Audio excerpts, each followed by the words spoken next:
Welcome, everyone. This is your friend, the DN What If, here with another exciting fanfiction. Today, we're diving into the story of What If Deku Reunited with his first love after 10 years? If you enjoy this video, don't forget to hit that like button and subscribe for more fanfiction content just like this. Now, let's get started with the fanfic. The school was quiet. Not the kind of quiet that came with curfews or patrols or teachers barking lights out down the hall. This was the quiet that settled deep long after everyone else had gone to bed, when the air was still and humming with leftover heat from the day. Outside, the campus was blanketed in silver light from a gibbous moon. Inside the support wing, it was all soft flickering panels and the steady, patient whir of machines left running on standby. Poppy Arisawa sat alone at her workbench, goggles pushed up into her hair, wrist deep in a mess of copper coils and tangled wire. She had one earbud in. The other hung loose, still humming faint music, something lo-fi, mostly rhythm and static. The smell of solder and graphite clung to the collar of her hoodie. Her fingers moved fast, nimble and sure, the kind of practiced motion that made it seem like the machine trusted her more than it trusted itself. She didn't look up when the door hissed open. "Don't touch the arc coils," she said, voice quiet but dry. "They're sulking." A beat of hesitation. Then soft footsteps. Izuku Midoriya froze just past the threshold, a sheepish half-smile forming as he closed the door gently behind him. "I wouldn't dream of it." She finally glanced up just long enough to register him before returning to her circuit board. "Midoriya." He stepped closer, hands in the pockets of his track pants, still in his training hoodie from earlier. His curls were damp at the ends, like he'd showered and then changed his mind about sleeping. "I didn't mean to interrupt," he said. "I was just passing by and saw the lights on. Thought maybe you were still working." "You thought right." Another pause. She reached for her soldering pen. Her fingers were stained from graphite and black grease, and her nails were short and chipped at the edges. Izuku noticed that, even though he wasn't trying to notice anything in particular. "Is it a new stabilizer?" he asked, stepping a little closer, trying to peer over her shoulder without crowding her. Poppy leaned back just enough to let him see. "Prototype. Compact torque compensator. May keeps blowing the casing every time she overloads a thruster, so I'm trying to build something that doesn't melt when she inevitably breaks the laws of physics again." Izuku let out a quiet laugh. "That sounds about right." She didn't laugh back, but the corner of her mouth twitched barely, but he saw it. For a while, it was just the quiet again. The buzz of the occasional snap of a wire being twisted into place. Poppy moved like she didn't mind the silence. Like she lived in it. But Izuku lingered anyway. And maybe just maybe she didn't mind that, either. Izuku shifted his weight, leaning one hip against the edge of her work table as his eyes tracked the internal design she was soldering. "You do all this by hand?" "Not all of it," Poppy murmured. "Just the parts that matter." He smiled again, a little crooked this time. "You sound like Hatsum when you say that." "She's louder," Poppy said, and Izuku caught the tiniest trace of fondness in her voice. "But yeah, May's brilliant. Chaotic. Brave. I think she sees the world in equations and explosions. I see it in pressure points and calibrations." Izuku tilted his head. "You make it sound like an art." "Maybe it is," she said simply. "Everything that keeps a hero from getting killed in the field. That's worth doing right." That made his chest go a little tight how she said it without drama, just quiet conviction. Like she'd already made peace with never being on the battlefield herself, even though she was the reason others survived it. He studied her side profile for a moment. The way the glow of her work light lit the freckles on her cheeks, the soft curve of her mouth pursed in thought. He knew he should go training in the morning, dorm curfew technically broken, but something about the stillness of the lab, about her, made it hard to leave. "Hey, he started, then hesitated. Poppy didn't look up, but her fingers stilled. "Yeah. Some of us are going out this weekend. Dinner off campus. Sort of a break before finals thing. Ida got permission from Aizawa. Achiko, Shoto, even Kaken said he might go." She glanced at him now, goggles pushed up high, graphite still smudged under her chin. "You want me to come?" His cheeks flushed faintly. I mean only if you want to. No pressure. You don't have to. I just thought. I mean it might be nice. You never come out with us. Poppy blinked slowly, like she hadn't expected to be invited. Not really. Then quietly. Okay. He blinked. Okay. Yeah, she said, returning to her soldering with the faintest smile. I'll come. Izuku smiled back, this time soft and wide and so clearly relieved she looked down quickly just to avoid meeting it too long.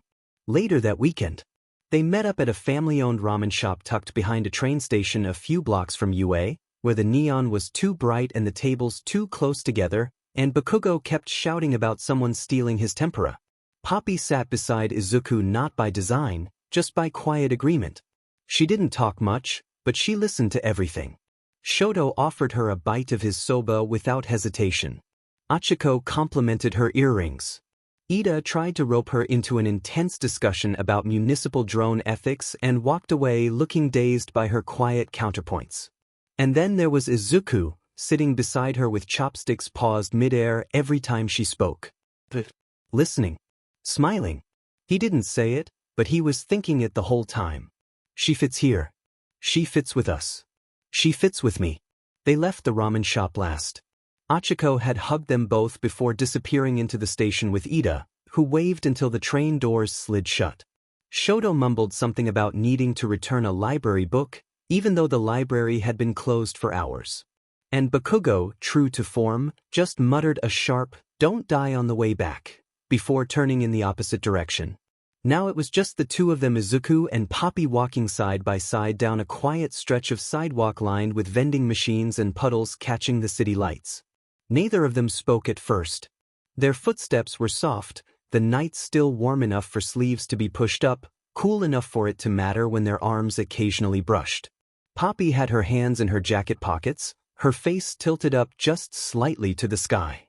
The stars were faint under the city haze, but she looked like she was trying to count them anyway. "You were quiet tonight," Izuku said, not accusing, just noticing. "I'm always quiet," she replied, then added, "but I liked it. Being with everyone." He smiled. "They liked having you there."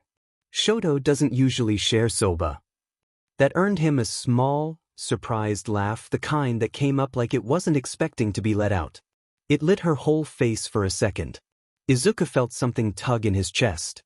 They reached a narrow bridge that cut over a dry canal, the kind of spot most students rushed past on their way to campus.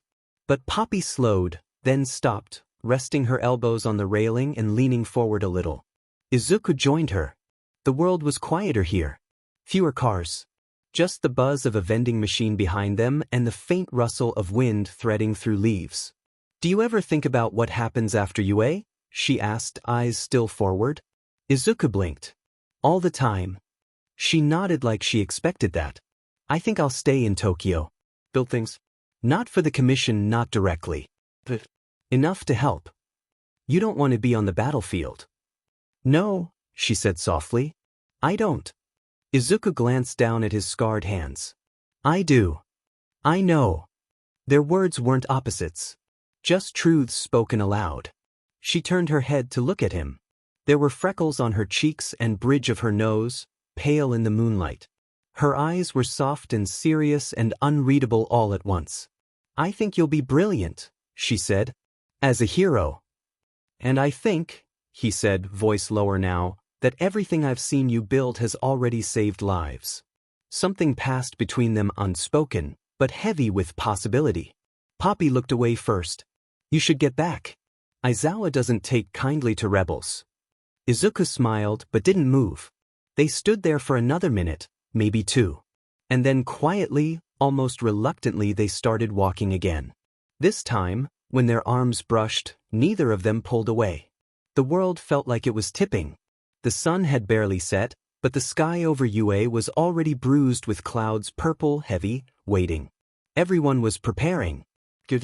Squad briefings. Final goodbyes, tucked between the folds of tactical language.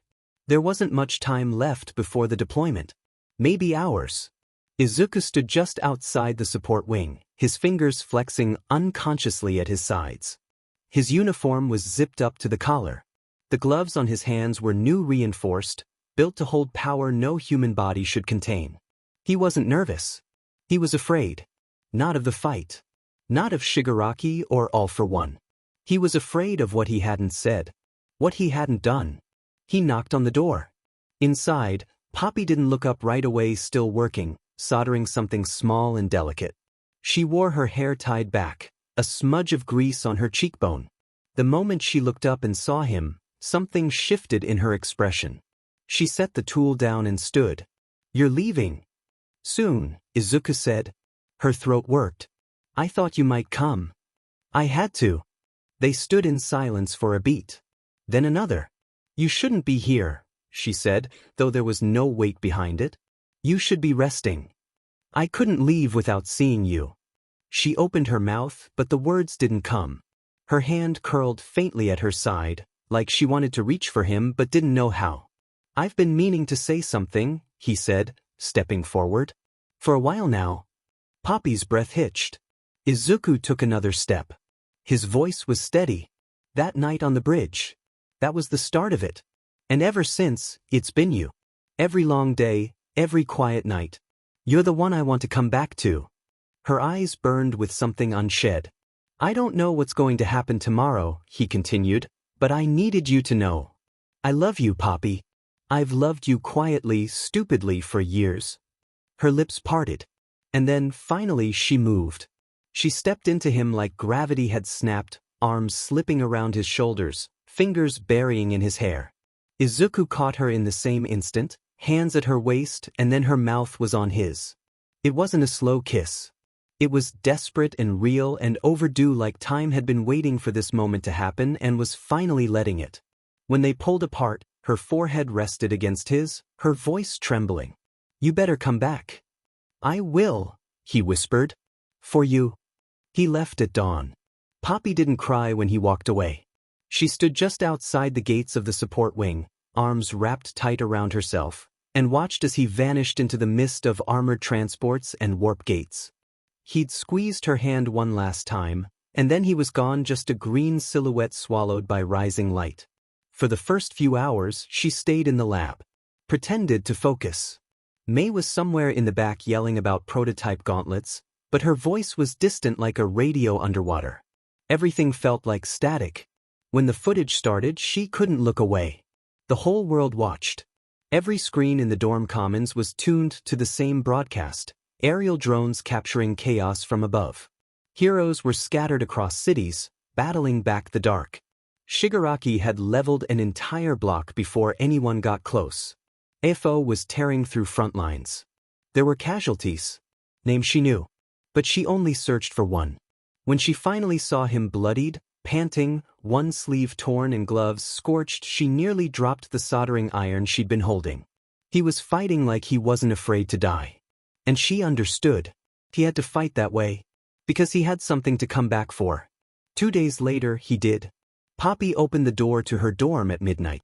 He stood there, still in torn armor, knuckles scraped raw, exhaustion clinging to every inch of him, but his eyes were locked on hers like nothing else existed. She didn't ask if he was hurt. Didn't ask if it was over. The look in his face told her everything. He was here. He was alive. And he'd kept his promise. She stepped back wordlessly. Let him in. Closed the door behind them. For a long moment, they just stood there in the quiet, shadows stretching across the walls. She reached for him first, this time hands on his face, thumbs brushing the dirt and dried blood from his cheeks. He leaned into her touch like it was the only thing tethering him to the ground. Their kiss this time wasn't desperate. It was slow. Reverent.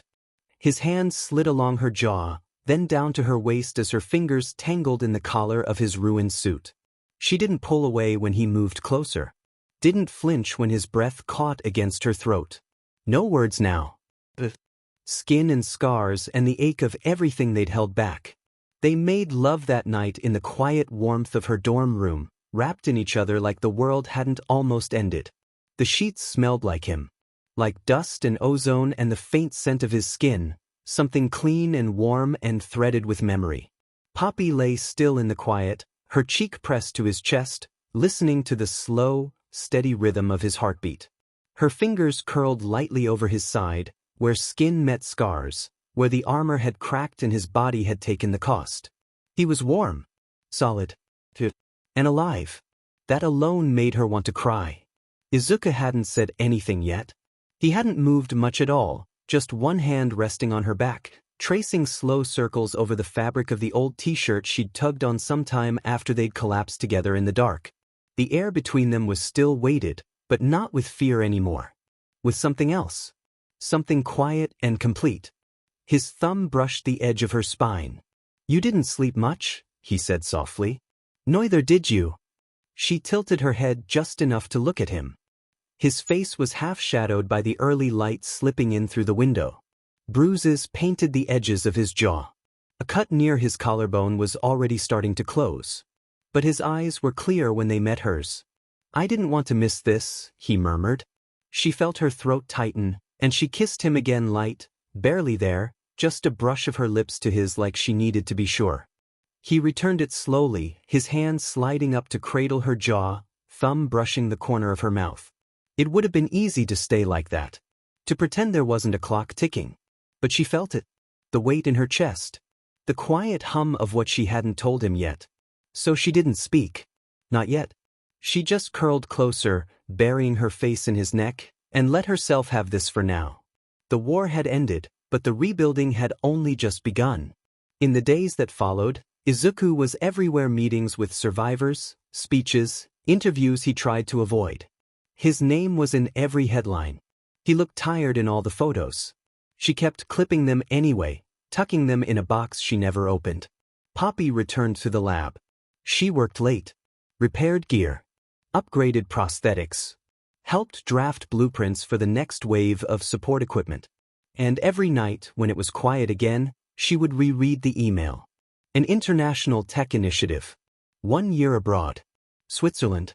A chance to create innovations for global hero networks. It had arrived in the middle of the war, buried in unread notifications. She hadn't told anyone, not May, not the others. Not him. She kept waiting for the right moment. But it never came. By the time graduation arrived, the sky was bright and cloudless, like the world didn't remember what it had just been through.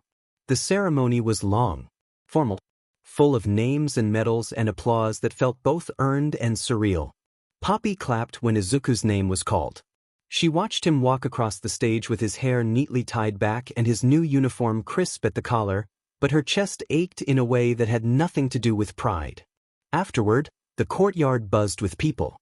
Shoto stood with his family. Achiko was laughing with her parents.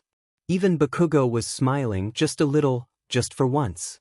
Poppy lingered near the edge of the garden path, hands folded loosely in front of her, watching everything like it was happening on the other side of glass. Then she saw him.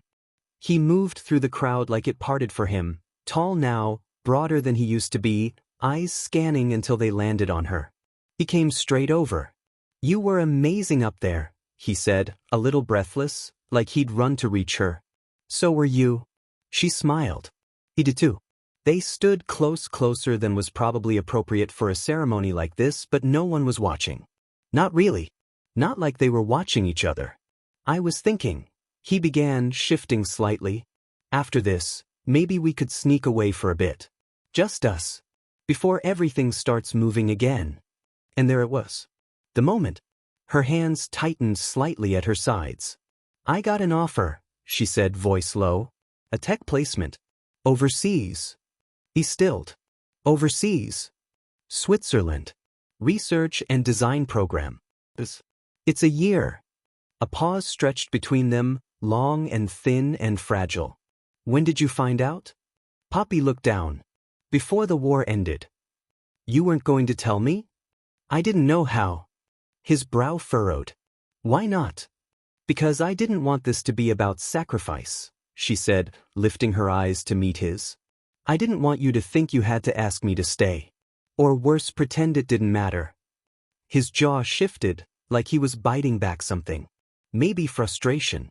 Maybe something deeper. "I wouldn't have asked," he said finally. "I would never ask you to give that up." "I know. But it still hurts." Her breath caught. "I know." For a moment he looked like he might say something else. But then he just stepped back. Not far. Just enough for the distance to settle between them. I'm proud of you, he said quietly. You deserve everything that offer means. She nodded. So do you. He gave her a sad smile. I guess we both dreamed too big to stay in one place. Poppy didn't say anything. She just reached for his hand and held it like it might be the last time. And maybe it was. The airport was too bright for 4 in the morning. Poppy stood by the gate with her arms crossed loosely over her chest, her passport tucked in the sleeve of her coat. She hadn't slept, and it was starting to catch up with her. Her limbs felt too light. Her stomach sat heavy. The departure screen kept blinking with the same word, on time. She hadn't told anyone to come see her off. Not officially. So when she heard footsteps heavy, familiar, fast, her breath caught in her throat before she even turned around. He looked like he hadn't slept either. His curls were a mess under his hoodie. His boots were laced wrong, like he'd thrown them on in a rush. His eyes locked on hers and didn't waver, even when she blinked hard to keep hers clear. I almost stayed home, he said, breathing a little too hard. I thought maybe it would hurt less that way. Poppy's fingers curled around the strap of her backpack. I'm glad you didn't, she said. There was no dramatic kiss. No sobbing declaration. Just quiet. He stepped close enough that their arms brushed. You right? He asked, barely above a whisper. Every week, she promised. He gave a nod that didn't feel final. More like an instinct, like if he just kept nodding, he wouldn't have to deal with what came next. Her flight was boarding. They looked at each other like they didn't want to say goodbye. So they didn't. She just brushed his hand as she turned to leave, fingers trailing, and then she was walking toward the gate. He watched until she disappeared into the tunnel. For the first few weeks, the letters came like clockwork. Pages and pages of updates from her lab. Ink smudged with her fingerprints. Little doodles in the margins. Her handwriting slanted, rushed, familiar. His replies were thoughtful, careful, sometimes messy. Sometimes he started a letter only to send a different one the next day. They tried. They really did. But the weeks stretched longer. Her work grew, demanding tests, deadlines, teams pulling her in a dozen directions. His life, always full, became heavier with the responsibility of rebuilding a broken country. He was in meetings before sunrise. He missed meals. He missed sleep. He missed her, but slowly he stopped saying it. Letters came slower. First every other week. Then every month. Not at all. Neither of them said it aloud. There was no final letter. No fight. No decision. Just silence that grew until it filled all the empty space between them. Time didn't ask permission to move on. Poppy returned 1 year later. The plane touched down in Tokyo under a pale, overcast sky. The city looked the same, but felt different. New signs. New buildings. New people wearing hero merch she didn't recognize. Everything had moved forward. She took a cab to the edge of Mizudafu. The driver didn't speak much. She didn't either. When the cab slowed at a red light near you, her eyes flicked up before she could stop herself. There was the front gates, the training fields, the sharp, familiar silhouette of the main tower rising against the sky. And him. Just for a second, through the glass, she saw him. Standing near the gates with a group of first years taller than she remembered, broader, posture relaxed but commanding. He was smiling at something one of the kids had said. He laughed, tilted his head back. His curls were shorter now, messy but clean. His uniform fit sharper. His gloves were different. He looked like someone who belonged here. Someone whole. Someone untouched by the thing they never finished. The cab moved again. She didn't turn back. May lived on the 3rd floor of a new build complex, bare concrete walls, open ceilings, exposed pipes, and tech scraps already spilling into the hallway outside the door. The air smelled like solder and lavender fabric softener. When Poppy knocked, the door flew open so fast she nearly got hit in the face.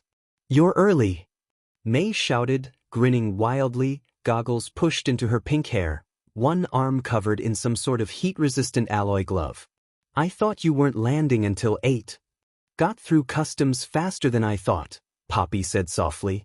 May pulled her in for a hug that was mostly noise and static. "You look the same.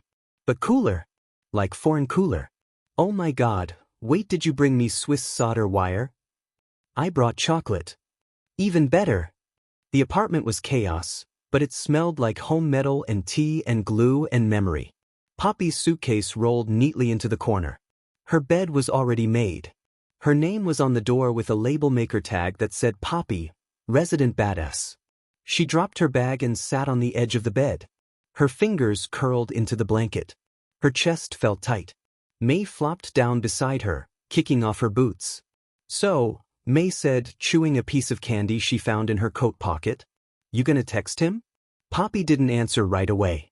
She stared down at her hands. "I don't think he thinks about me anymore." May snorted. "Please. You're in like 3 of his interviews. He name-dropped you last month when talking about support gear breakthroughs. There's a new stabilizer at UA with your prototype label on it. Oh, and he wears that ugly green hoodie sometimes. The one you used to sleep in. That made Poppy go still. He still has that? Oh yeah. Looks terrible. I mean, I'm glad it still fits him, but DM in. It's sentimental and sad and kinda hot." Poppy let out a breath she hadn't realized she was holding.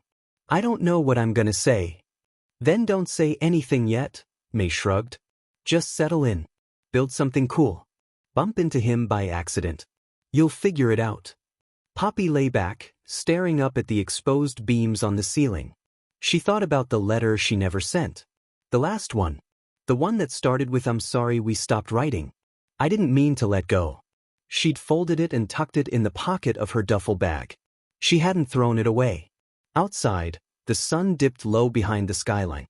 And somewhere across town, Izuku Midoriya was laughing, living, surviving. Poppy closed her eyes and wondered if he ever paused just for a second and thought of her too. A few days passed before she walked through the old part of town. She hadn't meant to. May had needed a replacement part for a thermal welder, and the shop they used to frequent was only a few blocks away from UA, tucked between a takoyaki stand and a little stationery store with hand-painted signs in the window. The streets were warm with afternoon sun. Children were out of school, hopping between puddles. Bicycles passed slow and easy. Everything felt normal, comforting almost. She stepped out of the station and made her way down the block with her hands in her jacket pockets, head tilted up toward the sky. And then she saw him.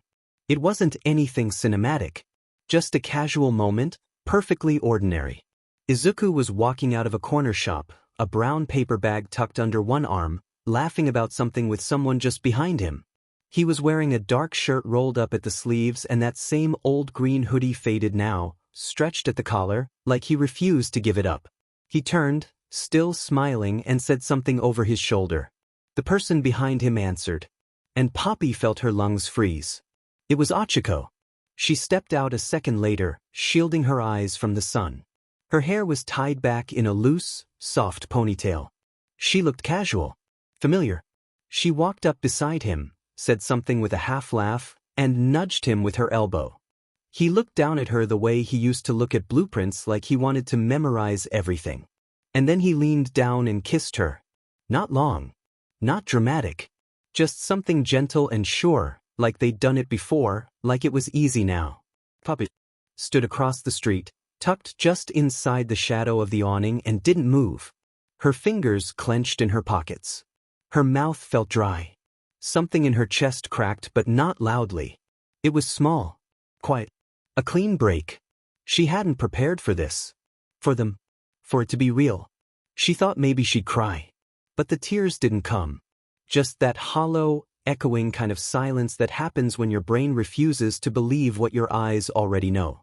She waited until they turned the corner and disappeared down the street, still walking shoulder to shoulder. Then she turned, walked the opposite direction, and didn't stop until the crowd swallowed her whole. The light in the apartment was soft when Poppy returned. Not sunset anymore, but the pale haze that came just after, when the sky couldn't decide if it was still day or night. She dropped the part she'd picked up onto the workbench and didn't say anything.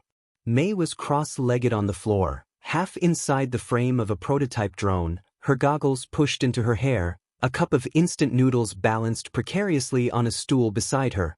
She didn't look up right away. "You were gone a while," she said, voice casual. "Find the weld converter?" Poppy unzipped her jacket, set it aside. Yeah. It's on the bench. Something in her voice gave her away. May stilled. Poppy crossed the room and picked up a stray spanner from the counter. She turned it in her fingers, metal glinting dully in the overhead light. May rolled out from under the drone, sat up slowly. You okay? Poppy didn't answer. Not right away. Then, softly, I saw him. May's eyes flicked up. He was walking out of that little shop near the train station, Poppy continued. With Achiko. That was all she said. She didn't need to say the rest. May stood. Walked over. Quiet for once. And then just as easily as she used to slot screws into circuits, she wrapped her arms around her. Poppy didn't cry right away. She just stood there, stiff in May's hug, eyes wide and dry like she couldn't quite catch up to the moment. But then her hands gripped the back of May's hoodie, and the first sound that left her was something close to a gasp. A small, helpless breath that cracked apart everything she'd been trying to hold. The tears came fast after that. Not loud. Not messy. Just silent, aching sobs into the shoulder of her best friend while the world spun too fast around her. May didn't say I told you so. She didn't say anything about letters or time or what-ifs. She just held her. Grounded her. Let her break a little. After a while, they sat down on the floor. May pressed a mug of tea into her hands, still too hot to drink. The drone's LED blinked steadily beside them. Poppy stared down into the steam. I didn't expect it to hurt this much, she whispered.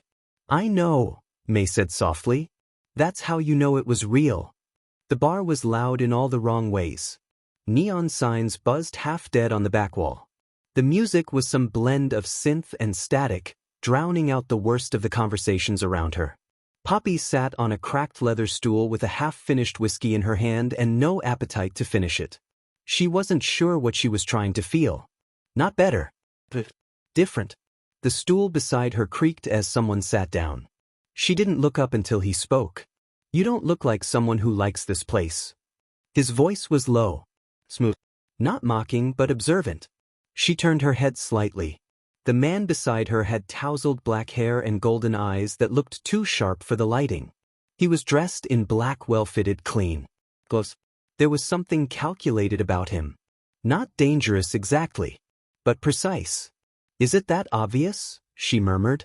He smiled faintly. A little. You keep checking the exits. Habit. Professional habit? She hesitated, then nodded. Engineer. His expression sharpened, interested. Tech.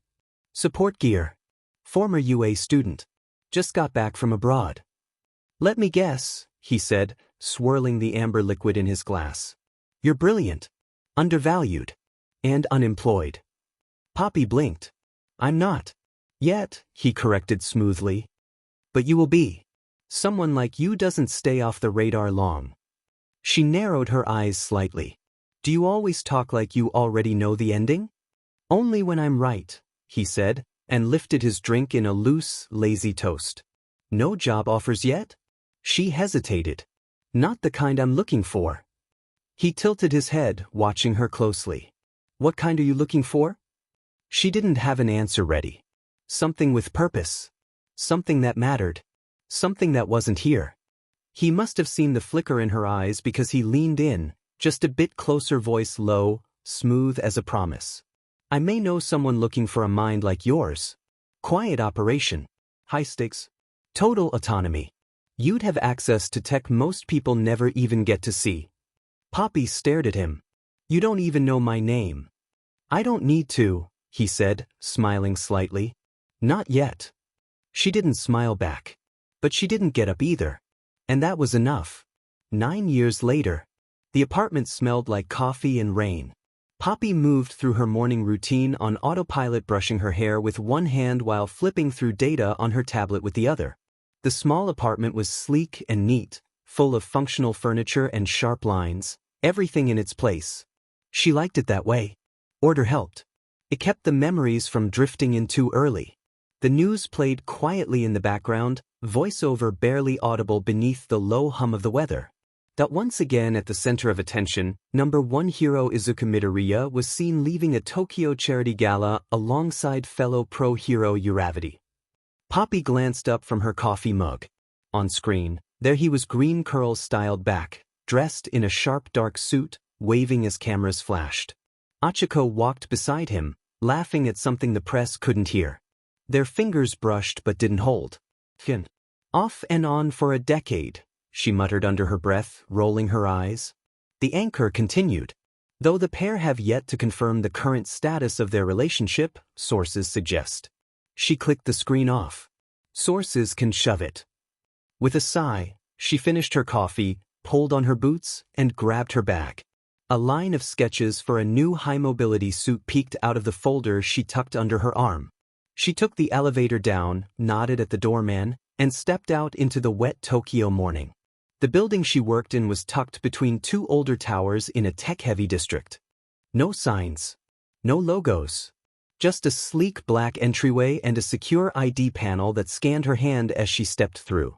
She walked the familiar path, white tile floors, dimmed lighting, soft hums of energy in the walls. People nodded at her as she passed. Engineers, analysts, technicians. She was respected here. Necessary. No one whispered behind her back. She liked that. She rounded the final hallway and stepped into the main briefing lab, where the day's assignments were posted. "Morning," she said, voice steady, already scanning the screen. "Morning, Arisaw," came the calm reply. She turned and there he was. Kai Chisaki. Sharp black suit. Gloves on. Hair a little tousled but precise. Golden eyes locked on her with that same unreadable calm he'd worn the night they met. "Your blueprints were approved," he said smoothly. "We're moving forward with Phase 3. Your division lead is waiting for you downstairs." She blinked once. "Right?" she said, like this wasn't still surreal sometimes. "I'll head there now." "Good. And Arisawa?" She paused. "You look tired." She stared at him, unreadable. "So do you." His mouth twitched. A not-quite smile. Then she turned and walked away, heels tapping against the tile. The sub-level lab was colder than the rest of the building, intentionally so. Temperature control was essential for the kind of work they did here. Synthetic materials, neural-linked tech, quirk-compatible weaponry. Poppy's project table took up an entire wall, cluttered with schematics, prototype parts, and labeled energy cells. She designed most of it from scratch. Stabilization armor. Internal kinetic buffers. Mobility enhancements tailored for combatants with unpredictable quirks. Tools of war designed with terrifying precision. She didn't ask where the finished versions went. She used to. Back in the first year, she asked. Anne Kai had looked her in the eye and said, "To the ones who still fight when the government turns its back. To those who protect without permission. That sounds like something you'd support, doesn't it?" She hadn't answered. But she hadn't walked away either. The pay was good. More than good. She didn't live in luxury, but she lived well alone, quiet, comfortable. And the work made her feel useful. But every now and then, when she held a piece of tech in her hand, when the glow of a completed circuit lit up her face, she'd wonder if someone else was dying on the other end of it. Today was one of those days. Her gloved fingers adjusted the calibration node on the exosuit spine. The metal flexed, smooth and obedient under her touch. Someone cleared their throat behind her. She didn't turn. "If this is about the Phase 3 timeline, I'm ahead." Kai's voice was calm. "It isn't. I was watching the footage from the Mark V test." She straightened, brushing her gloves on a cloth. "And? You've outdone yourself." She turned now, finally facing him. He stood at the edge of the work area, hands behind his back, golden eyes fixed on her with something unreadable behind them. "I'm not building these for fun," she said. "You told me this would be for the right people. For protection." He tilted his head slightly. "It is." She held his gaze. "You still believe that?" "More than ever." She didn't say what she was thinking, that believing something didn't make it true. But she nodded once, because it was easier than arguing. He stepped forward slowly, eyes scanning the unfinished suit behind her. "When this is done, I want you on the field team for calibration." "I don't go in the field." I don't want you to fight, he said, voice smooth. I want you to observe. I want you to see the impact of your work. I think it'll mean something to you. She didn't respond right away. Then, fine. But I picked the day. He gave the barest nod of approval, then turned and left the room as silently as he'd come. The door hissed shut behind him. Poppy sat back down and stared at the glowing edge of her schematic, the curved arc of her own signature scrawled at the bottom. She told herself it was for protection. But sometimes she wasn't sure whose. Poppy kicked off her boots just inside the doorway, dropped her bag onto the bench by the wall, and let out a slow breath. The silence in her apartment felt heavier than usual tonight. She didn't turn on the lights right away. Just walked barefoot into the kitchen, poured herself a glass of water, and leaned back against the counter, eyes closed. The hum of the refrigerator was the only sound in the room. Another day done. Another day pretending she wasn't haunted by what she used to be. After a few minutes, she wandered to the door to check the mailbox slot, mostly bills, a product catalog from a support gear supplier she hadn't ordered from in years, and one cream-colored envelope. Her name was handwritten on the front. She froze. The handwriting was careful. Familiar. She opened it slowly. The paper inside was thick, embossed with the UA crest. An invitation. You are cordially invited to attend the 10-year UA Hero Course Alumni Reunion. Location. Dress code. RSVP requested. Poppy stared at it. Her chest felt tight again, but not in the sharp, breakable way it had the night she saw Izuku kiss Achiko. No, this was quieter. Deeper. He might be there. He probably would be. And if he wasn't, would that hurt more? She slid the invitation onto her kitchen table and walked away without answering the question. At the agency, the envelope sat on Izuku's desk, unopened, until Bakugo finally lost patience and picked it up. Kaken. You've been staring at it for 15 minutes like it's gonna explode, Bakugo snapped, shoving it into Izuku's chest. Just open it already. Izuku sighed and peeled it open. Shoto looked up from where he was reviewing case notes. Izuku's eyes skimmed the page. UA Reunion. 10 years, Shoto murmured, expression unreadable. Bakugo made a sound like a scoff. What? They want us to sit in a gym and clap for each other. Pass. You'll go, Shoto said without looking at him. Your mom will guilt you into it. Izuku set the invitation down slowly. The room was quiet for a moment. Then Shoto asked, voice low but clear, do you think she'll be there? Neither of them needed to ask who. Izuku's gaze dropped to the edge of the paper. The golden lettering. The crest that had once meant everything. He didn't answer right away. Then, I don't know. Bakugo snorted again. Bet you hope so. Izuku didn't respond. But the way his fingers curled around the edge of the invitation said enough. Poppy stared at the invitation for 10 minutes before she finally picked up her phone. The call connected before the first ring finished. I knew you got it, May said without preamble. You're breathing like someone who just found a bomb under their kitchen table. Poppy dropped onto the couch with a groan. It feels like a bomb. It's a reunion, May replied. Not a hostage negotiation. Same energy. Poppy could hear movement in the background, clattering tools, the faint whistle of Ida's tea kettle. She smiled in spite of herself. May was never not working, or multitasking, or dragging people into her orbit at full speed. You're going, May said matter-of-factly.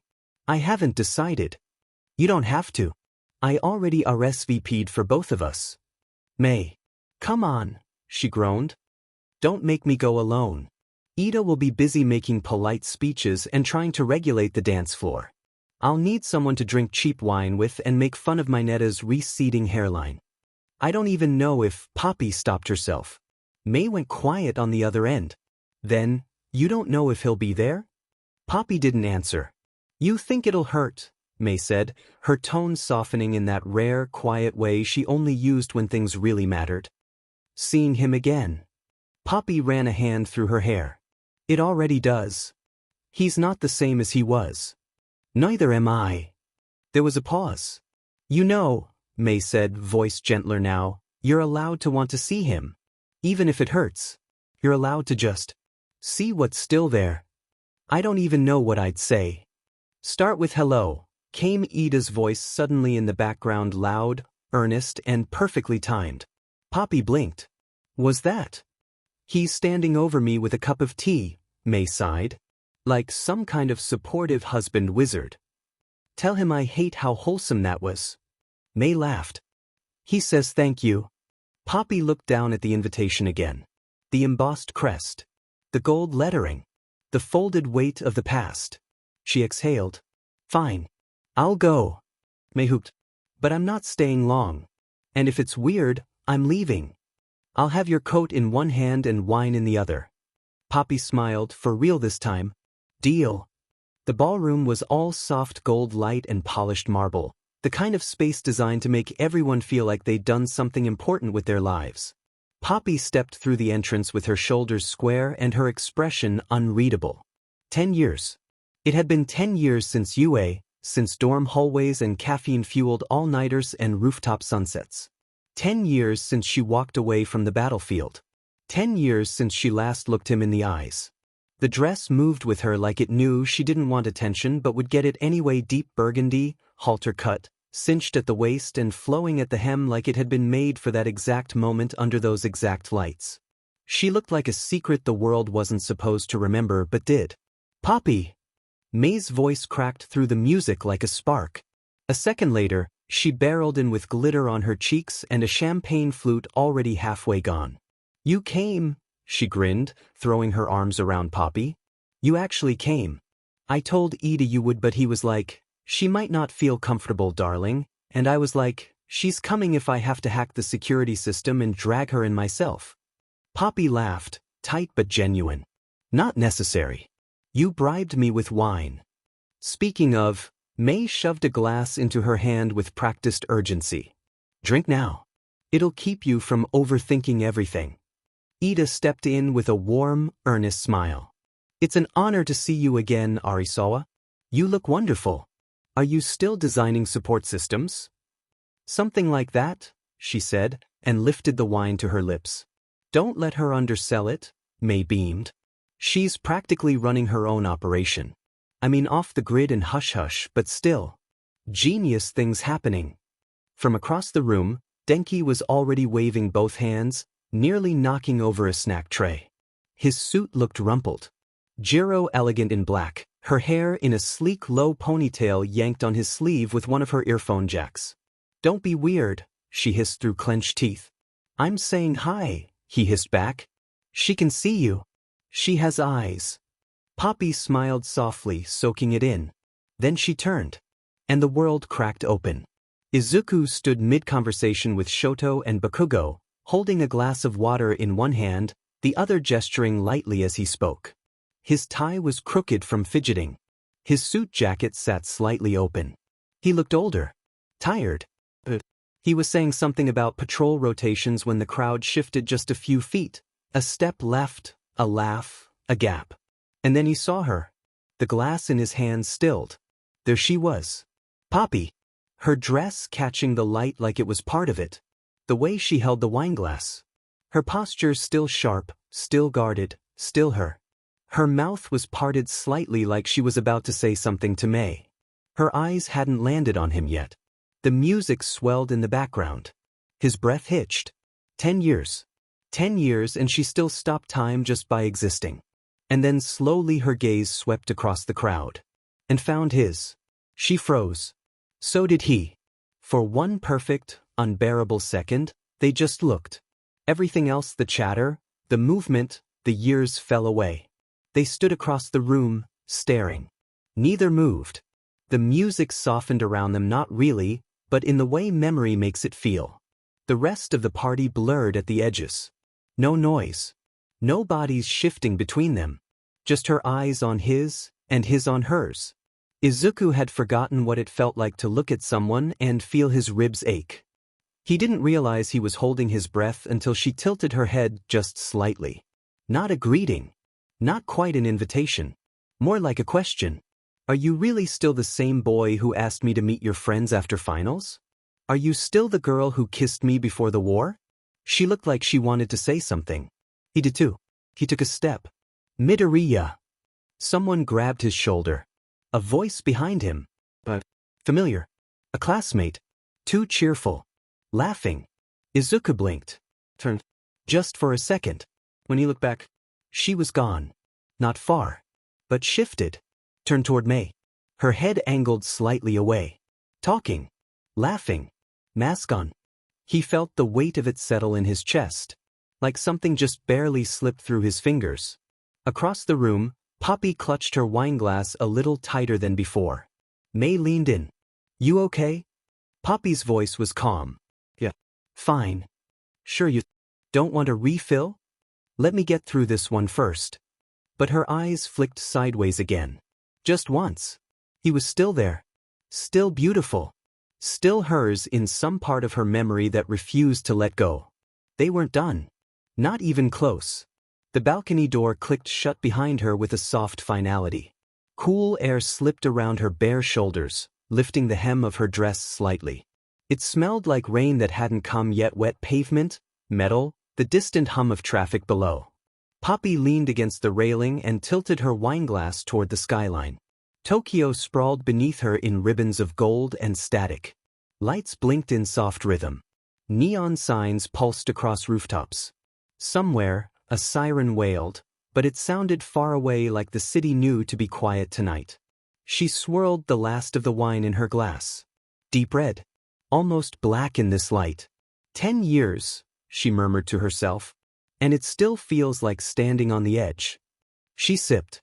The alcohol warmed her throat, loosened her shoulders. She wasn't drunk. Not quite. Just softened. Quieted. The kind of tipsy that made it easier to remember things you swore you'd buried.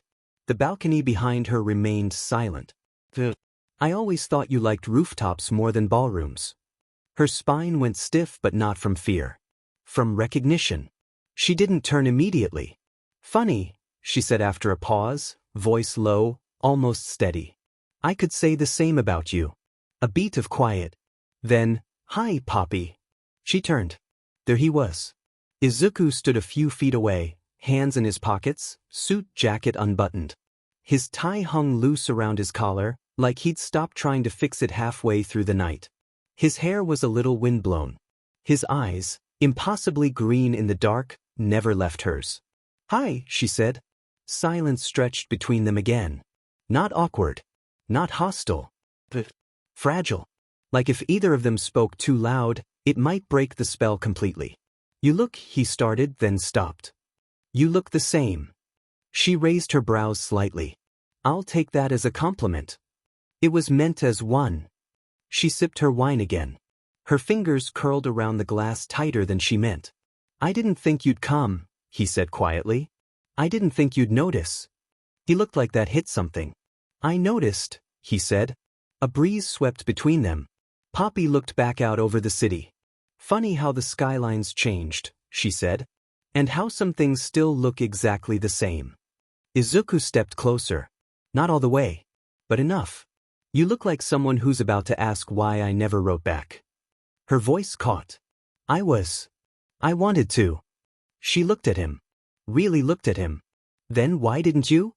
Izuku's jaw flexed.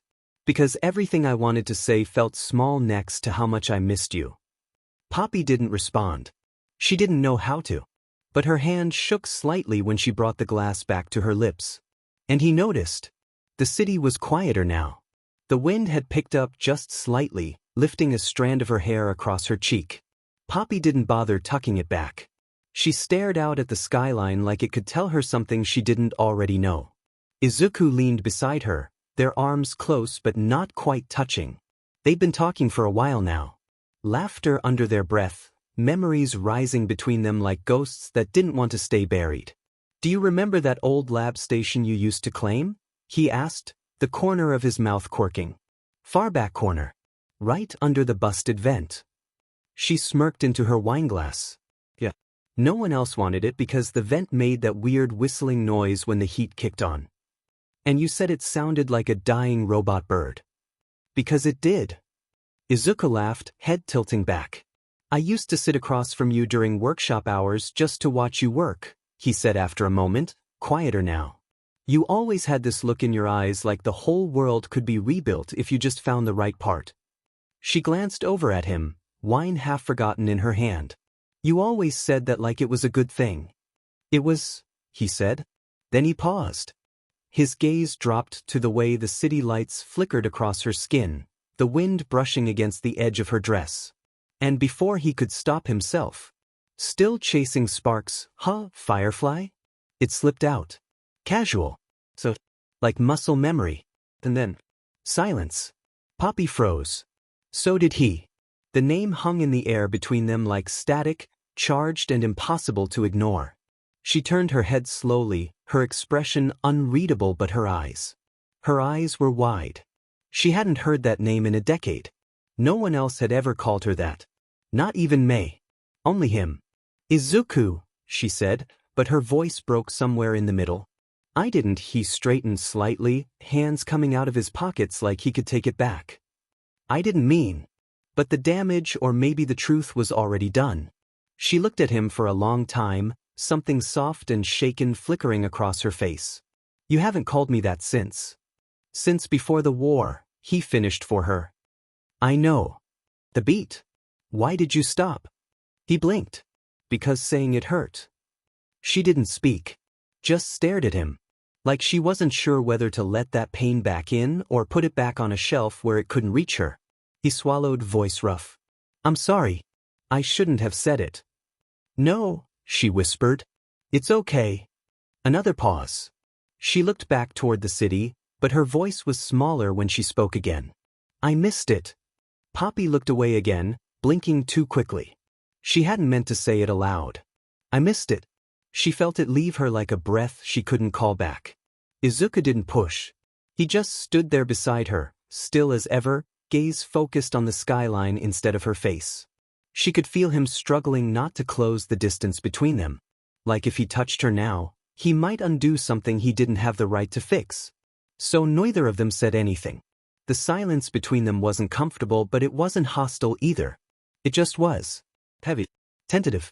A space too familiar and too fragile to fall into again. Poppy took another sip of wine, even though her stomach was too tight to finish it. She placed the half-full glass on the stone railing beside her. Well, she said lightly, voice a little raw, I should get back inside.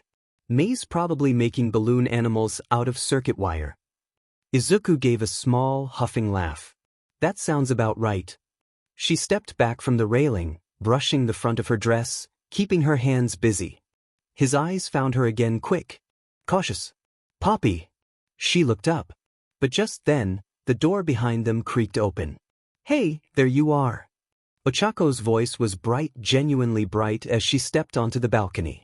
Her heels clicked softly on the stone as she approached, and she wrapped her hand lightly around Izuku's arm, more out of instinct than ownership. There was no cruelty in the gesture. No pointed edge. She just didn't know what she was interrupting. Poppy straightened. Izuku tensed under the contact, just for a moment, but he didn't move away. Ochako's eyes flicked between them. Her smile faltered, only slightly. Then she refocused and said cheerfully, They're starting the slideshow. I thought you'd want to see the one where Kaminari set his shoes on fire. Izuku's jaw worked, but he nodded. Yeah. I'll be in a second. Ochako looked at Poppy again. You look beautiful, by the way. I always loved that color on you. Poppy blinked. Thanks. I'm really glad you came. She meant it. And somehow, that made it worse. Poppy nodded, a little too tightly. Thanks. Excuse me. She didn't wait for a reply. She turned, walked past them, and slipped through the balcony door with her chin high and her hands shaking. Inside, the lights had dimmed. Outside, Izuku stood with Ochako's hand on his arm, staring at the place where Poppy had just been. And said nothing. The reception had ended hours ago. Most of the class had drifted out in clusters, laughing, hugging, exchanging promises to meet again sooner next time. The hall was dim now, lights lowered, soft music playing to cover the quiet scraping of chairs and clinking glasses. Izuku stood near the far end of the room, one hand tucked into his pocket, the other still loosely holding a half-empty glass of water he'd forgotten to finish. Ochako had said goodnight maybe 30 minutes ago. She kissed his cheek. Told him she was glad they could still be friends. They were, in a way. They'd always circle back. End things gently. Start them half-heartedly again. But it never stuck. Not because she wasn't kind.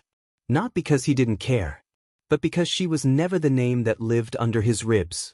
He sat down at one of the round tables, now empty of name cards and wine bottles. The glass in his hand fogged slightly with the condensation, but he didn't drink. He just stared at the spot across the room where she had stood. Poppy. She hadn't said much when she left the balcony. She hadn't looked back. She hadn't lingered. But she'd called him Izuku. And she'd let him call her Firefly. He exhaled slowly through his nose, tilting his head back against the chair. 10 years of pretending not to think about her. Of avoiding places where her name might come up. Of folding her memory into the kind of quiet box reserved for things that mattered too much to touch. Now here she was again. Flesh and voice and breath and eyes that still made the world narrow down to one person. And she was different but not really. She was still her. Still sharp. Still quiet in the way that made him want to fill the silence just so she'd laugh. Still glowing like a firefly in the dark. He finally set the glass down on the table. Ran a hand through his hair. And whispered to the empty room. Why did I ever let you go? The morning after, Poppy stared at her reflection in the bathroom mirror. Her eyes were puffy. Not red and not quite but heavy with things she hadn't said. Her makeup had long since been washed away, but she could still feel it, like a mask she hadn't fully removed. She hadn't slept much.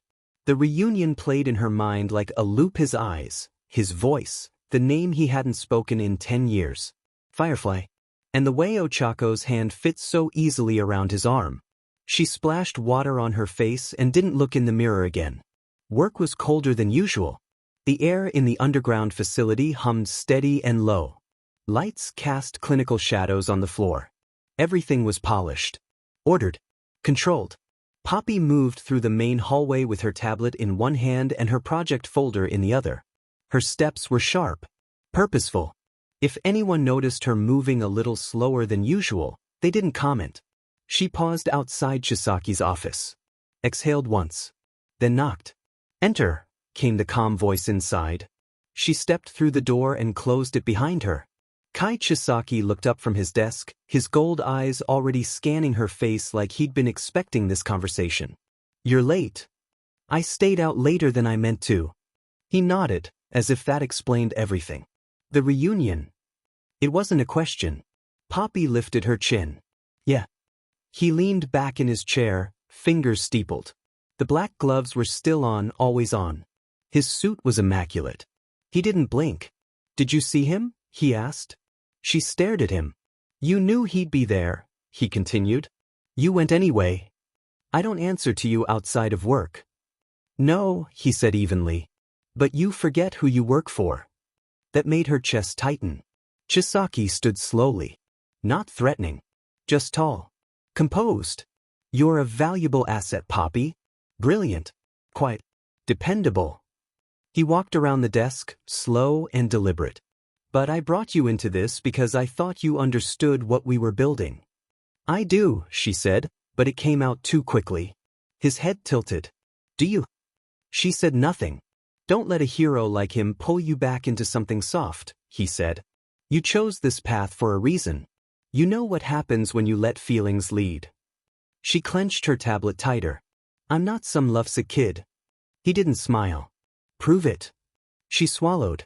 Is there something you need me to build? Chisaki stared at her for a long moment. Then nodded once. Downstairs. Lab C. Prototype Stabilization Unit. Field ready.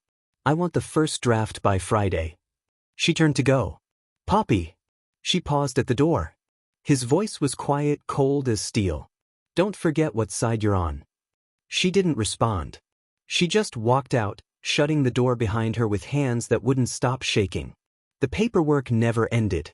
Izuku sat hunched over his desk, sleeves rolled to his elbows, a stack of forms in one hand and a pen clenched between 2 fingers.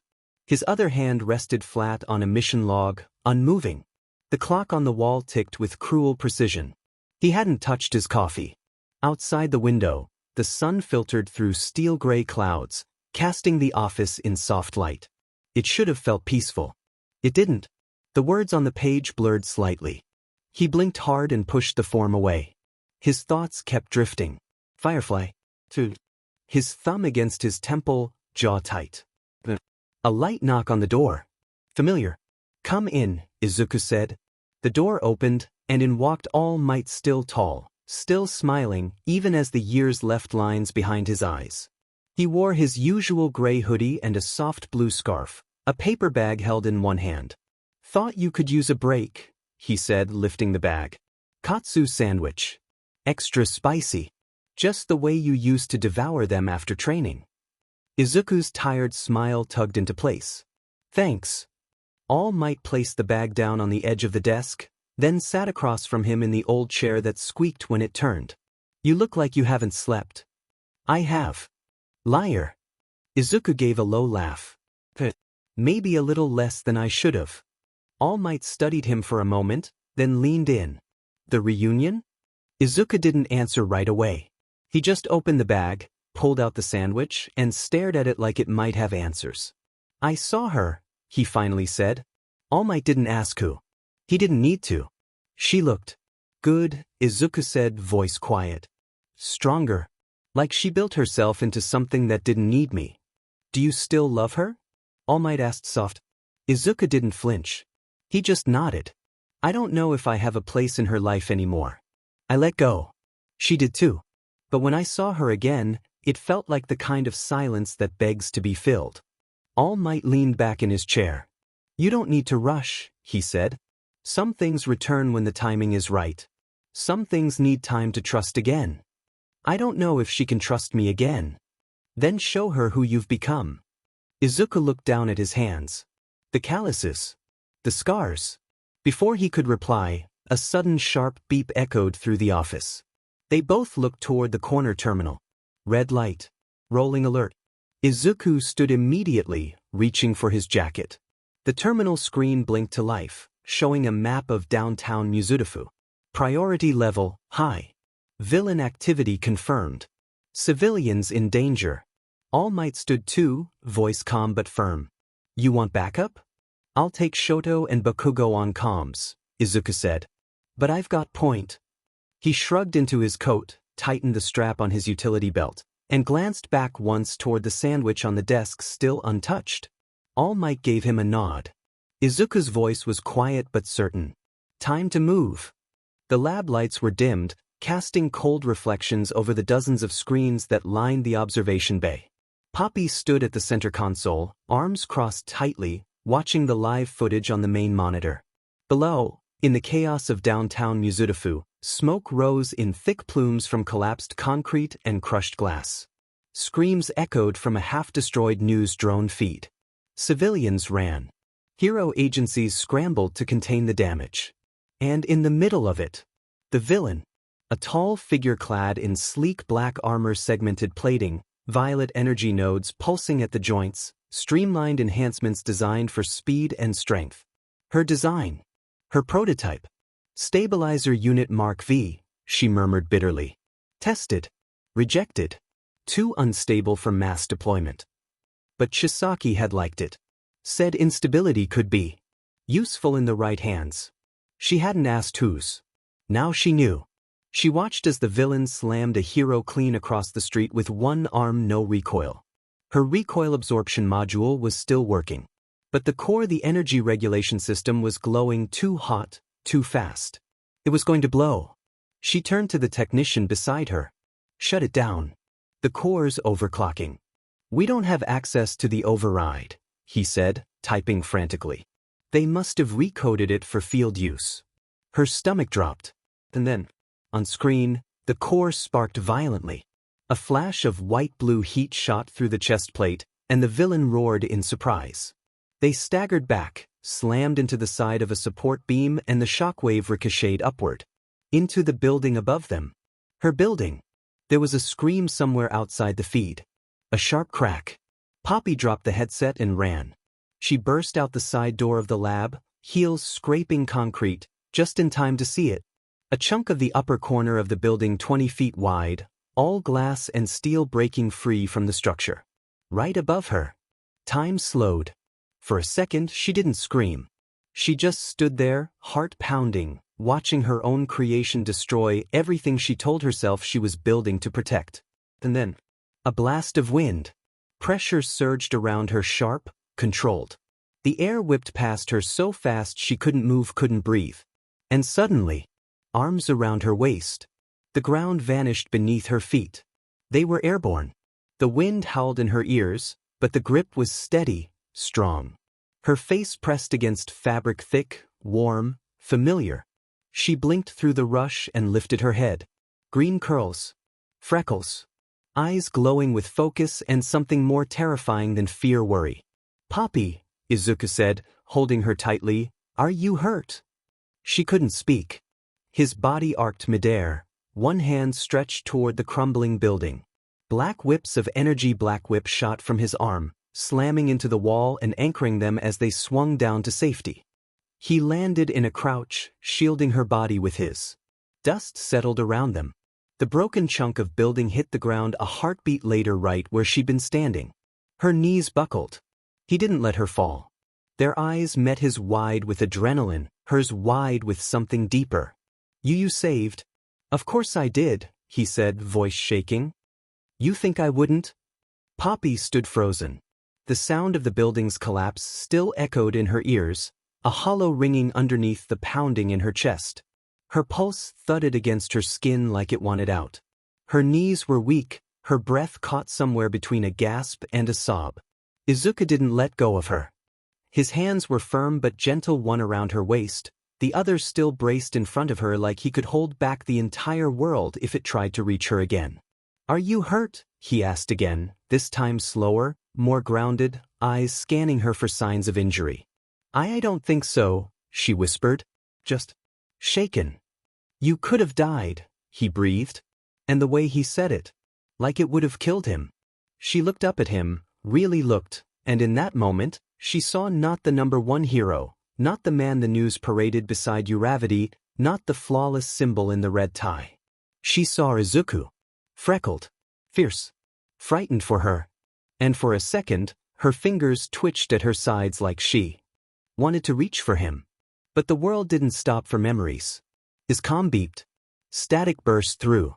"Midoriya," Bakugo's voice snapped through the line. "The target's on the move again, corner of 5th and Kurigane. You good?" Izuku lifted his wrist, eyes still on her. "I'm fine. I'm on it."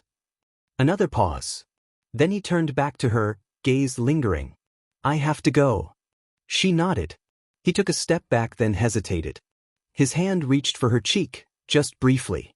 His fingers brushed her skin like he didn't know if he had the right but had to know she was real. "Stay here," he said. "Stay safe. I'll come back." And then he was gone. A flash of wind. The snap of black whip. The roar of his boots against the concrete as he launched back into the fray. She stood alone. The cratered pavement beneath her feet still warm. Her name still echoing in his voice. Poppy stood there long after he was gone. The roar of his boots had faded. The air had stilled. Civilians were shouting from behind barriers, rescue teams swarming the rubble. But she couldn't hear any of it, not clearly. Her hands shook at her sides. The ground where she'd been standing was cracked, scorched. A piece of rebar jutted from the wreckage right where her head might have been. She swallowed hard. He saved me. She'd almost died. Not in some distant, abstract way. Not on the battlefield or in a lab accident. She almost died because of her own work. She turned slowly, eyes scanning the wreckage. The villain was still out there wearing her tech. But she hadn't seen the whole suit. She didn't know which pieces had been altered, who had changed her code. And worse, she didn't know how many more copies existed. She cursed under her breath. And then she remembered Chisaki's words. "Don't let a hero like him pull you back into something soft." Her stomach twisted. She had to go. 15 minutes later, she stepped back into the lab. Her dress was dust-streaked. Her heel had snapped off and she'd tossed the shoes entirely. She tied her hair back with a wire tie from her bag and wiped her face clean with a napkin from a roadside vendor. Her hand still shook. She entered the elevator to the lower levels and pressed her access code without hesitation. She didn't have the luxury of hesitation anymore. The doors opened. The lab lights hummed. Chisaki was already there, standing with his back to her, watching the same footage. She had only now paused at the exact frame where Izuku caught her in midair, black whip wrapped around her waist like a lifeline. He didn't turn. "You were seen." Her voice was thin. "I couldn't help it." "Yes," he said flatly. "You could." She stepped forward, jaw tight. "I didn't plan that, Kai." The Mark V went unstable. It wasn't field ready. You knew that when you pushed it into deployment. Turn then. Slowly. His gold eyes were unreadable, his gloved hands clasped loosely behind his back. "You made a mistake," he said. "And then you let him see you." "I didn't." "You froze," he cut in. "You let your feelings show. That's dangerous." Poppy's throat burned. He took a step closer. "I told you what would happen," he said, voice low. "And now the #1 hero has a face to match to the design. A woman to question. A loose thread to pull." She looked away. "You can't afford to be a thread, Poppy." "I know," she whispered. "I don't think you do." Another beat. Then, softly, "I don't want to lose you. But if I have to, I will." She flinched. Chisaki stepped back, sharp and smooth again. "Clean yourself up. I want you in Lab B in an hour." And just like that, he was gone. She stood there alone in the quiet hum of her own guilt. The hum of the lab was constant, faint and mechanical, like the room itself was breathing in her place. Poppy sat on the edge of the sink in the back corridor, fingers curled around a damp towel as she wiped soot and dust from her arms. Her dress was ruined, blood and grit along the hem, a tear near the hip where a shard of concrete had grazed her. She dabbed at the cut on her knee, wincing slightly. Her reflection in the steel panel across from her looked pale, worn. Eyes tired, but steadier now. She could do this. She had to. She pulled her hair into a knot, fastened it with a spare wire pin, and pressed the cold towel to the back of her neck. Then she stood and made her way toward Lab B. Chisaki was already there when she entered, reviewing a schematic with two other engineers who looked like they didn't want to make eye contact with either of them. She stepped forward. He didn't speak. Just waited. So she did what she was good at. She reassured. "I don't think he suspects anything," she said softly. Chisaki didn't turn. He saw the tech. He saw it malfunction. He saw it unstable. That tells him it's off-grid, untested. He's not thinking you. He's not thinking me. Now he turned. "And how would you know what he's thinking?" Poppy held his gaze. "Because I know him." There was a pause, long, thin. Then Chisaki looked away, tapping the edge of the schematic. "You better be right," he said. "If he even suspects we're behind this." "He doesn't," she interrupted gently. "He didn't even recognize me at first." That wasn't entirely true, but it sounded convincing enough. Chisaki's expression didn't soften, but the lines of his shoulders eased slightly. "Good," he said. "Because if he ever does, we both know what happens next." Poppy nodded once, then turned to her workstation. The moment she sat down, the hum of her tools kicked on, lights flaring to life, metal reacting to her touch. Her hands moved automatically, calibrating a schematic, scanning the joints of a new exoskeleton frame. But her mind was far away. Back in the air. Back in his arms. Back when he called her Firefly. The city had quieted. Poppy's boots made soft, wet sounds against the pavement, her coat drawn tightly around her. Her shoulders still ached faintly from the force of the blast earlier, but it was nothing compared to the rest, the guilt, the pressure, the way Chisaki's voice still rang in her ears. She needed air. She needed silence. She wasn't used to either of those things being this loud. A soft thump behind her made her heart jolt. She turned, instinct ready to snap but stopped cold. Izuku. He landed lightly on the sidewalk, boots barely disturbing the puddle beneath him. His hair was tousled from the fight, green curls sticking to his forehead, his coat open and fluttering slightly with the wind. "I didn't mean to startle you," he said, walking forward with his hands in his pockets. "I used float. Thought you might not want the company, but..." He trailed off. She didn't say anything. He walked beside her now, falling into step like no time had passed at all. "You okay?" he asked softly. She looked down at the street ahead of them. "I'm fine." "You almost got crushed." "Still not crushed." He smiled faintly. "That's one way to look at it." They walked for a block in silence, the city buzzing gently around them, muted and tired. He glanced sideways. "I'm glad I got there when I did." She didn't answer right away. Then, "Me too." Another beat of quiet. Then she added, "I didn't think you'd follow me. I didn't want to lose sight of you." Her breath caught in her throat. He didn't elaborate. He didn't say what he meant. He didn't press. And he didn't ask about the villain, or the tech, or why she'd been there at all. He just, because that's what he did. He showed up. Even now. Especially now. At the end of her block, she slowed, then stopped. They stood there a moment under the flickering streetlight. "You don't have to walk me all the way," she said. "I know. I'm not," she hesitated. "I'm not who I used to be." He looked at her, really looked. "That's okay," he said gently. "Neither am I." And before she could say anything else, he smiled soft, a little tired, and took a slow step back. "Good night, Firefly." And then he turned and floated away into the dark. The overhead lights buzzed quietly in the dark. Izuku sat at his desk again, fingers laced in front of his mouth, eyes scanning the aftermath reports from the downtown incident. The villain had escaped. Injured, yes, but not caught. And the gear they'd used. He couldn't shake it. It moved like something military grade, but it wasn't from any registry he had access to. Off-grid. Illegal. Efficient. Too efficient. A knock sounded at the door, soft but steady. "All Might," Izuku called. The door opened, and the former hero stepped inside with a small, sealed file case under his arm. No smile tonight, just quiet resolve. "Intel just came in," All Might said, setting the file down. "This isn't the first time gear like that's been spotted." Izuku opened the case. Inside, grainy surveillance photos, mission logs, battle footage clips slowed to still frames. Armor glowing violet. Streamlined enhancements. Controlled power output. But the thing that stopped him cold was the medical report. "None of these men had quirks," he said aloud. All Might nodded slowly. "Confirmed. Every one of them fully quirkless." Izuku's brows pulled tight. These enhancements. They weren't just boosts. They were replacements. Exactly. Izuku leaned back in his chair, flipping through more photos.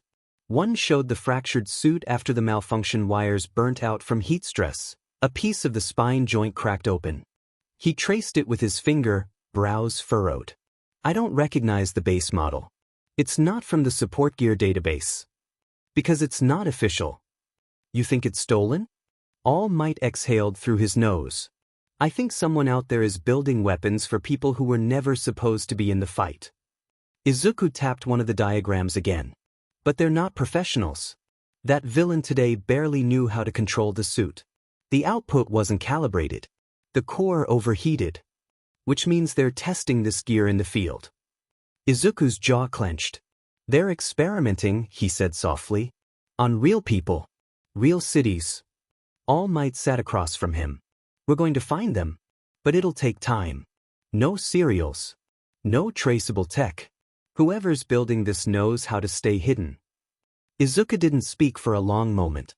Then he looked back down at the scorched armor photo. Something about the shape of the spine plate. He blinked, shook the thought off. Too vague. Nothing concrete. Not yet. But the itch in his chest wouldn't go away. The lab was colder than usual. Poppy sat alone in front of a blank schematic, her fingers hovering over the touchscreen but unmoving. The lab lights above her flickered slightly, casting long shadows across the walls. Her last project, what was left of it, had already been boxed and moved to another level. She hadn't asked where. She didn't want to know. The door behind her hissed open. Kai Chisaki entered without a word. His gloves were on, his coat immaculate. Behind him, two assistants trailed, carrying a heavy case between them. One of them stumbled under the weight. "Leave it," Chisaki said. They obeyed instantly, setting it on the floor beside Poppy's station and exiting without meeting her eyes. She stared at the case. "What is it?" she asked quietly. Chisaki stepped closer, crouched slightly, and unlatched the locks. Inside, blueprints. Metal cores. A partially disassembled exosuit component that looked nothing like anything she'd built before. "This," he said smoothly, "is your next project." Poppy's stomach sank. Huge. Full-body reinforcement system. External armor. Enhanced neural linkage. I want it adaptable to more than just human anatomy. She looked at him sharply. "What is this for?" "Something bigger." She stood slowly. "You're arming someone with a monster suit, Kai." "No," he said, turning to her, calm as ice. "I'm arming someone to survive what's coming. The heroes are changing. Adapting. Escalating. If we don't stay ahead of them, we lose." She didn't speak. "I chose you because you understand the future," he continued. "You build it." Poppy stared down at the tech. Her mind already turning, she couldn't stop it. Ideas, corrections, ways to reinforce the base plating and reroute the heat channels so it wouldn't melt like the last one. She hated how easy it was. "I'll need 6 weeks," she said quietly. "You have 3. She looked up. "That's not." "You're not fragile," he said, suddenly closer. "I don't need the girl who stared at the #1 hero like she'd forgotten which side she was on. I need the engineer I pulled out of nothing. The one who knows how to build miracles." He stepped back. "Prove to me you still can." Then he turned and left. The door shut behind him like the lid of a coffin. And Poppy stared down at the core in front of her, her reflection warped in the metal. Her hands didn't tremble this time. But her chest ached in a way she couldn't name. She didn't start working right away. Poppy just stared at the mess of parts in front of her, the core unit, the reinforced wiring, the blank digital blueprint that was already waiting for her signature in the corner. She could feel it watching her. Waiting. The cursor blinked. "P. Arisawa." She let out a shaky breath and sat down, fingers hovering over the interface. Her hands didn't shake anymore. That was the part that scared her the most. Because a long time ago, they used to. She had told herself this wasn't who she was. Not really. She was an inventor. A fixer. A girl who stayed late in the lab because the machines made more sense than people. Because blueprints didn't lie to her. Because Izuku would come and sit on the floor and watch her work with those wide green eyes and ask questions she actually wanted to answer. Because when he looked at her back then, it felt like being seen. Really, seen. And then she left. 1 year. That was all it was supposed to be. 1 year to chase something bigger. Sharpen her skill set. Build something of her own. She wrote him at first. Letters, real ones. Because texts felt cheap and time zone calls were hard. He wrote back. For a while. And then. He didn't. And she told herself it was fine. They weren't official. They hadn't said forever. They were young. But she'd meant it when she kissed him the night before the war. She'd meant all of it. The worst part wasn't that she came back and saw him with Ochako. It was that it was so easy. The way their hands fit. The way he turned around and smiled at her like he had every right to. And then he kissed her. Just like that. In public. On a street where anyone could see.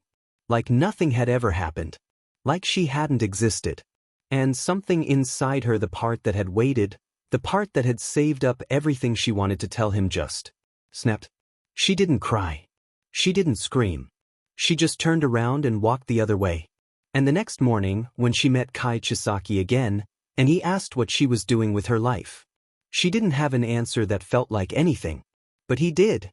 He didn't stuck her with promises of power. He offered her purpose. Use your brilliance. Build something that matters. Create tech that levels the playing field. Make a world where the overlooked can finally fight back. And she had told herself that was enough. That she was helping. That she wasn't hurting. But now she was sitting in a dark lab, blueprint aglow, a request for something massive and dangerous in front of her. And all she could think about was the look on Izuku's face when he pulled her from the wreckage. The way he whispered her name. The way she wanted to believe it meant something. But she didn't believe in much anymore. Except gravity. And the sick, heavy pull of her own choices. She reached forward and activated the schematic. lines lit up across the screen, wireframes flickering into place. She could do this. Easily. She always could. But for the first time since she started working for Chisaki, she wasn't sure she wanted to. The coffee shop was small and tucked into the corner of a quiet street, a little place with too many plants and an old record player that occasionally skipped when the espresso machine hissed too loudly. Poppy sat by the window, hands wrapped around a warm ceramic mug. Her coat was shrugged over the back of her chair, her hair still a little damp from the shower she finally managed to take after working through the night. The caffeine didn't help much. Neither did the cinnamon scone she hadn't touched. She told herself this was a break. But really, she just didn't want to go back underground yet. She stared out the window absently, eyes half-lidded, the quiet jazz crackling through the air like background noise in a life she no longer recognized. The deep snarl of an engine rolled down the street, low and thunderous, all power and speed. Heads turned. So did hers. And there he was. Izuku. Green and gold armor. Utility packs strapped neatly. Wind cape fluttering behind him like a storm warning.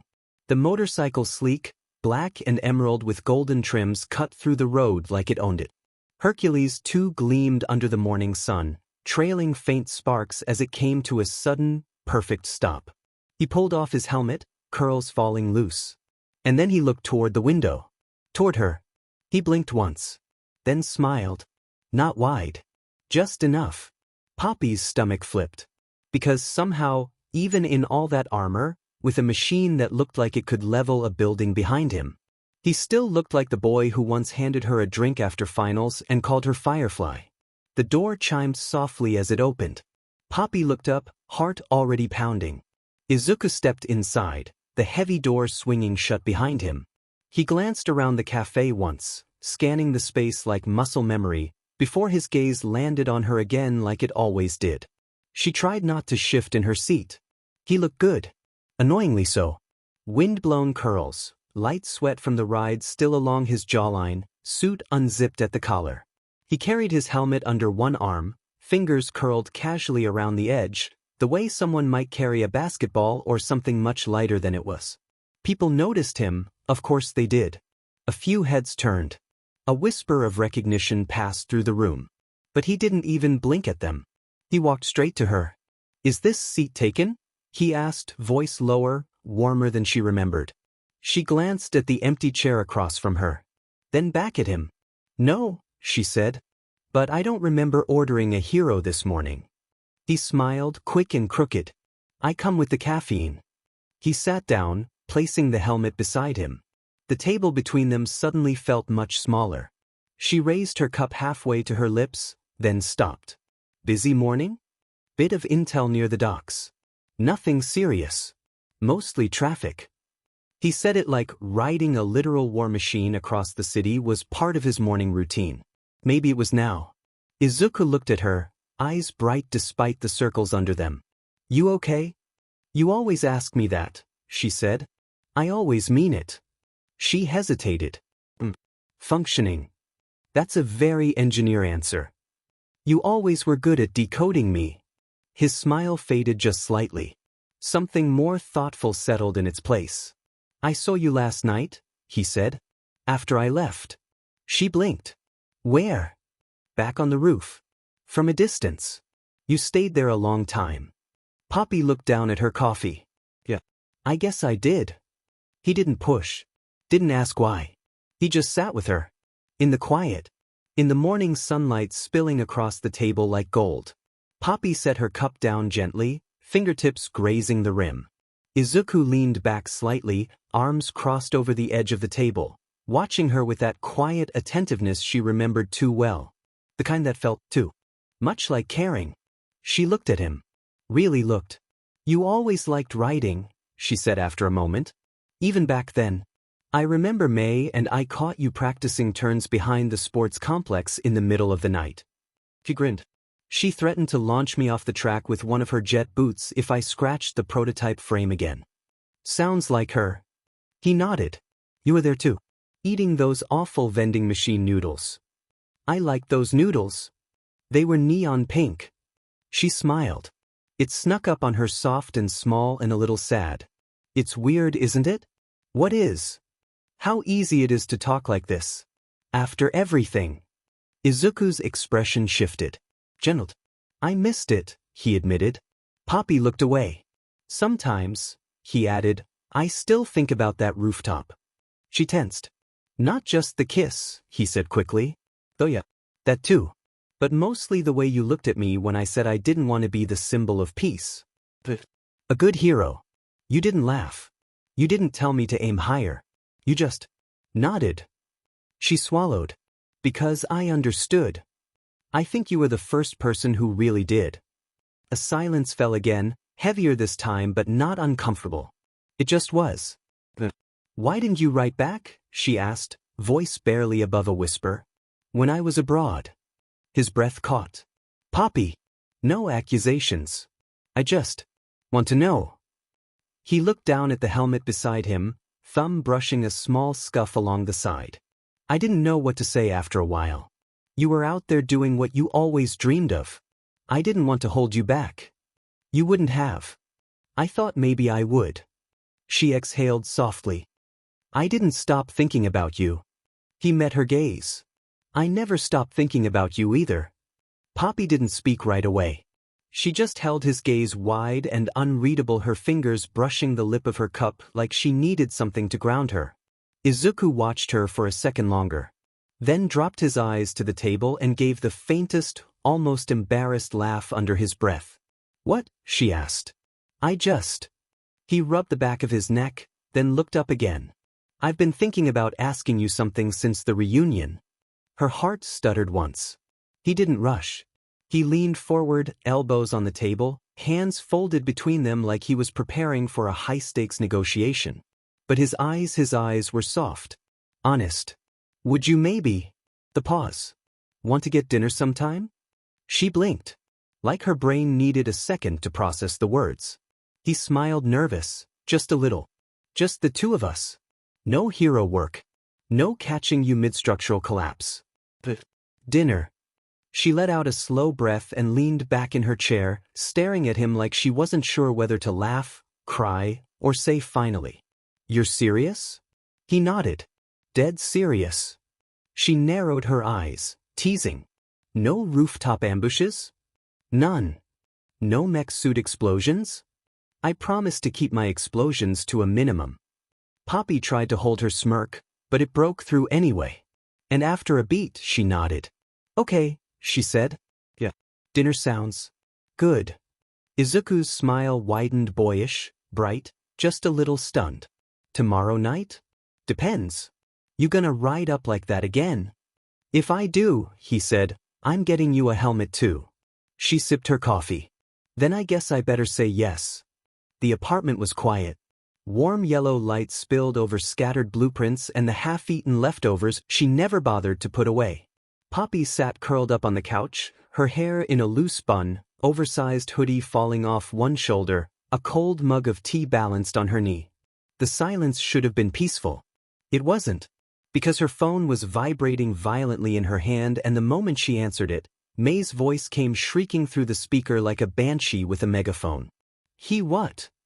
Poppy winced and pulled the phone slightly away from her ear. Lower your volume or I'm hanging up. No. You do not get to tell me to be calm when Midoriya, #1 hero, Izuku just asked you to dinner. It wasn't like that, Poppy muttered. Oh really? Did he not say the word dinner? Was it a code for something else? A rooftop stakeout? A tactical briefing? Then it's a date. Poppy sighed and sank deeper into the couch. It's not a date. May went dead silent on the other end. That was never a good sign. May. Sweet, repressed, emotionally constipated Poppy Arisawa. Poppy groaned. Oh my God. He asked you to dinner. No work. No pressure. Just him. That's a date. You just don't want to call it that. I don't want to assume it's that, Poppy corrected, fingers curling tighter around the mug. You weren't there. He was polite, thoughtful, friendly. Oh no, May said flatly. How dare he? I'm serious. It didn't feel. Church. Not like that.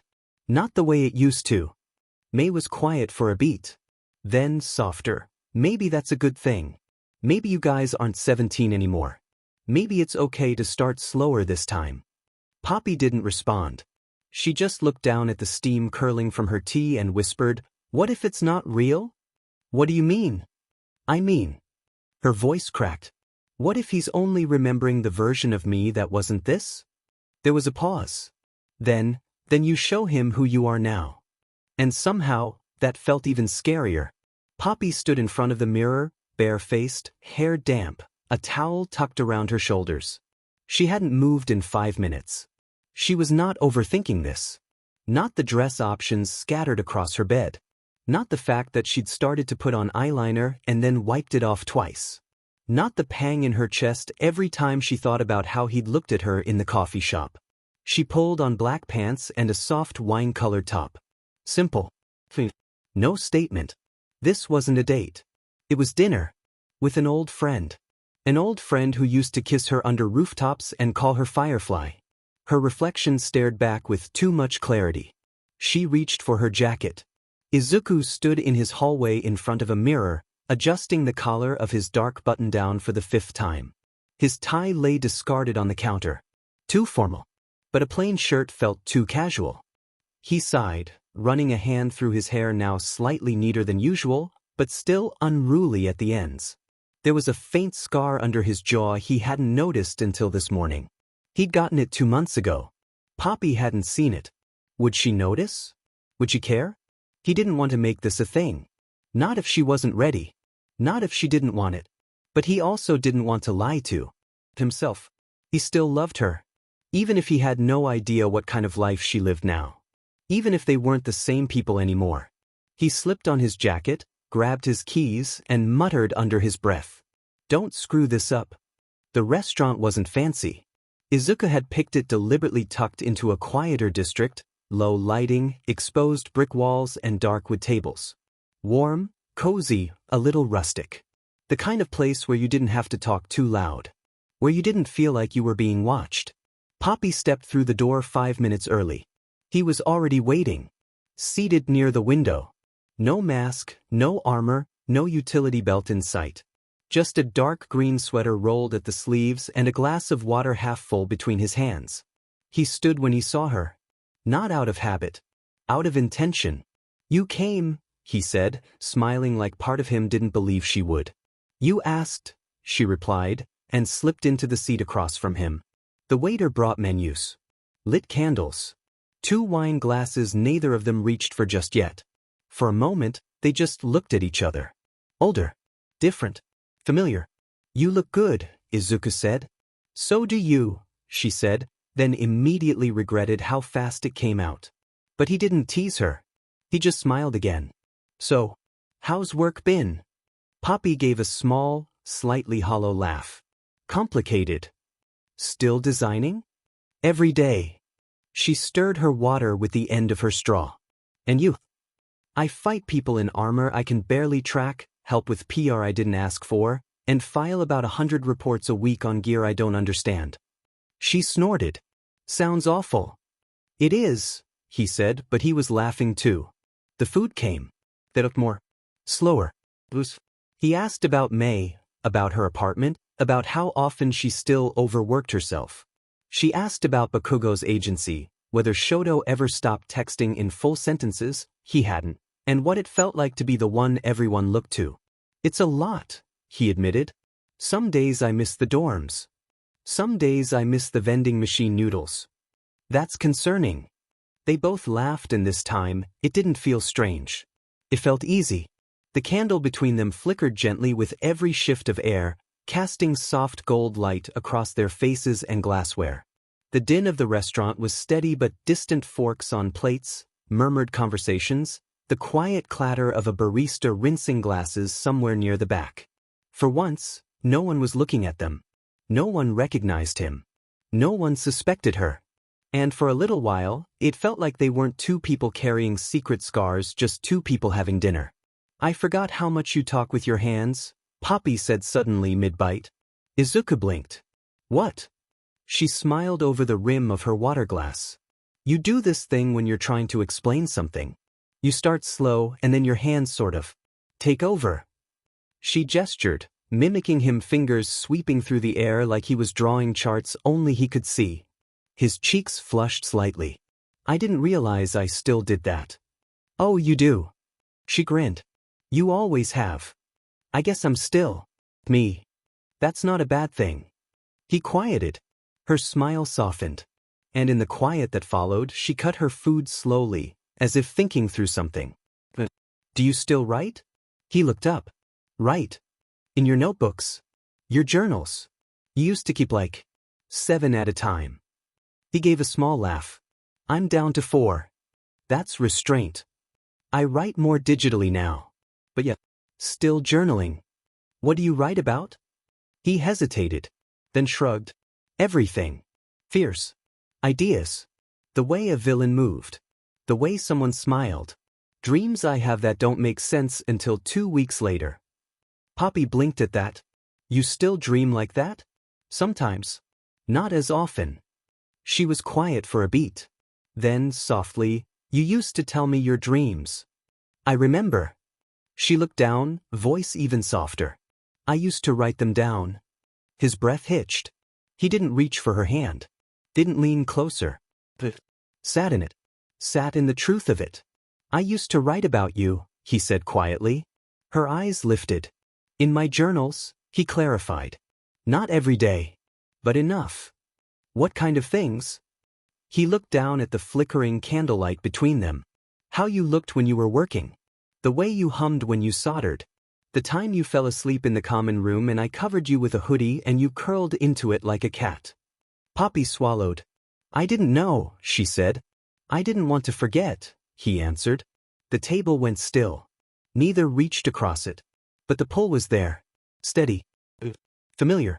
So, he said after a beat, trying to lighten it just slightly, on a scale of 1 to 10, how weird is it to be sitting across from me again? She tilted her head. 6. But like a warm 6. He smiled. She did too. And for the first time in years, there was no war behind them. No plan ahead of them. Just a dinner table. And a second glass of water she hadn't realized he'd refilled for her. The air was cool as they stepped out of the restaurant, the soft buzz of the city weaving around them. It was quieter in this part of town, just the low hum of traffic, the distant sound of a train rolling through an overhead line, and their footsteps on the sidewalk. Izuku walked beside her, not too close. Not quite touching. But close enough that when their arms swung in rhythm, the space between them felt intentional. Poppy tilted her head slightly toward him. You always pick places like that? He glanced sideways. Only when I want to hear what the other person's saying. She smiled. You heard everything? Every word. They kept walking. But the wind shifted. And then soft at first, like a whisper, the first drop of rain tapped the sidewalk. Then another. Drip, drip, drip. And suddenly, the sky opened up. It wasn't a storm, just an honest, messy downpour. Cold and insistent. The kind that soaked into your collar before you could even curse. Poppy yelped as a splash hit her neck. Seriously? Izuku looked up at the sky, then back at her. Come on. They both broke into a run, laughing as they darted into a narrow alleyway between 2 brick buildings. The overhang of an old fire escape offered a little shelter. Barely enough. They stopped there, breathless and dripping. Rainwater trickled from Poppy's bangs. Her sweater clung to her arms. She wiped her face with her sleeve and turned toward him. Izuku was grinning. Absolutely, fully grinning. He pushed wet curls from his eyes and just laughed. Loud, bright, unfiltered. Poppy stared at him, half laughing herself. What? I don't know, he said, still catching his breath. The rain. It's just this feels like something I used to dream about. She blinked. Not like exactly this, he added quickly, scratching the back of his neck. But moments like this. With you. And I always woke up before they happened. Her lips parted. Izuku stepped back slightly, eyes glowing faintly. Wait here, he said suddenly. What? Just don't move. Why? Because there's something I always wanted to try. Before she could answer, a thin tendril of black whip shot up, curling silently around the old fire escape pipe. He launched upward with a quiet burst of wind, the light from his boots flaring as he flipped with perfect precision. He let himself hang, upside down. Dangling from the black whip cord like it was nothing, arms relaxed over his chest, rain misting in the space between them. Poppy blinked, stunned, then burst into laughter. Are you serious? Izuku grinned upside down. Absolutely. You dork. You love it. She wiped at the rain on her face again, still laughing. You know this is the most dramatic thing anyone's ever done for me? I was hoping for romantic, he said, mock-wounded. I guess I'll take dramatic. Her laughter softened. The air grew still, despite the rain. Gentle, charged. He looked at her from where he hung, upside down and utterly, achingly sincere. You don't have to, he said quietly. Only if you want to. She stepped closer. Slowly. Water dripped from her sleeves. Her hair clung to her cheek. She reached up, hand barely grazing the side of his face, fingertips gentle against his skin. I always wanted to try it too, she whispered. And then carefully, slowly she rose onto her toes. Their lips met in the quiet hush of rain. The kiss was soft. It wasn't rushed or clumsy or breathless. It was everything they hadn't said. Everything they'd missed. Everything they didn't know how to name. The moment held, like gravity forgot how to pull. Like the world had stopped for just this one breath. When they finally pulled apart, Poppy smiled shy, stunned, her hands still against his jaw. You okay up there? She whispered. Not sure, he said, voice a little shaky. Might need help getting down. She laughed again. And this time it didn't ache. The sun hadn't fully come up yet. Poppy padded barefoot into her kitchen, hair tied in a messy bun, the oversized t-shirt hanging off her shoulder reading, Ask me about my schematic regrets. A soft beep from the coffee maker filled the space, followed by the warm hiss of steam. She reached for her favorite mug chipped on one side, still functional, and poured herself a cup. No sugar. Just enough milk to mute the bitterness. Her phone buzzed. She didn't have to check to know who it was. She answered the video call and held the mug up in greeting. Morning, May. May's face filled the screen instantly, wild pink hair pulled back in two uneven buns, safety goggles perched crooked on her forehead like she'd just stepped away from welding something explosive. So? May demanded, eyes wide. How'd it go? Poppy blinked. How did what go? The date, woman. Don't play coy. I've been waiting since last night. I nearly electrocuted myself trying not to call during dinner. Poppy sipped her coffee slowly. May narrowed her eyes. You're doing that thing again. That, I'm pretending everything's normal but something deeply romantic and possibly illegal just happened thing. Poppy snorted into her cup. Illegal? May leaned closer to her camera. Him. Poppy hesitated. Just long enough. May screamed. I knew it. May, it wasn't. Oh my God, you totally kissed him. Was it good? Wait, where? You have to give me everything. Poppy groaned and slumped into the stool at her kitchen counter, resting her forehead on the side of her mug. There was rain, she mumbled. Rain? Are you telling me this was a full-on movie kiss? That he hung upside down. Silence. And then a scream so loud Poppy had to pull the phone away from her face. He did a Spider-Man? Poppy covered her face with her hands. I hate you. You love me. Upside down. Holy shit. I told him he was a dork. And then kissed him anyway. God, I missed this you. I don't even know what this is, Poppy muttered. It didn't feel like a date. It felt like everything and nothing. Like the past folding back into place, but still. Different. I don't know. May's voice softened. You don't have to know. You just have to feel it. Poppy looked down at the coffee in her mug. It had gone lukewarm. I felt it, she whispered. Then let yourself, May said. And somehow, for the first time in a long time, she thought maybe she could. The elevator doors slid open with a soft chime. Poppy stepped out into the main corridor of the underground lab, the smell of coolant and carbon already filling her nose. Her boots echoed quietly against the polished floor as she made her way in, tablet under one arm, coffee in the other. She was smiling. Not the forced, polite kind she usually wore around here. This one was warm, secret, barely contained. Her shoulders felt looser. Her chest lighter. Every now and then, she bit the inside of her cheek just to keep from grinning outright. Dinner had turned into something. And now, she couldn't stop thinking about him. About how he looked upside down, laughing. About the way his eyes stayed on hers like he knew what she was about to feel before she did. She'd slept maybe 4 hours. She didn't care. But the second she walked into the main lab, the energy shifted. One of the techs glanced at her too quickly, then looked away. Another cleared his throat and adjusted his seat. Her smile faded just slightly. A moment later, a voice crackled through the overhead comm. Arisawa. Office. Now. Her stomach dropped. She placed her coffee down slowly, turned on her heel, and walked toward Kai Chisaki's office with each step a little heavier than the last. The door was already ajar when she arrived. She knocked once. Entered. Chisaki stood behind his desk, back turned, gloved hands braced on the edge of the table. The room was still cold. No music. No monitors running. And then, he tossed something onto the desk with a flick of his wrist. A tabloid. One of the more discreet ones, Horoscope Weekly. Glossy. Cheap print. Folded just slightly. Poppy stared at it. Right there on the front page, Midoriya's mystery girl dinner for two? The photo wasn't perfect. A little grainy. But clear enough. Her. Seated across from him in the restaurant. Laughing. Smiling. Happy. She didn't say anything. Kai slowly turned. Explain, he said calmly.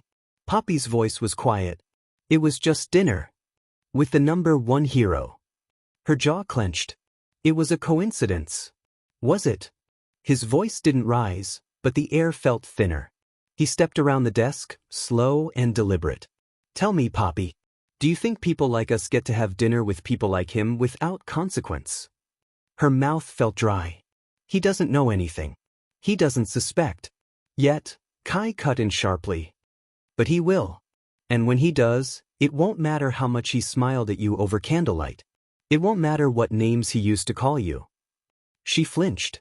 You're not a girl anymore, he said, voice low. You're a weapon. My weapon.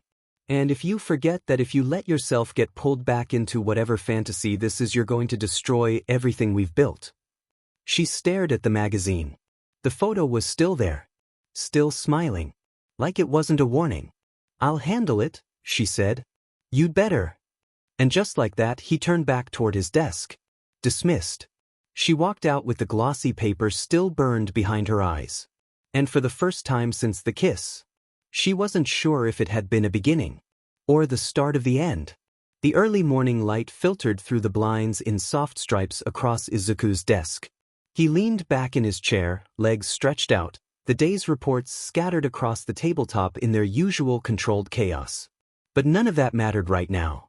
Because right on top of the stack, tucked neatly beneath a manila folder labeled Downtown Incident Debrief, was a folded tabloid. And on its cover, her dinner. Laughter. Her eyes on him. He couldn't stop smiling. Not the wide, goofy kind he used to wear as a teenager. This smile was quieter. Deeper.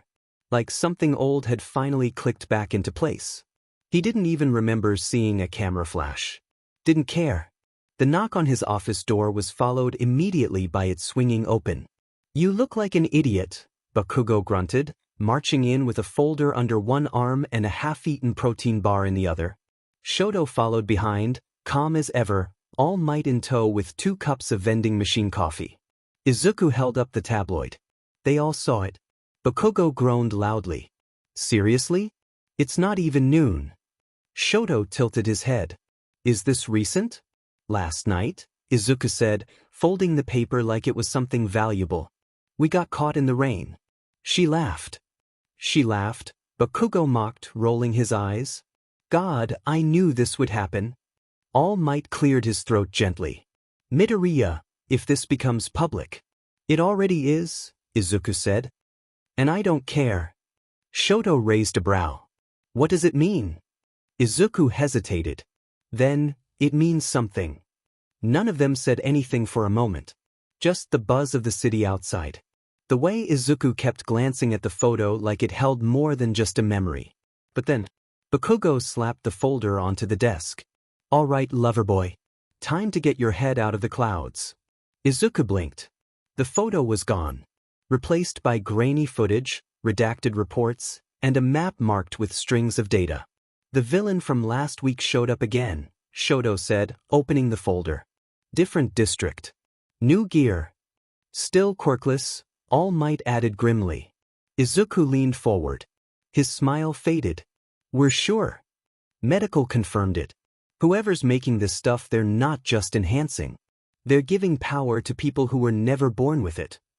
Izuku's brow furrowed. There's no traceable source? Bakugo shook his head. None. Everything's off-grid. Custom-coded. Same neural link patterns as before. Izuku stared at the footage again. The tech moved too cleanly. Too smart. He felt something cold settle under his ribs. Then we've got a problem.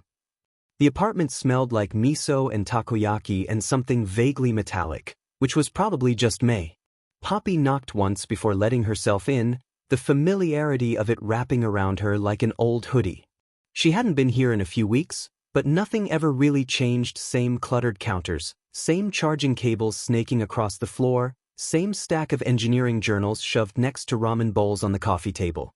Back here, May's voice shouted from the kitchen, half drowned out by a loud whir and a soft yelp from Ida. Poppy stepped inside and toed off her boots, smiling when she spotted Ida standing in front of the open oven wearing a frilly apron over his slacks, oven mitts on both hands, and a deeply concerned look on his face. Poppy, he greeted her with a bow so formal he almost dropped a tempura tray. Please make yourself at home. Dinner is being supervised. That's not reassuring, she said, eyeing the slightly smoking fish cakes. It's edible. May called out. Ida just doesn't trust science. Poppy grinned and stepped further in, setting down her bag. You cooking now? No, we ordered from that place you like, May said, emerging from the back room with grease smudged on her cheek and a wrench sticking out of her back pocket. The takoyaki's in the box with the dragon sticker. You want green tea or wait? Sit down. I need to tell you something. Poppy blinked. Ominous. May bounced once on the ball of her feet and grabbed Poppy by the wrist, dragging her to the couch. Ida hovered behind them, visibly trying not to smile. May sat down next to her and smacked her palms on her thighs. So, I've been meaning to tell you this for like a week, but you've been emotionally brooding and romantically tangled, so I waited. May. I'm Piarden and T. Poppy stared. Blink. What? May beamed. Ida turned crimson but nodded, one hand going to the back of his neck. 3 months, May added. We wanted to wait until we had the test confirmed. And also until Ida stopped fainting when I said the word Yutters. I didn't faint, Ida mumbled. You leaned dramatically. Poppy opened her mouth. Closed it. Then opened it again. You're serious. As a malfunctioning proximity sensor, May said proudly. We're going to have a tiny, chaos-loving, goggle-wearing baby. Poppy suddenly laughed. The kind that bubbled up fast and loud and full of something sharp and sweet. And then her eyes burned, unexpectedly. May saw it instantly and reached for her hand. I'm so happy for you, Poppy whispered. I know, May said, squeezing. And one day, you'll be sitting on this couch telling me your news. Or you'll still be single and brilliant and building skyships and flirting with the #1 hero like a badass. Either way, I got you. Poppy leaned into her shoulder. I'm glad it's you, she said softly. You deserve this. May tilted her head. Diamen right I do. Ida placed a warm mug in her other hand and sat down beside them like the world wasn't changing in the best way. And for a moment, the only thing Poppy felt was joy. Uncomplicated. Unqualified. Poppy kicked the door closed with her heel, arms full of leftover containers from May's place. The warmth of that visit clung to her. May's laughter, Ida's nervous grin, the way she glowed when she talked about the baby. The apartment felt quiet by comparison. Dim and still. Familiar. She dropped the takeout on the counter and flicked on a lamp. The soft gold light filled the room as she peeled off her jacket and tossed it over a chair. Her heart was full, but her mind wouldn't stop spinning. May was going to be a mom. Somehow, that single fact had cracked something open inside her, something raw and soft and... It wasn't jealousy. Not exactly. It was more like watching someone else step into a version of the future you once thought you might have too. Her phone buzzed once with a message she didn't check. She leaned her elbows on the counter and stared down at her own hands. Knock knock. She froze. Not a message. Not a call. Someone was here. Her breath hitched. She stepped slowly toward the door and peeked through the peephole. Green hair. Soft eyes. And a brown paper bag held carefully in both hands. She opened the door. Izuku. Hi, he said, a little breathless. Sorry. I know it's late. I just was passing by and thought of you. And... He held up the bag sheepishly. I brought mochi. Poppy blinked. Her favorite dessert. Strawberry. Soft and chewy and always a little messy. Her voice softened. You remembered? Of course I remembered, he said, a little too fast.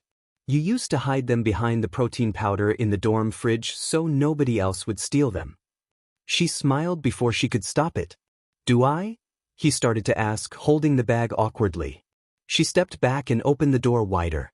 Yeah, she said. Come in. Izuku stepped inside carefully, as if afraid his boots might scuff the floor or his presence might take up too much space. Poppy closed the door behind him and turned the lock with a soft click. She watched as he glanced around her apartment, taking in the scatter of blueprints on the counter, the blanket half draped over the couch, the half-finished cup of tea near the sink. He smiled faintly. It's very you. She arched a brow. Messy. Lived in. He held up the brown paper bag again and gave it a little shake. Peace offering? She reached out and took it from him, their fingers brushing warm, brief. I thought you liked the sakura kind best, he added as she moved into the kitchen. I do. But I asked the shop owner if they had the really soft kind. You know, the ones that fall apart a little when you bite them. Poppy opened the bag. Inside were 4 little mochi, pink dusted with powdered sugar and carefully wrapped in wax paper. She exhaled. Slow. Quiet. Thanks, she said softly. She placed 2 on a small dish and brought them to the living room, where he'd already lowered himself onto the couch cautiously, like he was afraid he might break something. She handed him one and sat beside him, a little closer than she meant to. Not touching, but close enough to feel the warmth of him. He looked down at the mochi in his palm. It's strange, he said after a beat, how some things never change. She glanced sideways at him. I still feel nervous around you, he added. She blinked. Why? Because. It's you. He bit into the mochi, cheeks coloring a little as powdered sugar stuck to the corner of his mouth. She laughed gently and reached for a napkin, dabbing it away before she even realized what she was doing. They both froze. Just for a second. Then she pulled back, cheeks warm. Izuku swallowed hard, then set the rest of the mochi down and leaned forward, elbows on his knees. You seem different lately, he said softly. Poppy looked down at her hands. In a good way? He paused. In a quiet way. She didn't know what that meant. She didn't want to ask. I saw May today, she said, shifting the weight off herself. She's pregnant. Izuku's eyes widened. Seriously? She nodded. 3 months. That's amazing. I know. He looked at her a moment longer. And how did that make you feel? She almost laughed. I don't know. Another pause. I think it made me wish I'd done everything differently, she whispered. He didn't speak. Just listened. That was always the thing about him, he never needed to fill the silence. He let it stretch, trusted it to mean something. I thought I had all this time to figure things out, she continued. And then I blinked, and it was 8 years later. And here you are, sitting on my couch. Like nothing happened. But something did happen, he said. She looked at him then. And saw it. In the way his hand hovered near hers. In the way his knee tilted slightly in her direction. In the way his voice trembled just enough when he added, Everything happened. The silence between them wasn't empty. It throbbed. It pulsed between them like a second heartbeat, louder than their breaths, louder than the storm still rolling quietly beyond the windows. The tension wasn't subtle. It was choking. Heavy with everything they hadn't said. Everything they'd lost and hadn't dared to want again. Izuku leaned forward, elbows on his knees, his hand barely brushing the cushion beside hers. Poppy turned to him. Really looked at him. And the air cracked. Like static before lightning. Like the held breath before a kiss that changed everything. She leaned in. So did he. Their foreheads touched, just enough to feel the heat humming under skin. You shouldn't be here, she whispered, voice shaking. I know, he said hoarse. But I couldn't stay away. His hand came up slowly, cupping her cheek, gentle, reverent, thumb brushing across her cheekbone like she was something holy. Her breath hitched. When their lips met, it wasn't tentative. It was soft for a second like memory. Then it crashed. Mouths colliding with years of longing and restraint snapping all at once. He kissed her like he was dying for it. Like he had been dying without it. She dragged him closer, fingers in his curls, still damp from the rain. Her nails scratched against his scalp just enough to make him groan, deep and guttural. They pulled apart only long enough to breathe. I missed you, he rasped, eyes dark, voice wrecked. Instead of answering, she kissed him again harder. This time, her body shifted into his lap, knees braced on either side of his thighs. She straddled him, pressing down to feel him, and he swore under his breath. Puppy, he warned, but she was already grinding against him, her hands under his shirt now, dragging it up, feeling every scar, every line of muscle. Say it, she murmured. He met her eyes, breathless. Firefly, he breathed, the name tumbling out like a confession. God, I missed you. The nickname hit her like a punch to the chest. She kissed him again, fierce, needy, her voice raw between gasps. Then take me.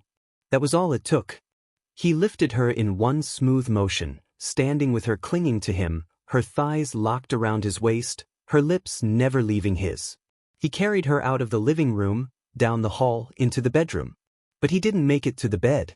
Instead, he spun and pinned her to the edge of the tall dresser, setting her down with a grunt. The wood creaked beneath her. The lamp beside them trembled. His hands were already under her shirt, dragging it up. Her bra came off next, tossed aside in a breathless rush. His mouth latched onto her skin, tongue teasing her NPL while his hands roamed lower. Poppy gasped, back arching. She whispered. You feel so good. You always lit me up, he growled against her skin. Like fire in my veins. My little firefly. She hummed when he bit down just enough to sting. He dropped to his knees without warning, pulled her skirt up, dragged her panties down. And then he devoured her. Tongue buried deep, lips wrapped around her CLT. Fingers gripping her thighs to keep her steady as she squirmed and ummed and shattered under his mouth. Sheet Izuku, she gasped, fingers in his hair, tugging hard. He looked up once, eyes glazed with lust. Come for me, firefly. And she did. She came with a choked cry, legs shaking, thighs clamping around his head. He didn't let up until her body finally slumped forward, spent. Then he rose, eyes wild, face wet with her. Look at you, he murmured, lining himself up, pee-pee flushed and throbbing. You're still everything. And then he slammed into her. One deep, perfect move. All the way in. She cried out, grabbing at his shoulders. He kissed her hard, muffling the sound, moving again and again, relentless. The dresser rocked under them. Her back hit the mirror. The lamp slid an inch. Hell, he groaned. You feel like home. She couldn't speak. Could barely breathe. Each move hit deep. Hungry. His grip on her hips bruising. Her fingers dug into his back as she bit down on his shoulder to keep from screaming. You close? He whispered into her ear, voice rough and shaking. I want to feel you fall apart around me. She nodded frantically, eyes rolling back. Yes, Izuku, don't stop. He reached between them, rubbed tight circles on her CLT, and her body snapped. She clenched around him, sobbing his name as her orgasm tore through her. Poppy Firefly, he gasped. He drove in once, twice, then shattered. His hips stuttered. His whole body seized. He spilled deep inside her with a groan so raw it left him trembling. He held her through it, face buried in her neck, body shaking. And then the silence returned. Only this time, it was full of breath, of sweat, of something finally whole. He didn't pull out right away. Didn't let her go. He just kissed her shoulder and whispered, "I'm not letting you go again." She pressed her forehead to his and whispered back, "But, because I'd burn the world to keep you." They stayed there for a long moment, neither speaking. Their breaths moved in sync, ragged and slow, chests pressed together as their bodies began to come down, heat melting into warmth, desperation fading into something quieter, more real. Poppy's fingers were still buried in his hair, gentle now, stroking without thought. Izuku rested his forehead against her shoulder, one arm still tight around her waist, like if he let go, she might vanish. The lamp tilted to one side. A drawer hung half open behind her thigh. The mirror above the dresser was fogged at the edges from heat and breath. She gave a breathless laugh against his temple, voice low and fond. "There was a bed, you know." Izuku huffed a quiet, shaky sound that might have been a laugh. "Didn't notice." Poppy pulled back slightly to look at him. His hair was wild. His cheeks were flushed. His eyes, those green, storm-lit eyes, were still fixed only on her. He leaned forward and kissed her again. Not hungry. Not desperate. Just soft. Honest. Then he wrapped his arms fully around her back and lifted her slowly, this time, carefully. She hooked her arms around his neck, forehead brushing his, legs still trembling slightly. "I've got you," he whispered. And she believed him. He carried her across the room, his bare feet silent against the hardwood floor. The only sound was the quiet thump of their heartbeats and the rustle of the sheets as he gently set her down on the mattress, following her down, covering her body with his own. This time, there was no rush. Just skin against skin. Warmth under the blankets. Hands finding each other in the dark. And something that felt dangerously close to peace. The blankets were twisted around their legs, one of the pillows had ended up on the floor, and the moonlight streaming through the window drew soft silver lines across the bed, cutting shadows across Izuku's back as he lay beside her. Poppy was tucked against him, her head resting on his shoulder, one arm draped lazily across his stomach. His skin was still warm from where their bodies had moved together, still damp in the places her mouth had kissed him. Neither of them spoke for a while. It wasn't awkward, just quiet, like the kind of silence you earn. Izuku shifted, brushing his fingers through her hair. "Are you okay?" he asked softly. Poppy nodded against him. "Yeah, but..." "Overwhelmed." He chuckled quietly. "Yeah, same." She lifted her head, propping herself on her elbow to look at him. His eyes found hers in the dark, softer than she'd ever seen them, unguarded. "What?" she asked. Izuku reached up and traced the curve of her jaw with his thumb. "I used to imagine this," he murmured. "Not the dresser part. That was unexpected." She smirked. "I try to keep things interesting." He leaned in and kissed the corner of her mouth, slow and warm. "You always did." She sank back into his side with a quiet hum, fingers idly tracing circles against his. After a beat, she whispered, "I still think about that last night. Before the war."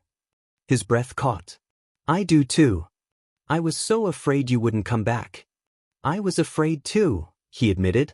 "Not of dying, but of never seeing you again. Never getting to tell you how much He paused, swallowed. "How much you meant to me." Poppy tilted her head, eyes studying his. "You still do," he said. "Mean everything." Her heart stuttered. "I don't know what this is yet," she said honestly. "I don't know how to fit it into the rest of my life." Izuku nodded. "Then don't. Not yet. We don't have to name it." He turned toward her, brushing his lips over her knuckles where her hands still rested on his chest. "I just want to stay here. Right now. With you." She smiled, small, tired, full. "Then stay." And he did. They lay like that for a long time, sharing warmth, heartbeat to heartbeat. occasionally whispering little things, memories, jokes, half-sentences they didn't finish. His fingers in her hair, her hand against his chest, the weight of the world slipping off their shoulders for one stolen night. When they finally drifted to sleep, the silence between them wasn't empty. It was home. The sun had barely crept above the skyline when Poppy stirred. Golden light bled in through the sheer curtains, soft and warm against the tangled sheets. The room smelled like sweat and skin and DC evidence of the night before still lingering in the air. Her body ached in the best way, thighs sore, lips kiss-swollen, nerves still humming. Izuku lay beside her on his back, one arm under the pillow, the other resting across her hip. His curls were a mess. His face soft in sleep, chest rising and falling in steady rhythm. But her eyes drifted lower, and there it was. The unmistakable tent in the sheet, straining with morning need. He was already hard, thick and flushed beneath the fabric, twitching slightly even in his sleep. Heat flared in her belly. She was wet already, warm and heavy between her legs just from looking at him. Maybe it was the memory of last night. Maybe it was the way he hummed her name like it tasted sweet. Or maybe it was just him, Izuku, all heat and strength and tenderness wrapped in one body she'd never stopped craving. Poppy bit her bottom lip, shifting slowly, carefully. She didn't want to wake him. Not yet. She peeled the blanket back just enough to expose him. His pee-pee stood tall, heavy against his stomach, already glistening at the tip. She couldn't resist. She climbed over him, careful with her knees as she straddled his waist. Her bare thighs brushed his hips. Her core hovered just above him, slick, throbbing, ready. She reached down and stroked him once, gently, watching his hips twitch. A soft sound escaped him, barely a groan. Still half asleep, she guided him to her entrance and sank down slow. Her mouth dropped open. Her fingers dug into his chest for balance as inch after inch of him filled her. He was so deep, and she was already dripping for him. A breath hitched in his throat. His hands came up, instinctively gripping her hips. "Poppy?" he rasped, voice gravel rough and confused. "Shoo," she whispered, rolling her hips gently. "Let me take care of you, baby." He groaned, eyes fluttering open, pupils blown wide. Firefly. She began to move. Slow at first. Teasing. Grinding in small circles that made his fingers flex harder against her skin. He was fully awake now, but he didn't try to stop her. Didn't take control. He let her ride him. Watched her with awe in his eyes like she was the only thing in the world that existed. "You feel so good," she whispered, breathless. "So full of you." She picked up the pace. Thud, thud. Slick sounds filled the room, her thighs slapping against his, her nails scraping across his chest every time she dropped her hips to take him deeper. His head fell back. "You're so tight, Poppy, so wet, I'm not gonna last." "Not yet," she panted. "I'm close. So close." She rode him faster. Harder.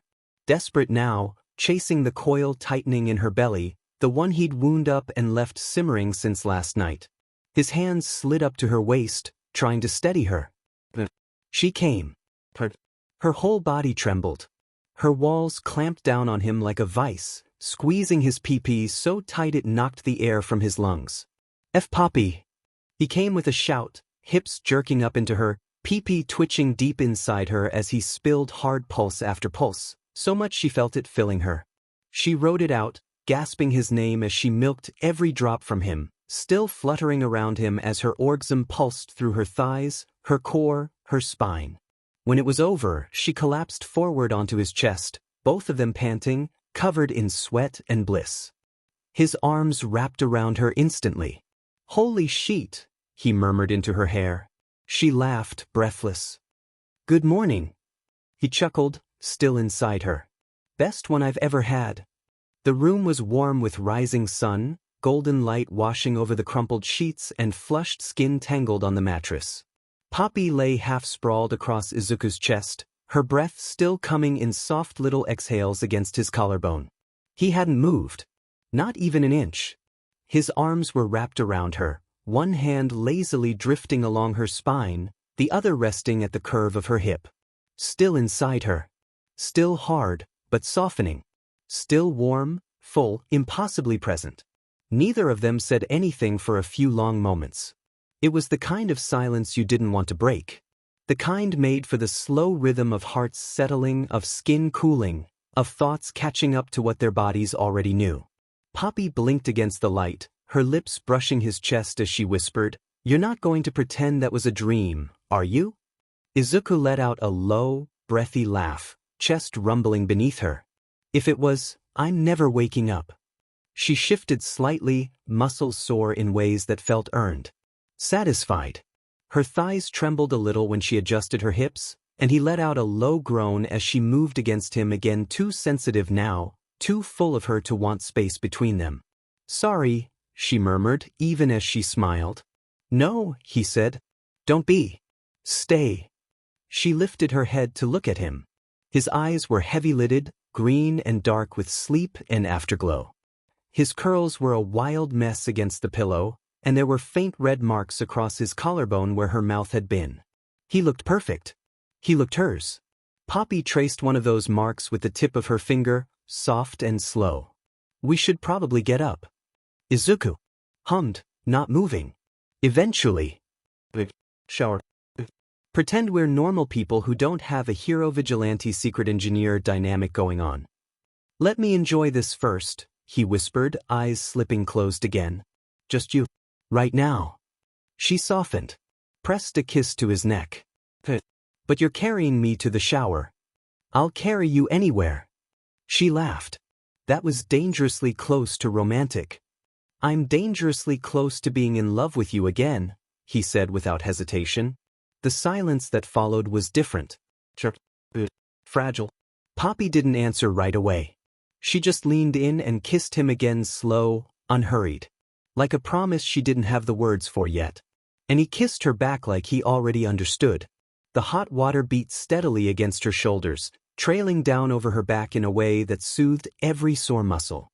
Steam curled along the walls, fogging the mirror outside the shower, and Poppy let her eyes slip shut for a moment as her head tipped back. She didn't hear him enter. She just felt it, hands sliding around her waist from behind, fingers skimming across damp skin, lips brushing her shoulder. "Good morning again," Izuku murmured, voice warm and rough with sleep. She smiled. "You really did carry me in here." "You said I had to." "I was joking." "I wasn't." She turned slightly in his arms and looked up at him. His hair was wet now, curling tighter from the steam. Droplets clung to his lashes. His chest still lined with the red marks she'd left the night before rose and fell slowly against hers. Poppy reached up and trailed a finger over one of the fresh scratches on his shoulder. "You're gonna have to explain these to someone," she teased. He leaned in and kissed her temple. "Let them wonder." They stayed like that under the water for a while, no rush, no tension. He lathered shampoo into her hair with a tenderness that made her chest ache. She helped wash the dried sweat from his back. They moved around each other like they'd done it 100 times before. Like it was normal. And maybe it could be. Just for this morning. Later, she stood in his oversized t-shirt sleeves hanging long past her elbows as she leaned against the kitchen counter. Her hair was still damp, towel-dried and curling loosely at the ends. Izuku was at the stove, barefoot, humming under his breath as he stirred something in a pan. "You're humming the UA fight song," she said, sipping from the mug he handed her. "I know," he grinned. "It's muscle memory." She stared at him, heart doing that thing again. The quiet ache that felt too much like love. He looked happy. When he passed her a plate of fluffy scrambled eggs and slightly burnt toast, she took it without teasing. "Very professional," she said, biting into the toast. "I'm a national hero, not a 5-star chef. You're lucky you're hot." He nearly choked on his coffee. "What?" She raised a brow. "I said what I said." Izuku turned to look at her, eyes wide, cheeks flushed. "You realize if you keep talking like that, I'm never leaving." Poppy looked down at her plate. Quietly, without looking up, she said, "I'm not asking you to." He froze for just a second. And then she felt his hand wrap gently around hers on the counter. Neither of them said it. But it hung in the space between them. "This is real." This is happening. Poppy's boots clicked softly on the polished floor of the lab. The sound was familiar, precise, her gait measured, her face calm, but something was different. She felt it in the way her shoulders stayed looser, her lips barely fighting the trace of a smile as she swiped her access badge across the sensor. The heavy door hissed open. The air inside was sterile and cool, humming with energy from the suspended machinery and dim blue lighting. Back to it. No sunlight here. No warm hands brushing her waist, no laughter over coffee. Just circuits, schematics, and that thing Chisaki wanted her to build.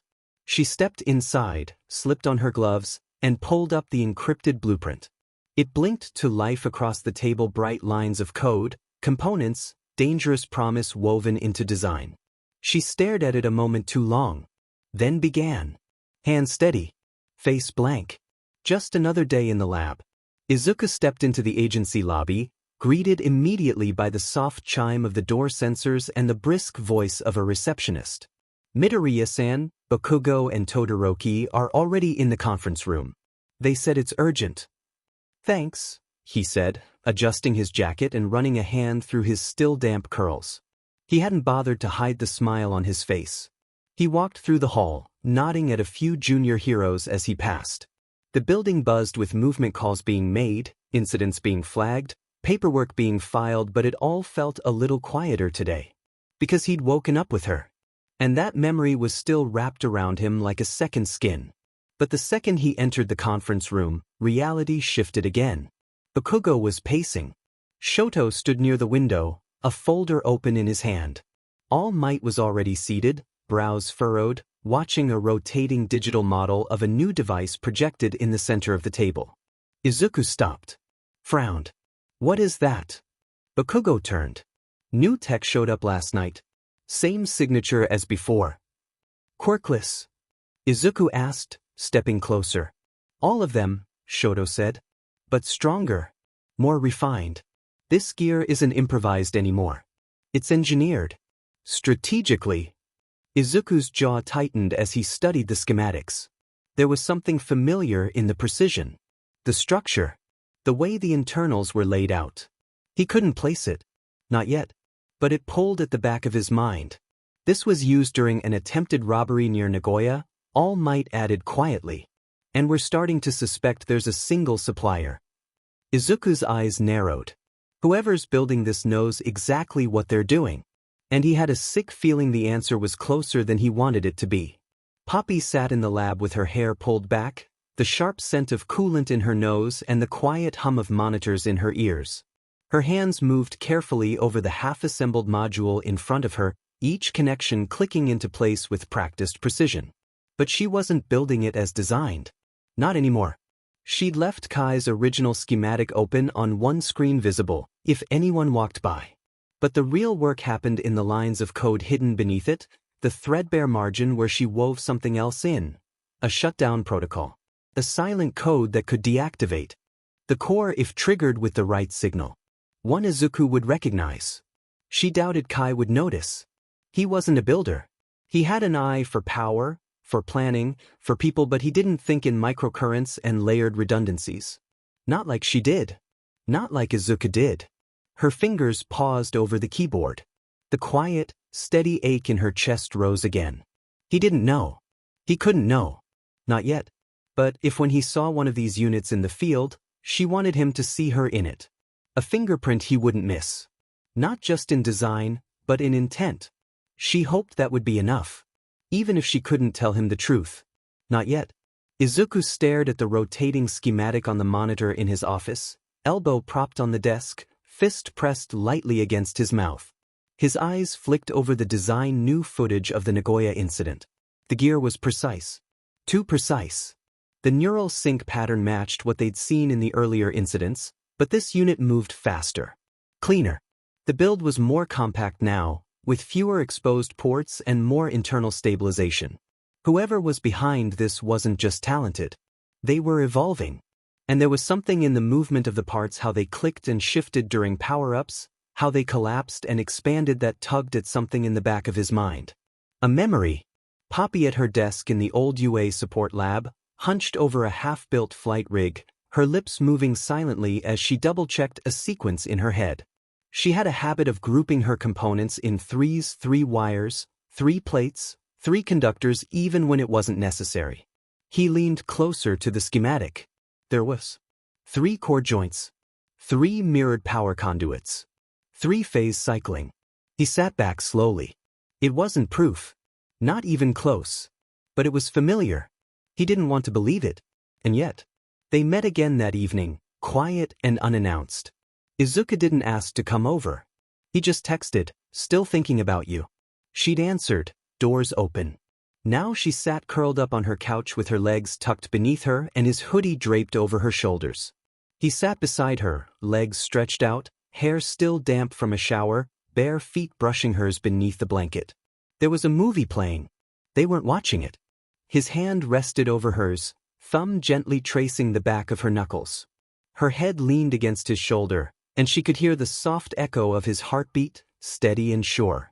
It was easy to forget everything when he held her like this. When his presence was quiet and grounding, like something solid in a life that had started to feel dangerously unstable. "Did you ever think we'd be here again?" she asked softly. His voice came after a pause. "No.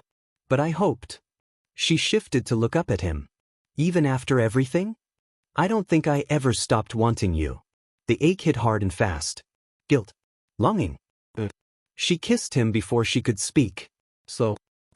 His hands slid into her hair, tilting her head just right. Her body moved into his lap instinctively, and he welcomed her without hesitation, his arms wrapping around her like a promise. But when they pulled apart, she hesitated. "I don't want to mess this up," she said. "You won't. You say that like it's easy." He cupped her cheek, thumb brushing beneath her eye. "It's not. But I'm not going anywhere." She almost believed it. She almost let herself.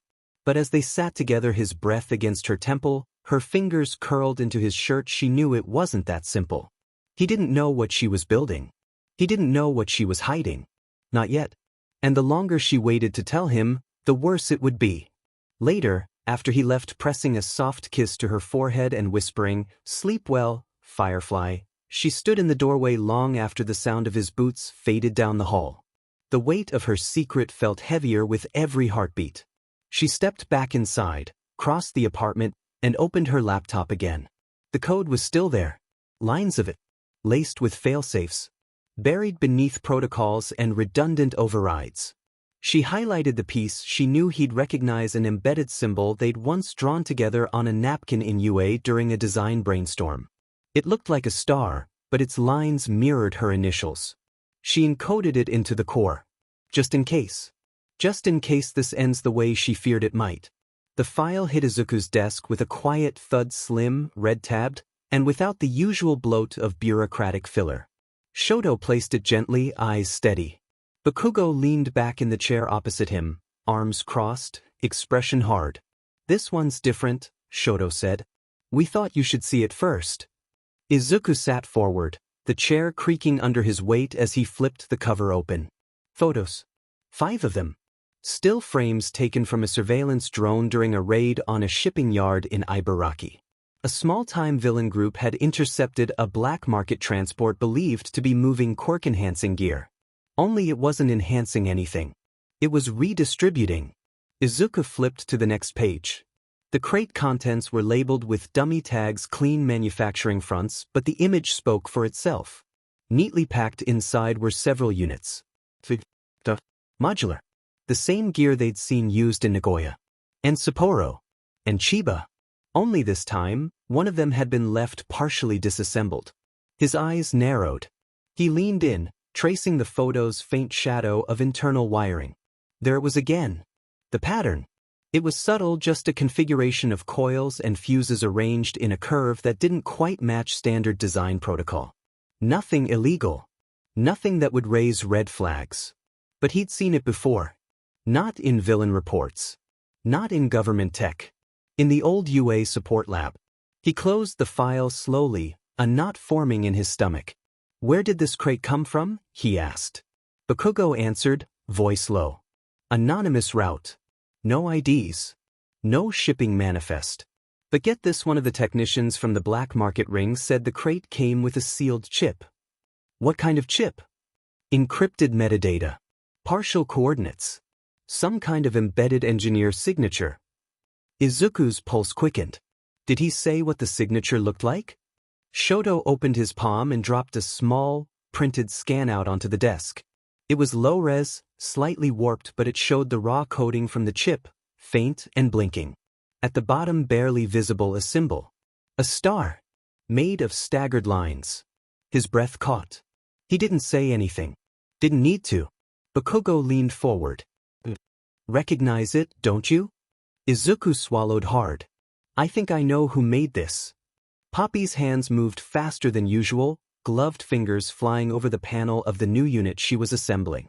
Her goggles were pushed up on her head, stray strands of hair clinging to her cheeks from the lab's rising humidity. The mainframe was nearly done.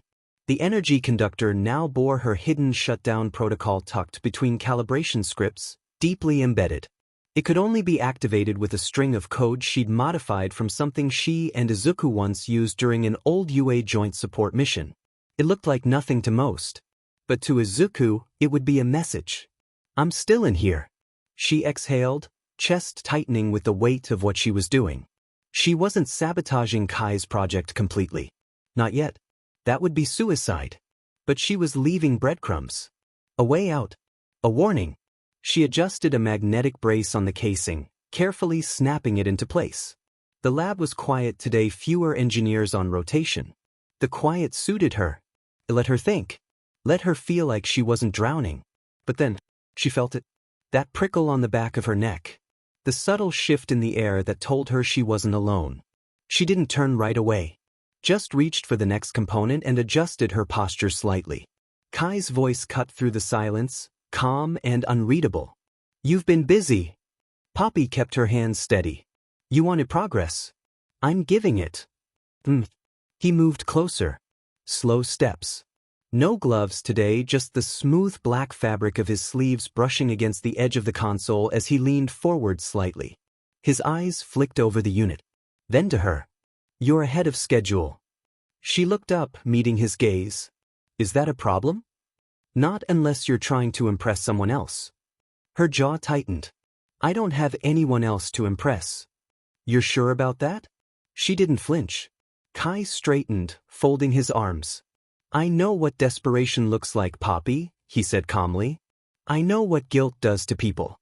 Makes them work faster. Makes them cover their tracks too cleanly. She forced a small, tired smile. Or maybe I just finally believe in the work. He watched her for a long moment. Then just like that he smiled. I'm proud of you, he said. She stared at him. I mean that, he added. You're becoming exactly what I knew you could be. She didn't answer. Didn't trust herself to. Kai stepped back, the soft echo of his footsteps trailing behind him as he turned and left the room. She stood still. For a long time. When she finally moved again, her hands weren't as steady. Her breath wasn't as deep. And that ache in her chest, the one she kept trying to ignore, was louder than ever. Izuku didn't sleep that night. He tried. Showered. Laid down in his bed with the pillow that still faintly smelled like her shampoo. But his mind refused to stop circling the same impossible thought. That symbol. It wasn't just familiar, it was theirs. Drawn in permanent marker on a napkin back at UA. The night they stayed up until 3 a.m. trying to build a prototype rescue drone out of scrap metal and stubbornness. She'd called it, the star that keeps its center. A design signature. A joke. Now it was embedded in villain tech. He couldn't let it go. Not when it burned in the back of his eyes like a warning. By morning, he was back at the agency. The building was quiet, still too early for most staff. He moved through the halls on instinct, heading for the secured archive room tucked deep behind the West Wing. He scanned his credentials and stepped inside, the sterile glow of data terminals flickering to life around him. He typed in her name. Arisawa Poppy. Support course. Top of her class. Graduated with distinction. Known affiliations. Mei Hatsum, Engineering, Ida Tenya, Class 1A, Izuku Midoriya, Class 1A Limited Note. Personal correspondence documented in UA archives. He dug deeper. Old files, old project schematics, presentations, mock deployments. Her designs were cleaner than he remembered, more refined. Some of them had early versions of stabilization modules, rudimentary, awkward but familiar. Too familiar.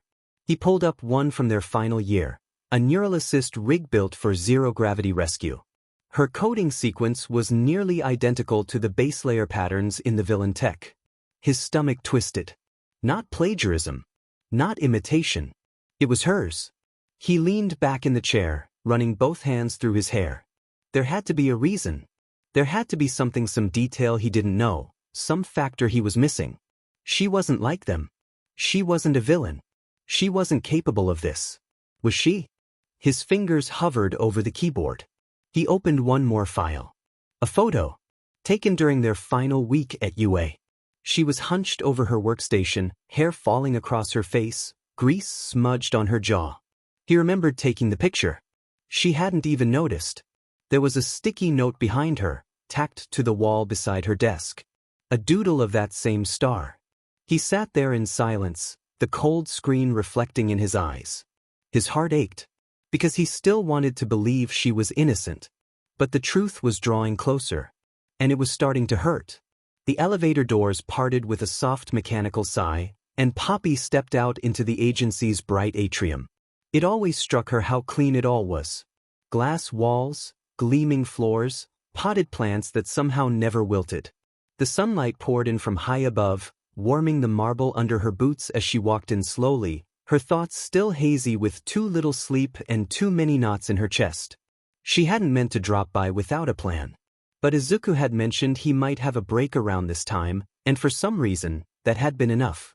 She didn't want to be alone.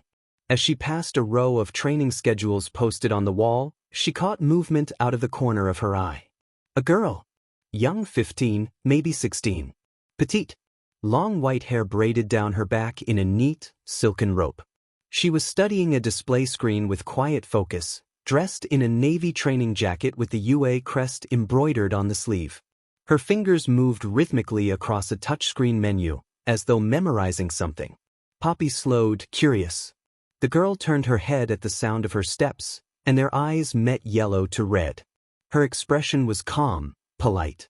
Then she blinked and gave a small smile. "You're not usually here," the girl said, voice light but perceptive.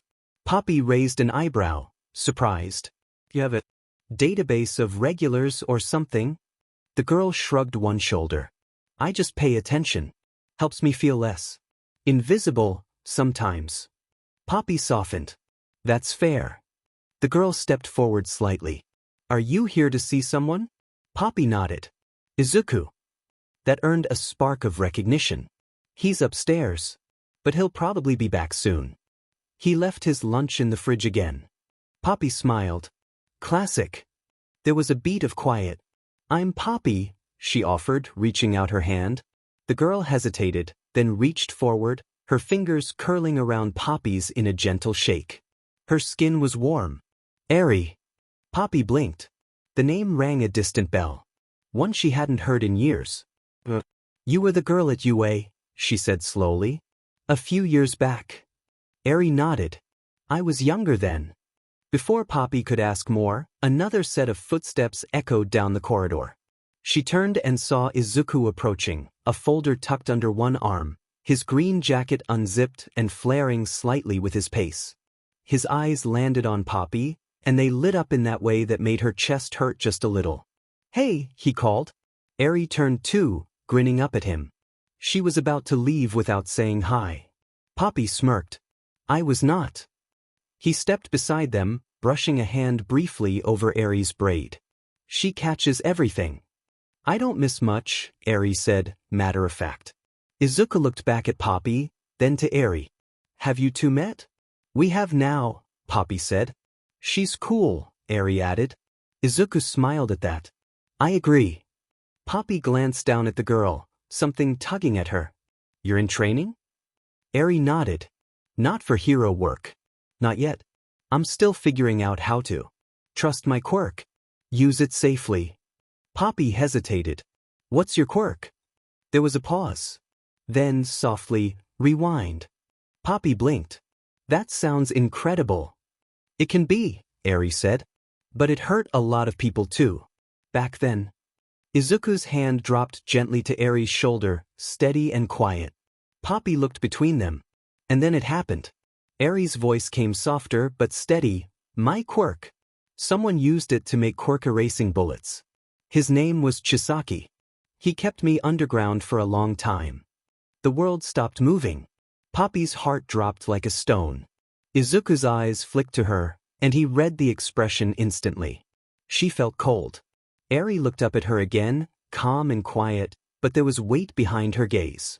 I'm okay now, she said. But he was evil. He hurt a lot of people.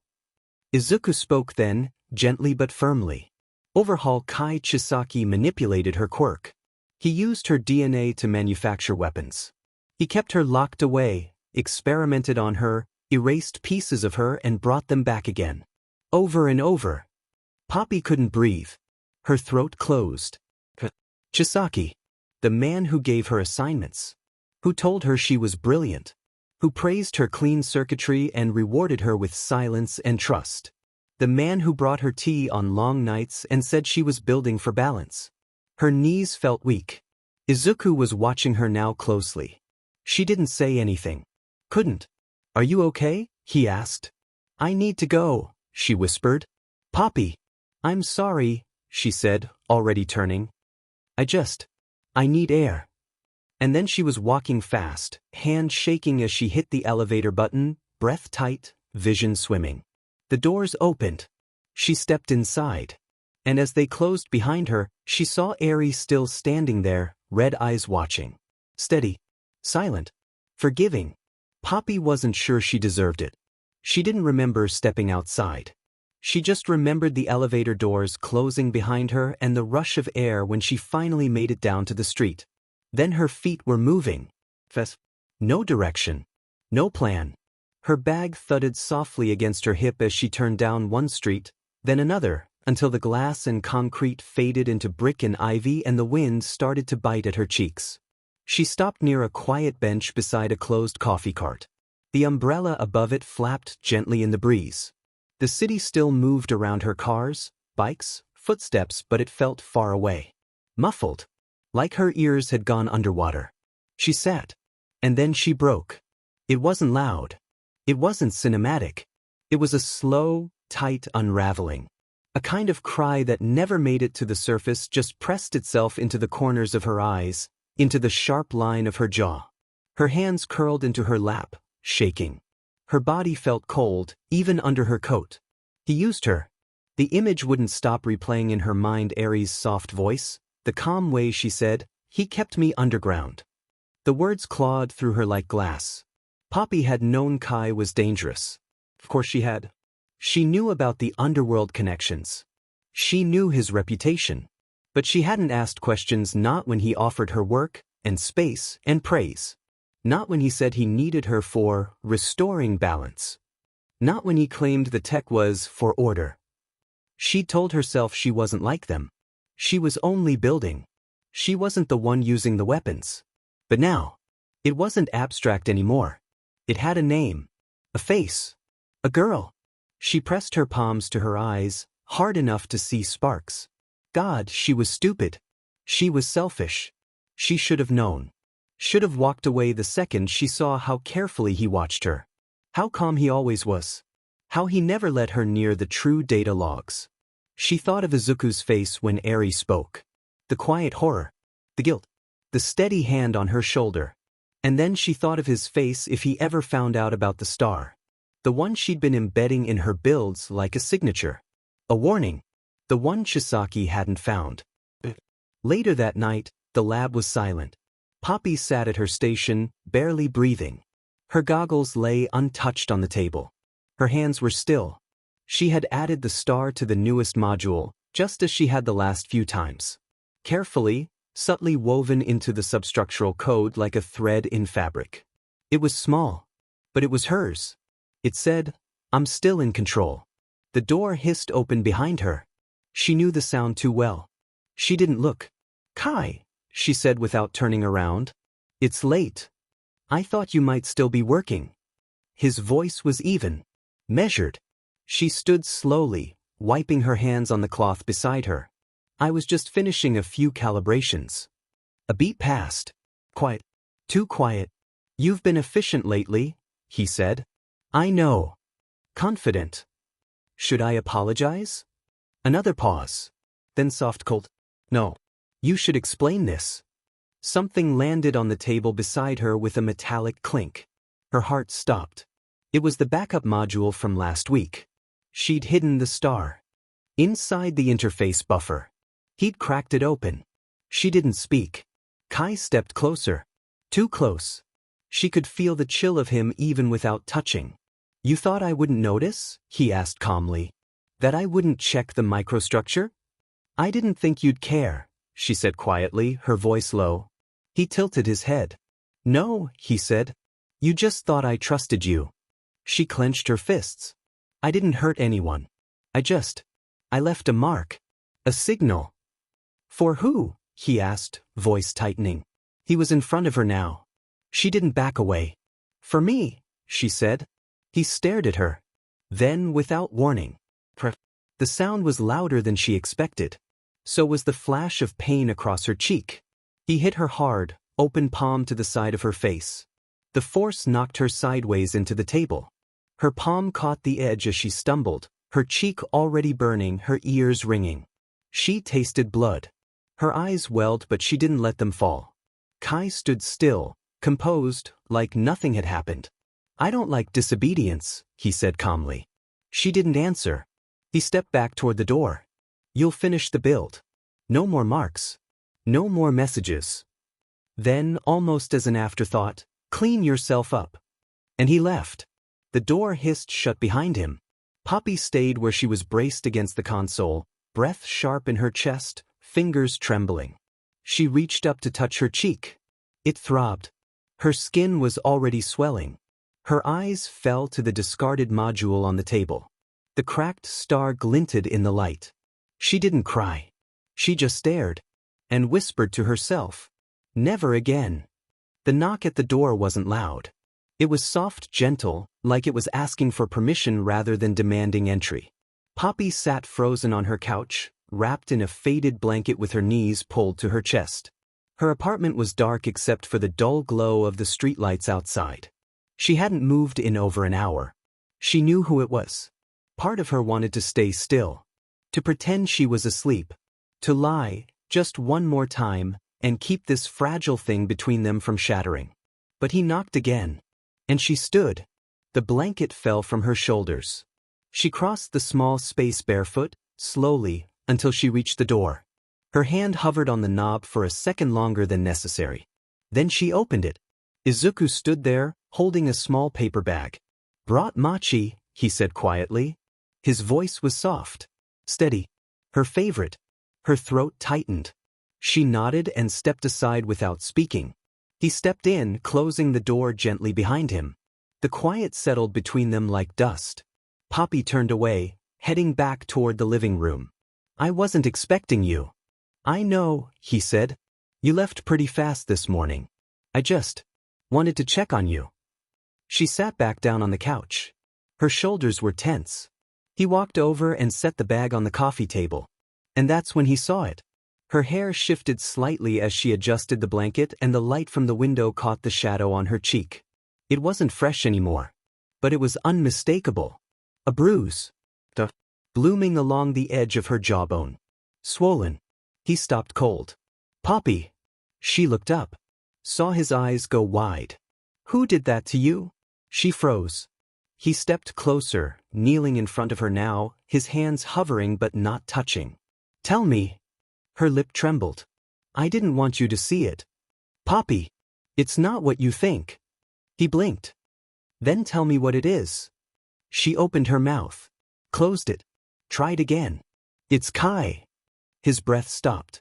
Her voice was soft. Hollow. Like something inside her had already cracked, and now the words were just crawling out from the wreckage. I've been working for him, she whispered, since I got back from abroad. Izuku didn't move. I didn't know at first. Not really. I just thought he was connected. Dangerous, sure, but he made it sound like Like he was trying to build something better. Something safer. She laughed a bitter, broken sound. He said I was helping make the world more balanced. He still didn't speak. So she kept going. Then I saw Eri today. I didn't know, I swear. Izuku, I didn't know what he'd done to her. I didn't know what he was. He was breathing hard now. You built the tech, he said, almost numb. The gear we've been tracking. The signature. I left the star for you, she said quickly. I put it in there on purpose. So you'd know it was me. So maybe you'd understand I wasn't. Poppy, he breathed.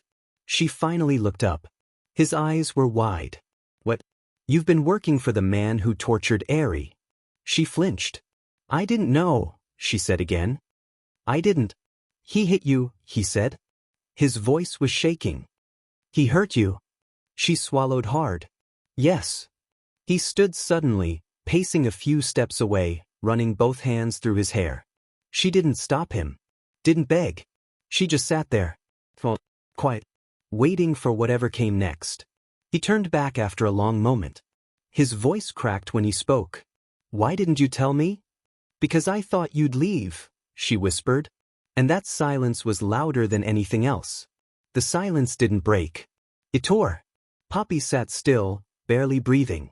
She could hear the second hand ticking on the wall clock. The hum of the fridge. The faint whistle of wind against the windows. Everything but him.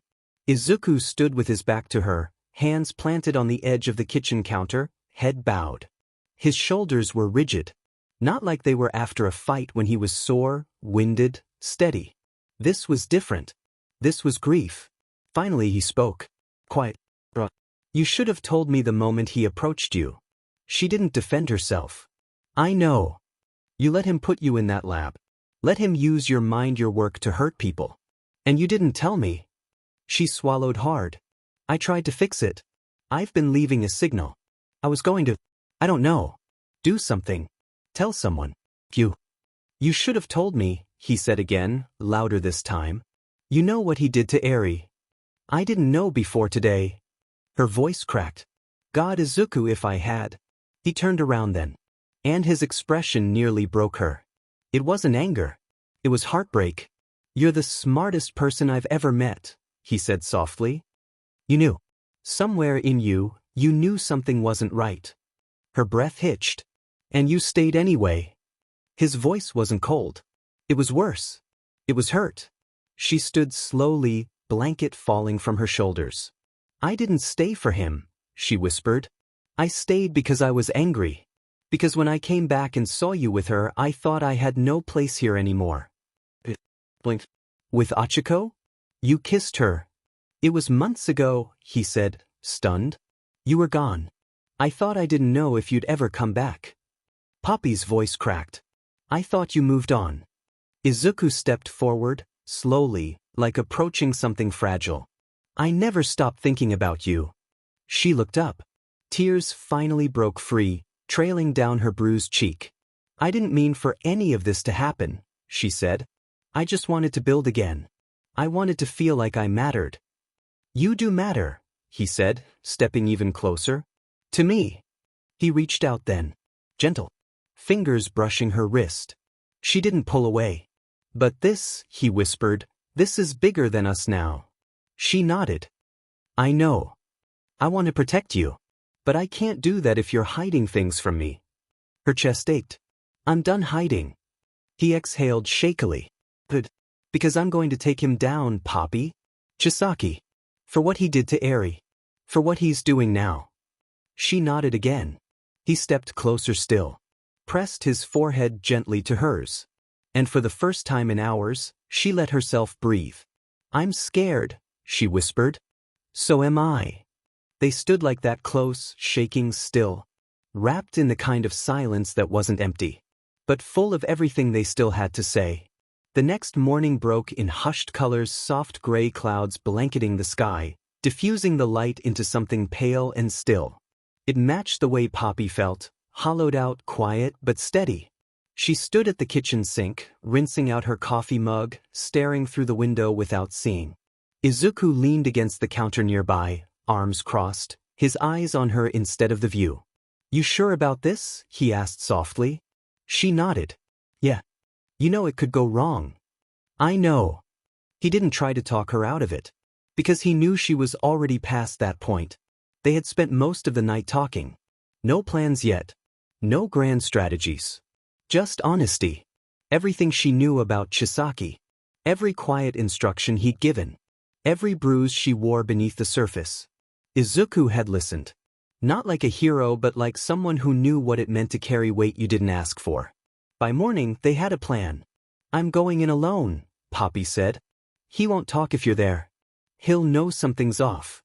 I'll be close, he said. You won't see us, but we'll be watching. I asked Mirko and Hawks to help. They'll be stationed nearby if anything happens. They'll be inside in seconds. Poppy let out a long breath. The room was quiet for a beat. Then she whispered, He's going to hate me. Izuku stepped forward, touching her hand gently. No. He's going to realize you're not his to control. That gave her strength. Poppy stepped into the lab with purpose. Her spine was straight, her eyes steady, but her palms were sweating inside her sleeves. Izuku's voice echoed in her head, We'll be close. You just say the word. But still, she was alone. The lab lights hummed overhead, casting a clinical blue wash over the machinery. The newest module, sleek, cold, and nearly complete, sat beneath a cloth on the central table. She took one step forward. Then another. Kai was waiting. He stood with his back to her near the far wall, coat hanging neatly over his shoulders, gloves still on. He didn't turn when she entered. Just kept inspecting the polished surface of a control panel. Poppy's voice was steady. I'm done. He didn't move. She forced herself forward another step. I won't build for you anymore. I won't be a part of this. The pause. Then, calm and unhurried, he spoke. That's unfortunate. Still not looking at her. I wanted you to be here for the final stages. You're talented, focused, easy to work with when properly motivated. She clenched her fists. You used me. That made him chuckle low, almost fond. I guided you, he said, finally turning. His expression was unreadable. Cold. His eyes held no malice, only certainty. That was worse. I believed in your mind, Poppy. Even when you didn't. I gave you purpose. She shook her head, stepping back. You gave me silence. Isolation. Lies. Kai sighed as if disappointed. You're not going anywhere. The click. Metal clacked behind her. Before she could react, a set of sleek black mechanical arms shot out from the console beside her, long, segmented, spider-like. They coiled around her waist and shoulders, one clamping over her wrist. She gasped and struggled, but the grip was unyielding, pressing her spine to the cool glass wall behind her. You really thought I'd let you walk out? Kai asked softly, stepping toward her. After everything I've invested? You're insane. Maybe. Or maybe I just see the future more clearly than the rest of you. He reached up and slowly peeled back the cloth covering the machine on the table. Poppy's breath caught. It was massive, brutal in design. A fusion of their early prototypes and something newer, sleek, dark, humming with barely contained power. She recognized the layout. The energy node. The dispersal vents.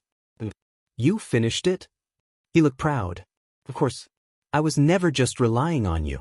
You were a luxury. A variable. I simply adjusted when needed. Her voice trembled. What does it do? He tilted his head. Tell me what you think it does. She stared at the vents, the charge coils, the stabilizing rings. Erasure, she whispered. You want to nullify quirks. Kai smiled. No, Poppy. He stepped closer. I want to eradicate them. Her heart stopped. What? He leaned down, speaking softly, like a teacher explaining a theory. This device will release a chain-reactive field targeted, refined, beautiful in its precision. It will destroy any genetic signature tied to a quirk. Not just suppress. Not just erase. Wipe out, cell by cell, leaving only the baseline human behind. She was shaking. That's genocide. No, he said. It's restoration. He stepped back, spreading his arms. I'm rebuilding a pure world. One without quirks. Without monsters. Without the chaos your kind created. You're insane, she said again, her voice breaking. He didn't even blink. And you were a part of it. Whether you like it or not. She strained against the restraints, chest heaving. I won't let you do this. Izuku isn't here, he interrupted.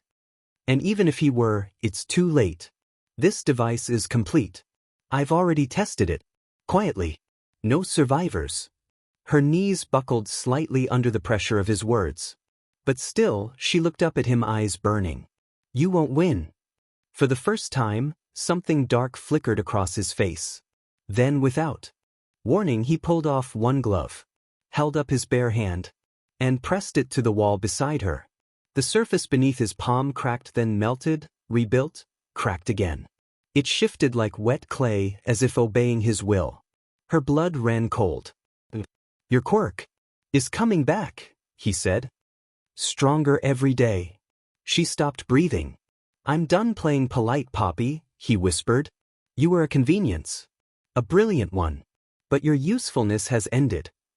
She closed her eyes and activated the tiny transmitter in her boot. Silently, Izuku would come. She just had to hold on. The emergency signal went off like a low, pulsing heartbeat. Izuku's earpiece flared with static for half a second before the soft, coded ping repeated once, twice, then steady. He was already moving before Hawks could finish saying her name. Poppy. The city above rumbled. It started with a tremor, subtle, just enough to make the buildings groan. Then the street cracked. From the underground depths, metal unfolded. Panels shifted and twisted like living ribs, grinding against each other with the mechanical shriek of forced resurrection. Sparks flew as the pavement split open. From the heart of it, a towering, clawed device emerged, sleek, black, and pulsing with core energy. The base expanded, anchoring itself as vents hissed steam into the sky. And at its center, she was there. Poppy, suspended in a tangle of mechanical arms, restrained midair like a puppet caught in steel strings. Her coat had torn across the shoulders. Her arms were pinned behind her. One thigh bore a gash, bloody and raw. Her hair clung to her cheeks in damp strands. But her eyes were burning. Furious. Terrified. Alive. Izuku stopped short, boots skidding to a halt across the cracked asphalt. Hawks and Mirko flanked him seconds later, the street behind them cordoned off by panicked civilians and hero units holding a perimeter. His heart slammed against his ribs. He couldn't breathe. Couldn't look away. Firefly. He breathed, voice low and gutted. Another shape rose from the collapsing shadows behind the machine. Kai Chisaki stepped forward, calm and precise, as though the city hadn't just split open around him. His coat swept behind him like a curtain, and his hands were gloved again, one mechanical, one flesh. I had a feeling you'd show up, he said, voice echoing through the distortion of speaker vents. Hero. Izuku's eyes didn't leave Poppy. Let her go, he growled, the weight behind his voice laced with something deeper, feral, unyielding. Chisaki stepped closer to the edge of the platform, one hand brushing the polished curve of the machine beside him. I could, he said. But she made a mistake. She tried to walk away. You finished the device, Izuku said. That thing you made her help build. Chisaki's expression didn't change. I perfected it. She merely helped me understand the nuances. Izuku took a slow step forward. Every nerve in his body screamed to launch himself toward her. To rip those arms apart with black whip, to catch her before she fell, to hold her and never let go again. But the way her wrists were bound too high, the way the arms were angled, booby-trapped, he couldn't rush it. Not yet. I know what this does, he said louder now. I know what you're trying to do.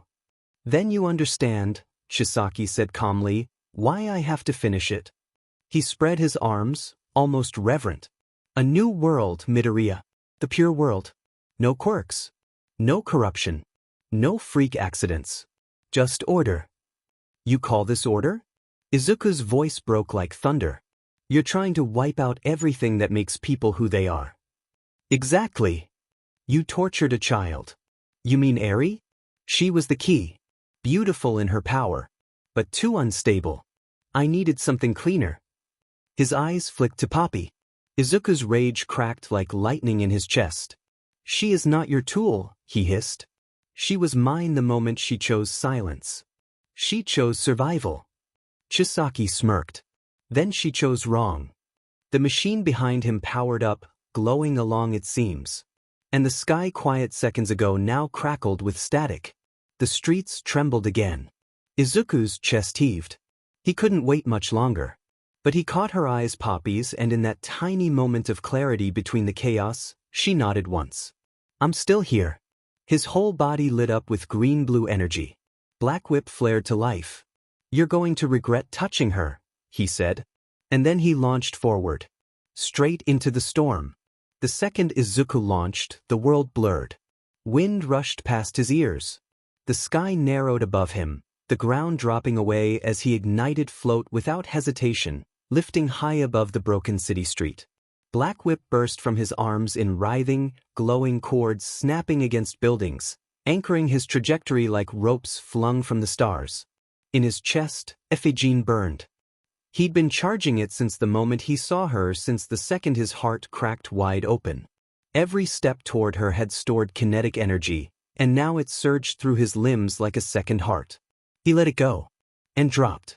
He rocketed toward the platform in a blur of green lightning and speed, trailing a spiral of smokescreen behind him, a sudden burst of fog that cloaked his descent, obscuring the sensors scanning from the top of Chisaki's device.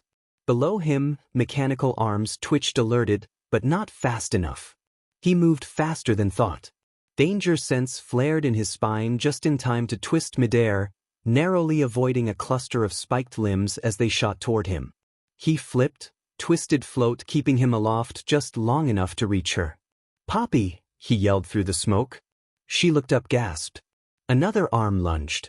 He dodged and slammed a full-powered strike into the joint at its base. Ephigene charged, cracking the steel clean in half. Sparks flew. Poppy dropped a few inches, the arm restraining her left side weakening. He landed hard on the edge of the machine, Black Whip lashing out again, grabbing the edge of a support beam to steady him. And then, Chisaki appeared. Right in front of him. Face calm. Handbear. You're too late, he said. Izuku moved, but Chisaki touched the platform beneath their feet. The metal exploded. Twisted. Reformed. Izuku leapt back, barely catching Poppy's other restraint as it tried to reposition her. She screamed as the limb shifted violently, wrenching her arm at an unnatural angle. Let her go, he shouted, flinging Black Whip at the base panel again, yanking it apart. I told you, Chisaki said, stepping out of the smoke like death incarnate. It's already done. The machine's core surged, vibrating with rising energy. A low hum filled the air. Izuku's danger sense went wild. He's going to activate it. Hawk's voice cracked through his calm. You've got maybe 30 seconds tops. I'm not leaving her. Izuku shouted back, voice laced with fury. He launched again, Ephigene and float combining for a horizontal burst. He crashed into the control panel with both fists, ripping it from its base. Wires screamed. Metal split. Sparks ignited. But it wasn't enough. Chisaki lunged. Izuku twisted, just barely avoiding his hand as it scraped his sleeve. The platform beneath his feet reformed midair, forcing him upward. He used it. Kicked off. And dove straight for Poppy. He wrapped one arm around her waist, the other gripping a thick strand of Black Whip. I've got you, he whispered, voice breaking. Her fingers curled into his jacket. I knew you'd come. With a roar, he ripped the final mechanical limb free. The arm screamed, sparks bursting, hydraulics failing. The moment she was loose, Izuku kicked back with everything he had, Ephigene exploding beneath his boots, launching them both off the machine just as the energy pulse began to build to critical mass. Below, the machine shook violently. Above, the wind screamed. Izuku activated float again, held her tightly. They soared. Down below, the core began to overload. And Chisaki stood at the heart of it. Watching. Smiling. You can't stop it, Midoriya, his voice echoed through the static. You can't stop me. But Izuku wasn't listening. He had her. He had her. And he wasn't letting go again. The air cracked. Izuku held Poppy tight, arms locked around her waist, black whip thrashing from his shoulders to keep them balanced in midair. The machine below was still humming with unstable energy, its core pulsing, sparking, threatening to rupture at any second. He had seconds, maybe less, to get her clear.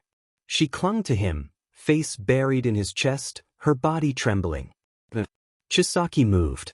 A sharp hiss split the air as one of the mechanical arms snapped back to life, overridden, and launched toward them like a whip. Izuku's danger sense blared. Too late. Another arm, faster hidden in the shadows of the smog, came from behind. Clang. The force of it slammed into his side. Sheet. He spun midair, one arm still wrapped around Poppy, trying to twist his body between her and the attack. But his grip slipped. Not completely. Just enough. Her fingers slid from his. No. Their eyes locked for the briefest moment. A second. Then she fell. Poppy! She hit the pavement hard, bounced once with a sickening thud, then rolled onto her side, limp. It was the sound that stopped Izuku cold. Not the crash. Not the shouts from the heroes below. It was the silence after. She didn't move. His feet hit the ground a half-second later, landing in a blast of force that cracked the asphalt beneath him. He didn't feel it. Didn't hear the crowd screaming. Didn't hear Mirko shouting something through comms.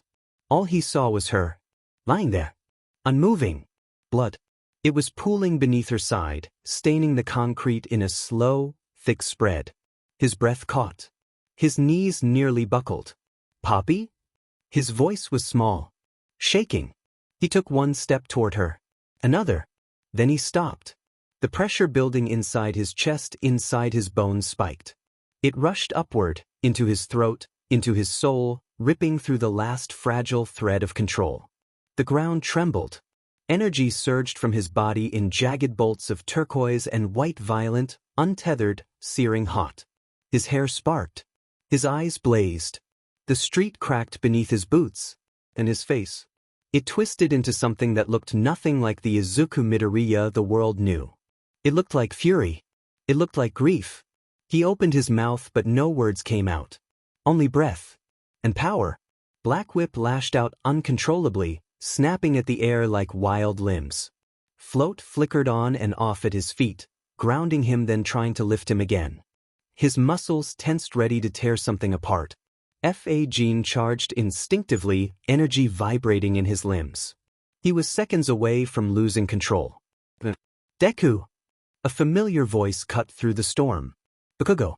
Another followed, calm, grounded, steady. Midoriya.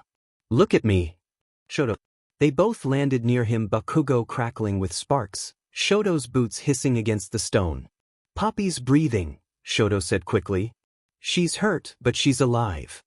Izuku didn't move. Deku! Bakugo barked again. We need you right now. You hear me? That freak is still standing there with that machine ready to go nuclear. Izuku's breathing was ragged. His fists clenched so hard his knuckles went white. She fell because of me, he whispered. She didn't, Shoto said firmly. Chisaki did this. You want to help her? Bakugo snapped. Then get your sheet together and take that machine down. Save her the way you always do. Izuku looked up. Past the blur of his vision, past the blood, past the fury. To her. Still lying there. Still breathing. Still fighting. His jaw tightened. And then he nodded. He straightened slowly. Black whip curled tighter around his arms, coiling like a serpent waiting to strike. Float steadied. Fa gene shimmered in his calves, fully charged. Bakugo, he said, voice low. Controlled. Deadly. Cover her. Bakugo gave a sharp nod and moved immediately, crouching at Poppy's side to check her pulse. Shoto, Izuku continued, his eyes locked on the machine still pulsing in the center of the street. Help me end this. Shoto stepped up beside him. Together. And with that, they launched. Straight into the fire. The machine hissed and roared like a living thing, steam curling from its vents, core glowing brighter with each passing second. The street around it was crumbling, power grids sparking, pavement warped beneath its anchoring claws. And at the center of it all, Overhaul stood calm, unbothered, cold, until the wind shifted. Izuku dropped first boots, slamming onto the crumbling edge of the platform, Black Whip thrashing behind him in wide, flaring arcs. Next to him, Shoto landed with a gust of frost, steam swirling around his body as his left side shimmered with fire, right arm already coated in thick layers of ice armor. Behind them, the ground exploded in a flash of light and sound. "Let's effing go!" Bakugo snarled as he shot upward in a cyclone of sparks, palm cracking with explosive heat. He pivoted in midair, blasting one mechanical arm to slag before it could reset itself. "Protect the girl," Chisaki said to the machine, calmly pressing his bare hand against a control node. It pulsed red. The arms began to shift again, 3 of them surging toward the side of the street where Poppy lay. But Bakugo was already there. "Not happening, a-hole." He launched a massive howitzer impact across the alleyway, slamming the limbs back with a deafening boom. The concussive force shook the glass of nearby buildings, and the pressure sent debris flying, shielding Poppy's unconscious form. He landed between her and the machine, gauntlets steaming. "You want to touch her again?" Bakugo snarled. "You go through me." Chisaki's head tilted, unimpressed. "Dynamite." Bakugo grinned like a wolf. "In the flesh." Meanwhile, Izuku and Shoto moved in tandem. "I'll freeze the outer anchors," Shoto said quickly, his voice tight, eyes scanning. "You go for the core." Izuku nodded. "Be ready. This thing's charged to detonate. One wrong hit could set it off." "Got it." Shoto slammed his palm into the ground. Ice shot outward like a living glacier, spiraling through the pavement and racing toward the mechanical base. It spread in perfect symmetry, locking 2 of the anchoring legs into solid blocks of frozen steel. The machine shuddered. "Now!" Izuku activated FA gene, legs bursting with stored power. He launched. Midair, smoke screen bloomed around him in a dense, fast cloud, breaking line of sight. From within it, his voice echoed low and fierce. "You don't get to decide the future, Chisaki." Chisaki raised his hand to reshape the panel. But Izuku was already there. He burst out of the smoke in a flash of light and drove his fist straight into the machine's side. Delaware smash, full cowling. The impact tore the core's casing open, sending sparks and raw energy arcing into the air. Black Whip lashed behind him to stabilize, and as he landed, Shoto sent a wave of ice straight into the exposed vent. The core screeched, lights flickering. "You're too late," Chisaki snapped, lunging toward the controls. But Bakugo shot forward from his post, intercepting him mid-step with a ground-shaking explosion that sent both of them flying apart. Izuku charged again. He launched a double Black Whip tether, catching the fractured vent on both sides and with a roar, ripped it clean off the machine. Energy backlashed. A shockwave burst outward. All 3 heroes shielded themselves. When the dust finally settled, the machine was dead. The core dark. The limbs limp. Chisaki stumbled out of the smoke, breathing hard, his coat in tatters. "I'll rebuild it," he rasped. "You think this is over, but it's not." Izuku stepped forward, face unreadable. "You built it on her back. On pain. On a lie." "You're no different," Chisaki hissed. "She chose me when you didn't." "No," Izuku said quietly, "she survived you." And then he punched him. A clean, direct blow, no quirk.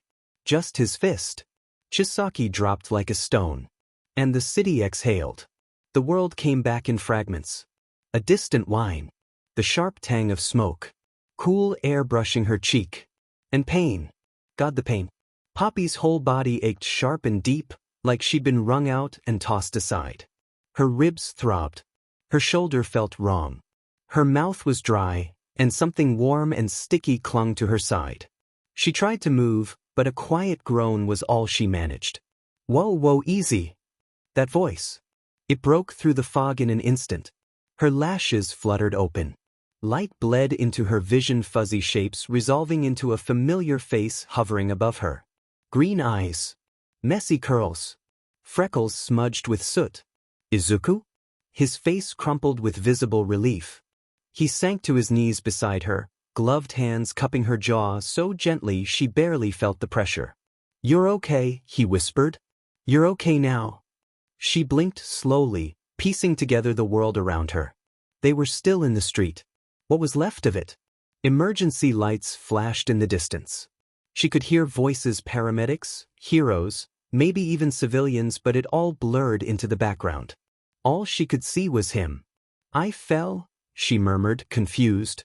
He nodded, tears bright in his eyes. "Yeah. You scared the hell out of me." She managed a weak smile. "Guess I've still got it." He laughed a soft, broken sound and leaned his forehead to hers. "You always had it." "Did you stop the machine?" she asked after a beat, voice hoarse. "We did," he said. "Bakugo, Shoto, and me. It's over. He's in custody." Her eyes fluttered shut for a moment. "Thank God." "I've got you," he said again, voice lower now. "Closer. I've got you, Firefly." She made a small sound. Something between a laugh and a sob. "Still calling me that?" He kissed her temple. "Always." She shifted a little, trying to sit up, but he stopped her gently. "No, don't move yet. Medics are almost here. Izuku." He looked down at her. "I'm sorry," she whispered. "For not telling you. For everything." He shook his head. "Don't. Not now." "I thought I could keep the pieces separate," she continued, words falling out soft and unsteady. "Build something good out of something awful. I was wrong." Izuku swallowed hard. "You're here," he said simply. "That's what matters." Sirens grew louder. A paramedic finally broke through the haze, crouching beside them, asking Izuku to step back. He hesitated. Just for a second. Then kissed her forehead. "I'll be right behind you." She nodded, her fingers brushing weakly against his hand before they lifted her onto a stretcher. As they wheeled her away, she turned her head just enough to see him standing there. Still watching. Still hers. And despite the pain, she smiled. The first thing she felt was the weight of the blanket. Then the ache deep in her ribs, dull in her head, tight across her side. A soft beep repeated steadily nearby, in time with her heartbeat. The air smelled like antiseptic and lemon cleaner. Poppy blinked. She was in a hospital bed. For in her arm, bandage around her ribs. Sunlight poured through the blinds, warming the edge of the white sheets. For a moment, she just lay there, chest rising and falling slowly. Her memory caught up in Wave's metal arms, the fall, Izuku's voice breaking through the chaos. The door slammed open so hard it ricocheted off the wall. "You absolute idiot." Poppy jolted upright with a hiss. "Oh my God, May." Her best friend stormed into the room like a thunderclap, goggles pushed onto her forehead, hair wild, one boot untied, her lab coat flapping behind her like a cape. A poor nurse trailed behind her, holding a clipboard and trying very gently to say, "Ma'am, you really can't. She almost died and you want me to wait in the hall?" May snapped, spinning on him. "Get bent, clipboard." The nurse wisely retreated. Poppy dropped back onto the bed with a groan. Jesus Christ. May was at her side in 2 seconds flat, wide eyes scanning every inch of her. "Are you okay? Are you bleeding? Did they check for brain damage? How many fingers am I holding up?" She shoved her hand in Poppy's face with 4 fingers up. "None if you don't back up," Poppy mumbled, eyes half-lidded. May let out a sound halfway between a sob and a scream. "You scared the sheet out of me, Pop. I woke up and saw the alerts and all I get is a message saying, Poppy's in the hospital, but she's stable." "Stable? That's coma language. You bounced off concrete. You bounced. Like a dropped toolbox." Poppy tried to answer but was already laughing too hard. "It hurt. Stop my ribs. You deserve broken ribs. You're a menace." Despite the volume, May's hands were gentle when she reached for Poppy's bandaged arm. "God," she whispered, voice cracking now. "I thought I was going to lose you." Poppy stilled. Then reached up, threading her fingers through May's with her uninjured hand. "You didn't," she said softly. Tears gathered in May's eyes. But she blinked them away fast. "Demon, right, I didn't. Because you're not allowed to die until you finish fixing my espresso machine." Poppy grinned, exhausted but warmed through. "Deal." They sat like that for a moment, hands linked, hearts slowly settling. Then May pulled back with narrowed eyes. "So, what the hell were you doing with Izuku Midoriya in the middle of an exploding city?" Poppy winced. "It's a really long story." May crossed her arms. "I've got time." Poppy closed her eyes briefly, then sighed. "I'll tell you everything." May softened again. "Good. And then I'm bringing you all the donuts in Tokyo and personally breaking the legs of whoever built that machine." "Chisaki built it," Poppy said weakly. "Perfect. I always wanted to destroy an international war criminal." Despite everything, Poppy laughed again. And this time, it didn't hurt quite as much. The door eased open with a quiet click. Izuku stepped in slowly, careful not to make noise, holding a paper bag in one hand and a bouquet of small, mismatched wildflowers in the other. He spotted her instantly, curled slightly on her side, tucked under the thin hospital blanket, cheeks still flushed from laughter and tears. May had just left. He passed her in the hall, goggles fogged and eyes red, muttering about espresso machines and vengeance. But her smile had said enough. Poppy was okay. Now it was just them. He crossed to her bedside, setting the flowers down beside the heart monitor and placing the bag of fresh taiyaki on the tray. Her favorite. She blinked slowly as she stirred, eyes lifting to meet his. "Hey," she whispered. "Hey," he said, smiling softly. "You're awake." "You brought food," she murmured. "I think I love you." He laughed quietly, brushing his knuckles across her temple. "Good. Because I was just about to say the same thing." She leaned into his touch. "Izuku." "I know," he said gently. "You don't have to say it right now. I need you to hear something." He sat on the edge of her bed, facing her, one hand resting near her pillow. "We lost 10 years, he said softly. "We wasted them on fear, on assumptions, on everything except what we really wanted." She nodded, eyes glimmering. "I don't want to waste anything else, Poppy. Not a second. Not another chance." He took a breath. His voice wavered. "I want a life with you. The fights, the quiet mornings, the burnt toast, the messy projects, the rooftop nights. All of it. I want it with you." She stared at him, wide-eyed, chest tight. "So." He pulled a small ring box from the inside of his jacket. No spotlight. No kneeling. Just him, heart open. Eyes steady. "Will you marry me?" Tears welled up fast, too fast for her to blink them back. She reached for his hand, her fingers trembling. "Yes," she whispered, voice breaking. "Yes, Izuku, yes." He leaned in, kissing her gently, carefully, like she was something precious. Sacred. And when they pulled apart, she was crying. Laughing. "I can't believe this," she said breathlessly. "You proposed to me while I'm in a hospital gown." "You still look like a dream," he whispered. She rolled her eyes. "God, you're such a sap." He grinned. "You're sap." She squeezed his hand tight. "And you're mine." Recovery wasn't quick. Poppy spent 2 full weeks in the hospital, ribs tightly wrapped, bruises blooming down her side, and a hairline fracture in her shoulder that made even brushing her hair a chore. She moved like her bones had been borrowed, fragile, aching, uncooperative. But she healed. Slowly. Stubbornly. With Izuku's hand in hers nearly every night. He never said much during those visits. Just held her fingers, or read out loud from whatever book she'd left on the tray, or brought her the same mochi from the tiny corner bakery 2 blocks from his agency. She didn't need him to say anything. His presence was enough. She told May everything. About the job. About Chisaki. About the machine. About the guilt. May hadn't spoken right away.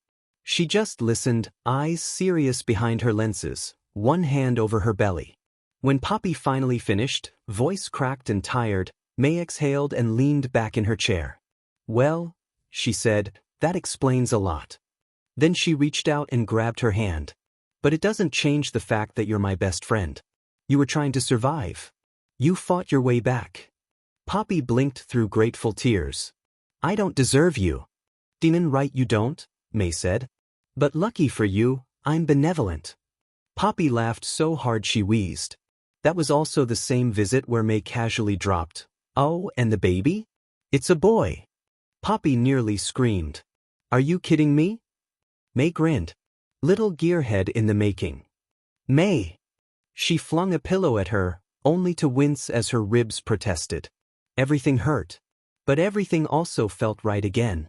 Weeks later, with the sun warm and kind in a soft spring sky, Poppy stood just behind a floral archway, hands trembling slightly against the lace of her gown. It was pale blush, nearly white in the soft light. The fabric shimmered faintly with every breath of wind, covered in intricate lace flowers that wrapped over her bodice and spilled like petals down the full skirt. It clung to her shoulders delicately, sleeves off-shoulder and soft, like blooming blossoms of their own. A small crown of pale roses and baby's breath circled her hair, veil tucked just behind. The path ahead was lined with soft blooms in every shade of pink and ivory. Chairs filled with faces from every part of her life, May beaming, Ida beside her with a proud smile, Bakugo pretending not to tear up, and Shoto quietly holding a bouquet in his lap. At the end of it all, Izuku, in a soft gray suit, red tie knotted at his throat, curls tamed as best they could be. His eyes locked on hers the moment she appeared, and he smiled, like the sun had finally come out after 10 long years of rain. The music swelled. Poppy took a breath and walked. Each step was slow, deliberate, her body still healing, her heart wide open. Izuku never looked away. By the time she reached him, her eyes were misted with tears. He took her hands. Solid. Reverent. "Hi," she whispered. "Hi, Firefly," he murmured back. And the world went quiet. Just the two of them. At last. The reception bloomed beneath a canopy of fairy lights strung through the trees, tiny golden threads that shimmered as the last blush of sunset faded into twilight. Tables were tucked under open white tents, covered in rose-toned linens and scattered petals. Guests laughed and mingled, glasses of champagne in hand, voices low and warm. But all of that blurred the moment Poppy stepped into Izuku's arms. The music began soft, swaying, a slow ballad that barely touched the air. Just piano and strings, drifting like a memory. Izuku's hand settled against the small of her back, warm and steady. His other hand gently held hers, fingers brushing the underside of her wrist. Her free hand came to rest on his shoulder, and she tilted her face up, meeting his eyes. He looked awestruck. Like even now, in the middle of everything, he couldn't believe this was real. "You're staring," she murmured with a smile. "I've been staring since the moment you walked in," he whispered. She flushed. They began to move. Slow, unhurried steps across the polished wooden platform, gliding as though the world had shrunk to just the space between their bodies. The sounds of the reception faded into background hush laughter, silverware, champagne corks, all of it distant. Here, there was only music and breath and the heat of his palm through the delicate lace of her gown. "I feel like I'm dreaming," she said softly. "You're not. But if I was..." He leaned down, pressing his forehead to hers. "I'd never want to wake up." She laughed quietly against his cheek. "God, you're still such a romantic. Only for you." They swayed gently, their movements more natural than practiced. They weren't focused on rhythm or steps or form. They just held on. To each other. To the moment. To everything they never thought they'd have. He twirled her once, spinning her out slowly, her dress flaring like petals in bloom, then reeled her back into his chest, arms tight around her waist. The applause from their friends was gentle, reverent. She heard May sniff loudly into a napkin. Ida was clapping beside her, beaming. Bakugo tried to look unimpressed, but his eyes stayed fixed on them. Shoto sat quietly, a soft smile on his face, holding a champagne flute with both hands. Poppy turned her face to Izuku's neck, breathing him in. "I love you," she whispered. He tightened his arms around her. "I loved you then. I love you now. I'll love you always." She closed her eyes. And in his arms, under the canopy of lights and the weight of 10 years healed, she felt safe. The apartment was quiet. Morning light streamed through the kitchen window, catching on glass jars and half-drunk mugs of tea. It was the kind of peaceful silence that had once felt impossible for them years ago, when everything was war and running and regret. Now it filled their home like warmth. Poppy stood barefoot by the counter, cradling a warm mug of ginger tea between her palms. Her hair was still tousled from sleep, a long shirt hanging off one shoulder, pajama shorts barely visible beneath the hem. Izuku moved behind her, arms wrapping around her waist. He kissed her shoulder. "You okay?" he murmured, chin resting on her. She nodded, but didn't speak. They stood like that for a moment. 1 year. They'd been married for a year. And for most of that year, they'd been trying. At first, it was casual, hopeful, easy, even full of laughs and quiet reassurances like, maybe next month, or we're still young. But months passed. And nothing changed. Their hope gave way to questions. To appointments. To blood work and ultrasounds and that cold, clinical word, unexplained. Now they were here. Izuku's arms squeezed just a little tighter. "They said we had good odds," he whispered. She nodded again. "I know." He kissed her temple. "You sure you want to go today?" "We've waited long enough," she said softly. "If we don't go now, I'll just spiral." He didn't argue.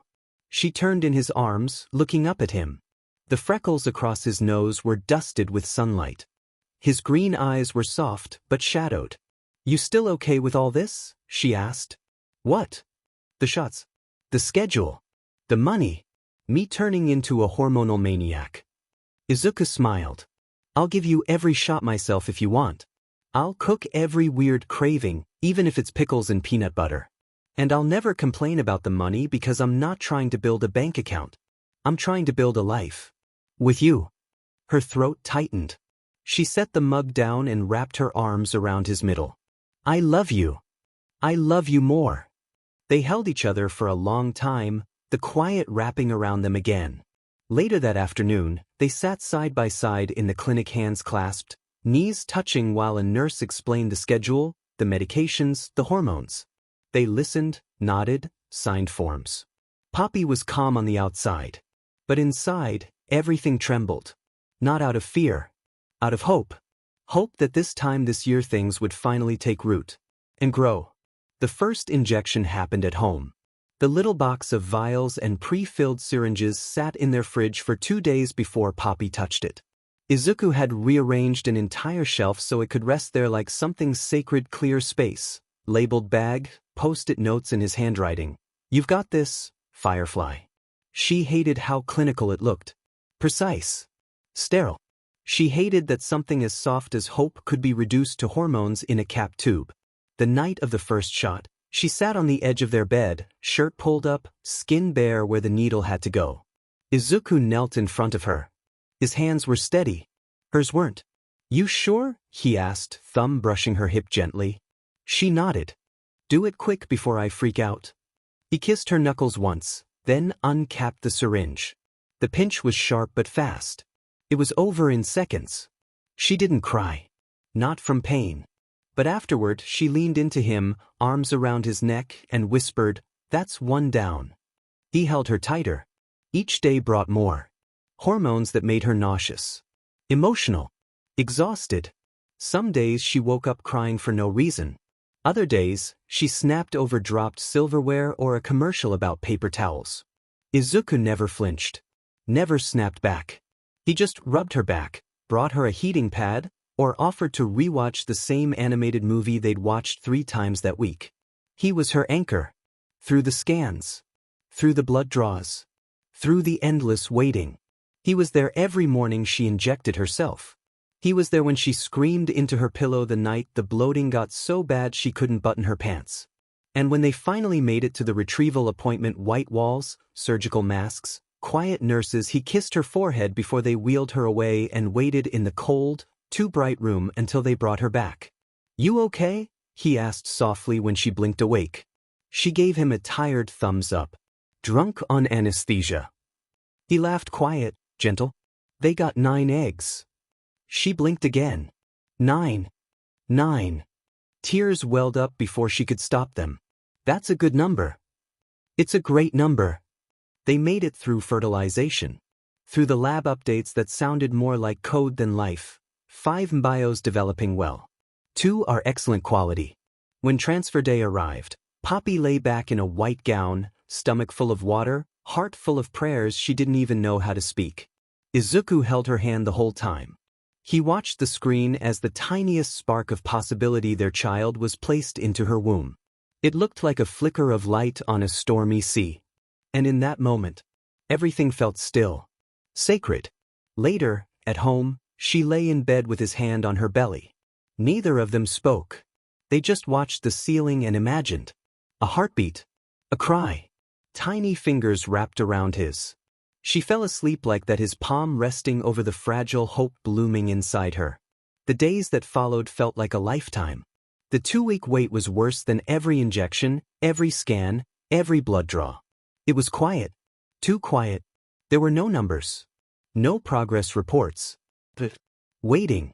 Poppy woke up each day unsure if she was imagining things, dizzy spells, sore muscles, dreams so vivid they left her breathless. Her body wasn't giving her answers. Neither was the test. Not yet. She wouldn't let herself hope. Not really. Because hope, when crushed, left scars deeper than any wound. Izuku was careful. He made her breakfast every morning. He never asked if she wanted to test early. He just kissed her forehead, brought her tea, and held her hand when the silence felt too loud. On the 14th day, she woke up before the sun. The test sat on the bathroom counter. She stared at it for a long time. Then picked it up. Hands shaking, she took the test and left it on the edge of the sink. She didn't watch the lines appear. She paced the bathroom floor in socks, muttering under her breath and wringing her hands. It's fine. It'll be negative. We'll try again. It's not the end. But when she finally looked, 2 lines. She stared at it, blinked, and laughed. Just once, sharp, disbelieving. Then the sobs came. Not loud. Just choked, trembling, overwhelmed.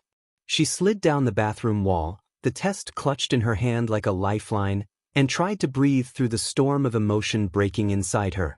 She didn't hear the bedroom door open. Didn't hear the soft pad of bare feet across the tile. But suddenly he was there. Poppy? She looked up, tears on her cheeks, eyes wide and bright. Izuku, she whispered, voice cracking. It's positive. For a second he just stood there. Frozen. Then his breath caught and he dropped to his knees in front of her, one hand reaching for the test, the other pulling her into him. You're serious? He asked, barely above a whisper. She nodded, sobbing into his shoulder. I'm PRDNT. He laughed, a sound so full of disbelief and wonder it almost sounded like he was crying. You're PRDNT, he repeated, holding her tighter. You were gonna be parents. She nodded again. We're having a baby. He kissed her face, her hair, her hands, laughing and crying and shaking all at once. You did it, he whispered. You did it, Firefly. We did it. They stayed on the bathroom floor for a long time, wrapped in each other, the test still gripped between them like a talisman. The rising sun crept through the window, spilling golden light across their skin. In a world that had once stolen years from them, they finally had everything. It was a sunny afternoon when they visited Mei and Ida's house, a bright little home nestled in a quiet Tokyo suburb, filled with half-finished projects and baby toys scattered like confetti across the floors. The moment Poppy stepped inside, she was nearly tackled by a toddler zooming on hands and knees toward her socked feet. Oh my God, she gasped, scooping him up. You got bigger. The baby giggled and grabbed a handful of her hair. His wide eyes were a perfect blend of Mei's intensity and Ida's quiet focus. He wore a onesie that said future engineer, already smeared with drool and marker. He's mobile now, Mei called from the kitchen. We've accepted that nothing is safe, including the wiring in the walls. Good to know, Poppy said, laughing. Ida stepped into the hallway with a dish towel slung over one shoulder. Apologies for the mess. We've recently begun the climb everything phase of development. Izuku grinned. He's got a strong quirk? Stronger curiosity, Ida said gravely. Equally dangerous. They all laughed as they made their way to the living room, where toys were swept mostly into a corner, and a plate of snacks waited on the coffee table. Poppy bounced the baby on her knee as she sat, her heart thudding behind her ribs. Izuku sat beside her. Their fingers brushed. Mei plopped down on the opposite couch with a hiss of exhaustion, kicking her feet up. Alright, you two are acting weird. Spill it. Poppy blinked. What? You're glowing, Mei said, squinting at her. And not like post-spicy food glow. Like, I know something you don't know, glow. So out with it. Ida raised an eyebrow. Are we celebrating something? Izuku looked at Poppy, and she nodded. Then he cleared his throat, smiling softly. Yeah, actually, we are. Poppy took a breath. I'm Piarden and T. There was a beat of silence. Mei screamed. She launched off the couch and tackled Poppy with a speed that would have made Aizawa proud. You're what? She shouted, clutching her. You're gonna have a baby? Poppy was laughing, crying, and trying not to get squished by a squealing Mei while also holding the very confused toddler who was now squirming wildly between them. Yes, she gasped. Yes, I'm Piarden Mei. You're gonna wake up the whole block. Ida stood frozen for a moment, then grinned, broad and beaming, and stepped forward to clasp Izuku's hand in both of his. Congratulations, he said warmly. This is extraordinary news. Thanks, Izuku said, eyes a little misty. It still doesn't feel real. Mei pulled back, wiping tears off her cheeks with the sleeve of her jumpsuit. You two are gonna be the cutest parents. And our kids can grow up together. Oh my god. Oh my god. I'm gonna build so much baby tech diapers that change themselves, pacifiers that don't get lost, hover strollers. Please, Ida said, already half resigned. No jetpacks. Poppy laughed through the tears. I'm due in late spring. We wanted to tell you first. Your family, Mei said, pulling her into another hug. Of course you told us first. The baby squawked in protest as they accidentally bumped him again, and everyone dissolved into laughter. In that moment, surrounded by noise and love and the promise of something new, Poppy felt the future blooming right in her hands. And for once, she wasn't afraid. The room smelled like fresh paint and sunshine. Late afternoon light streamed through the gauzy white curtains, catching flecks of color in the air as Poppy moved her roller in slow, even strokes across the wall. The pale cream tone was barely darker than the original, but in the soft glow of fairy lights and the delicate canopy already strung from the ceiling, it transformed the space into something warm, dreamy, like a whisper of magic waiting to bloom. Hey, Izuku's voice called from behind her. Pretty sure you missed a spot. Poppy turned around, cheeks already flushed from effort and heat, and raised a brow. Are you supervising or helping? He grinned, a smudge of white paint on his jaw and another in the curls at his temple. Helping. She pointed her roller at him. Then pick up your brush, hero. Yes, ma'am, he said with a mock salute. They'd been at it all day. Building furniture, stringing soft lights along the corners of the room, laying out the round crocheted rug Poppy had found online and absolutely had to have. Little plush animals were already tucked into a woven basket by the crib. Floating butterflies made of paper and wire drifted near the ceiling, their wings catching the light. It was everything she hadn't let herself dream about for years. And now it was real. Halfway through the next wall, Poppy paused to catch her breath, hand instinctively coming to rest on her belly. She was 7 months along now. Her bump had grown round and high, a constant curve beneath her shirts, and every time the baby moved, it sent a strange sort of giddy panic fluttering through her chest. She's kicking? Izuku asked, already moving toward her. Yeah. Poppy smiled and took his hand, guiding it gently to the side of her stomach. Right here. They stood still, side by side, his palm warm and steady. Thump. His eyes widened. There it is. She's been doing that all day. Probably hates the paint smell. She's gonna come out ready to fight for ventilation rights. Poppy laughed. Just like her dad. Hey, he grinned. I told them at the agency it was a hazard. I had data. She leaned into him, resting her head against his shoulder. We're gonna be okay, aren't we? His voice softened. Yeah. We are. They finished the final wall as the sun started to dip. Poppy stepped back, breathing slowly as she took it in. The soft, creamy walls. The canopy draped like a cloud above the crib. Tiny lights blinking like fireflies. The whole space radiated calm. She felt tears prick at the corner of her eyes. Izuku came up behind her, wrapping his arms around her waist, nose brushing her temple. You like it? I love it. He rested his hand against her belly again, voice quiet. Think she'll like it? She'll love it, Poppy whispered. Because we made it for her. He turned her gently, kissed her slow and soft, the kind of kiss that said more than words ever could. And when they pulled away, cheeks flushed, hands still wrapped in one another, Poppy felt it again. That this was home. Their home. Their family. Almost here. The paintbrushes had been cleaned. The nursery lights dimmed to a golden hum. The crib stood ready, framed by soft drapes and drowsy butterflies. It was late now, the sky outside a deep shade of velvet blue, stars just beginning to scatter across it. Poppy lay curled on the couch, her head in Izuku's lap, one hand draped across her belly. Her eyes were half-lidded, the quiet hum of the city outside a gentle backdrop. Izuku's fingers threaded lazily through her hair, his other hand resting on the curve of her stomach. They hadn't spoken in a few minutes. Not because they didn't have things to say, but because the silence between them had grown warm and comfortable like a blanket shared on a cool night. He spoke first, softly. Still thinking about names? Her eyes opened. Yeah. He smiled. We've gone through, 20 now? At least. She turned her head slightly, looking up at him. You still vetoing Astra? Only because it sounds too much like Aizawa, and I don't need that kind of subconscious stress. She snorted. Fair. A few more quiet moments passed.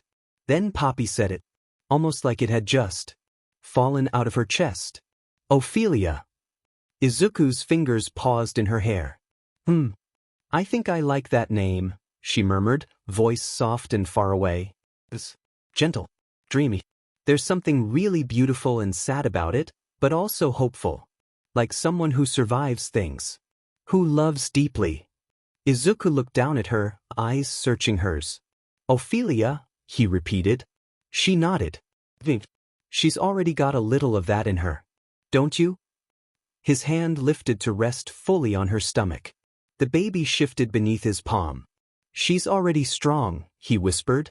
But gentle too. Like you. She blinked up at him, throat tight. So, Ophelia? He leaned down and kissed her slow and sweet, the kind that made time melt. Ophelia Midoriya, he murmured against her lips. Our daughter. Poppy smiled, tears pricking the corners of her eyes. Hi, Ophelia, she whispered, resting both hands on her belly. We can't wait to meet you. And somewhere inside her, their daughter kicked. Just once. Like she already knew her name. The hospital room was bathed in the golden glow of late morning light, but inside it felt like midnight. Time had melted hours ago, bled into the rhythm of contractions, the squeeze of Poppy's hand in Izuku's, the muffled voices of nurses and the steady beep of machines that never once stopped. It was quiet and not quiet, calm and full of storm. Poppy was drenched in sweat, her hair matted to her temples. Her lips were cracked, voice raw from hours of pushing, breathing, pushing again. She was shaking, too exhausted to speak, too focused to stop. Izuku hadn't let go of her hand once. He was whispering to her now. Words of encouragement, love, disbelief. Her firefly. His strength. His world. He'd kissed her knuckles after every contraction, whispered almost there like a prayer. Then the room shifted. A flurry of movement. Urgency that didn't feel like panic, just readiness. One more push.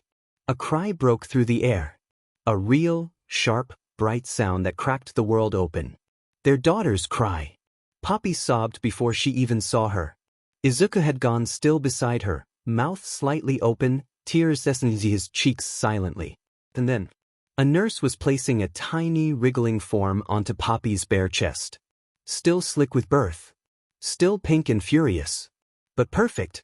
So unbelievably, achingly perfect. Poppy looked down, hands trembling as she curled them around her daughter's small, warm body.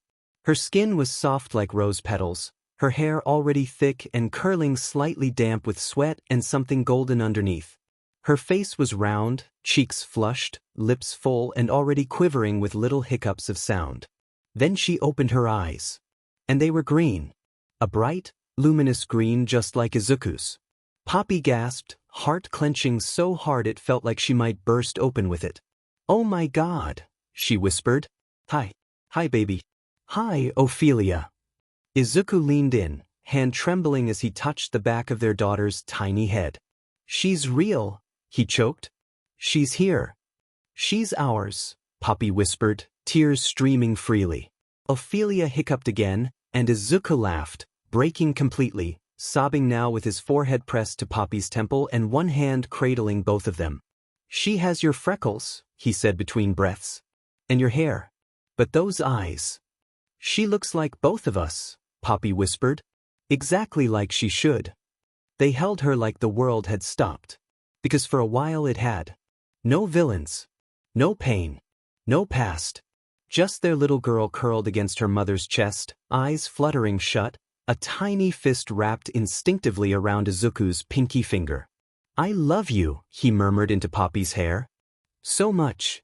She turned her head, kissed him slow, quiet, full of tears. "I love you too. We made her, Izuku.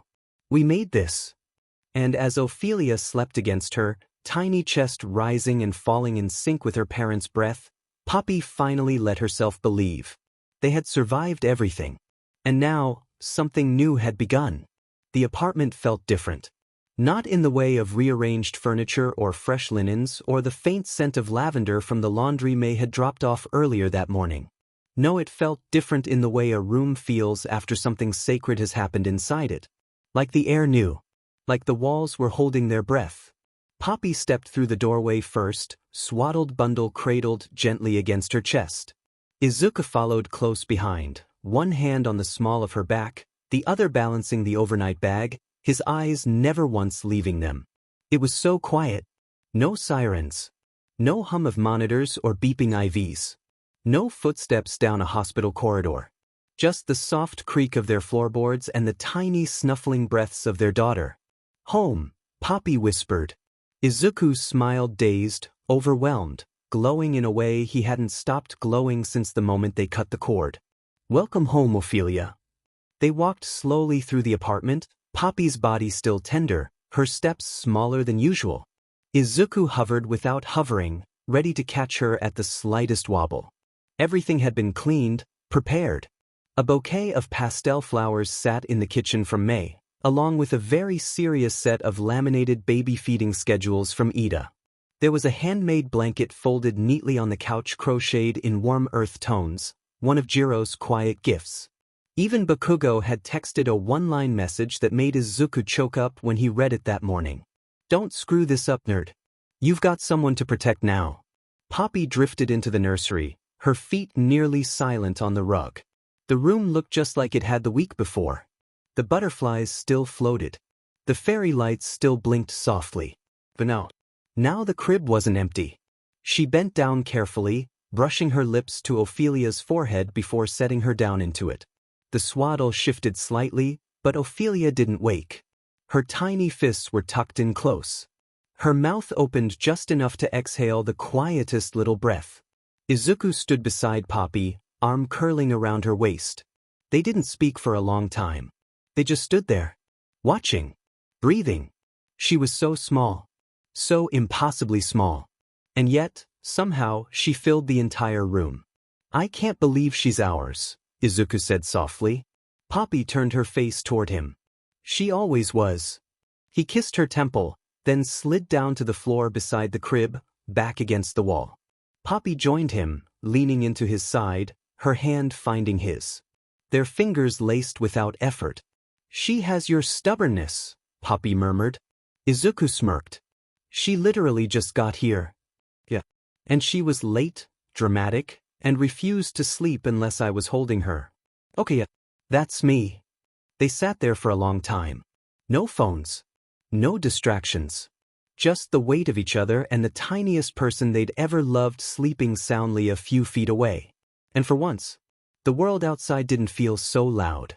They had everything they needed, right here. A few months had passed, and Oilia Midoriya was officially the loudest, wriggliest, most unpredictable little force of nature the apartment had ever seen. The soft, sleepy bundle they brought home from the hospital? Gone.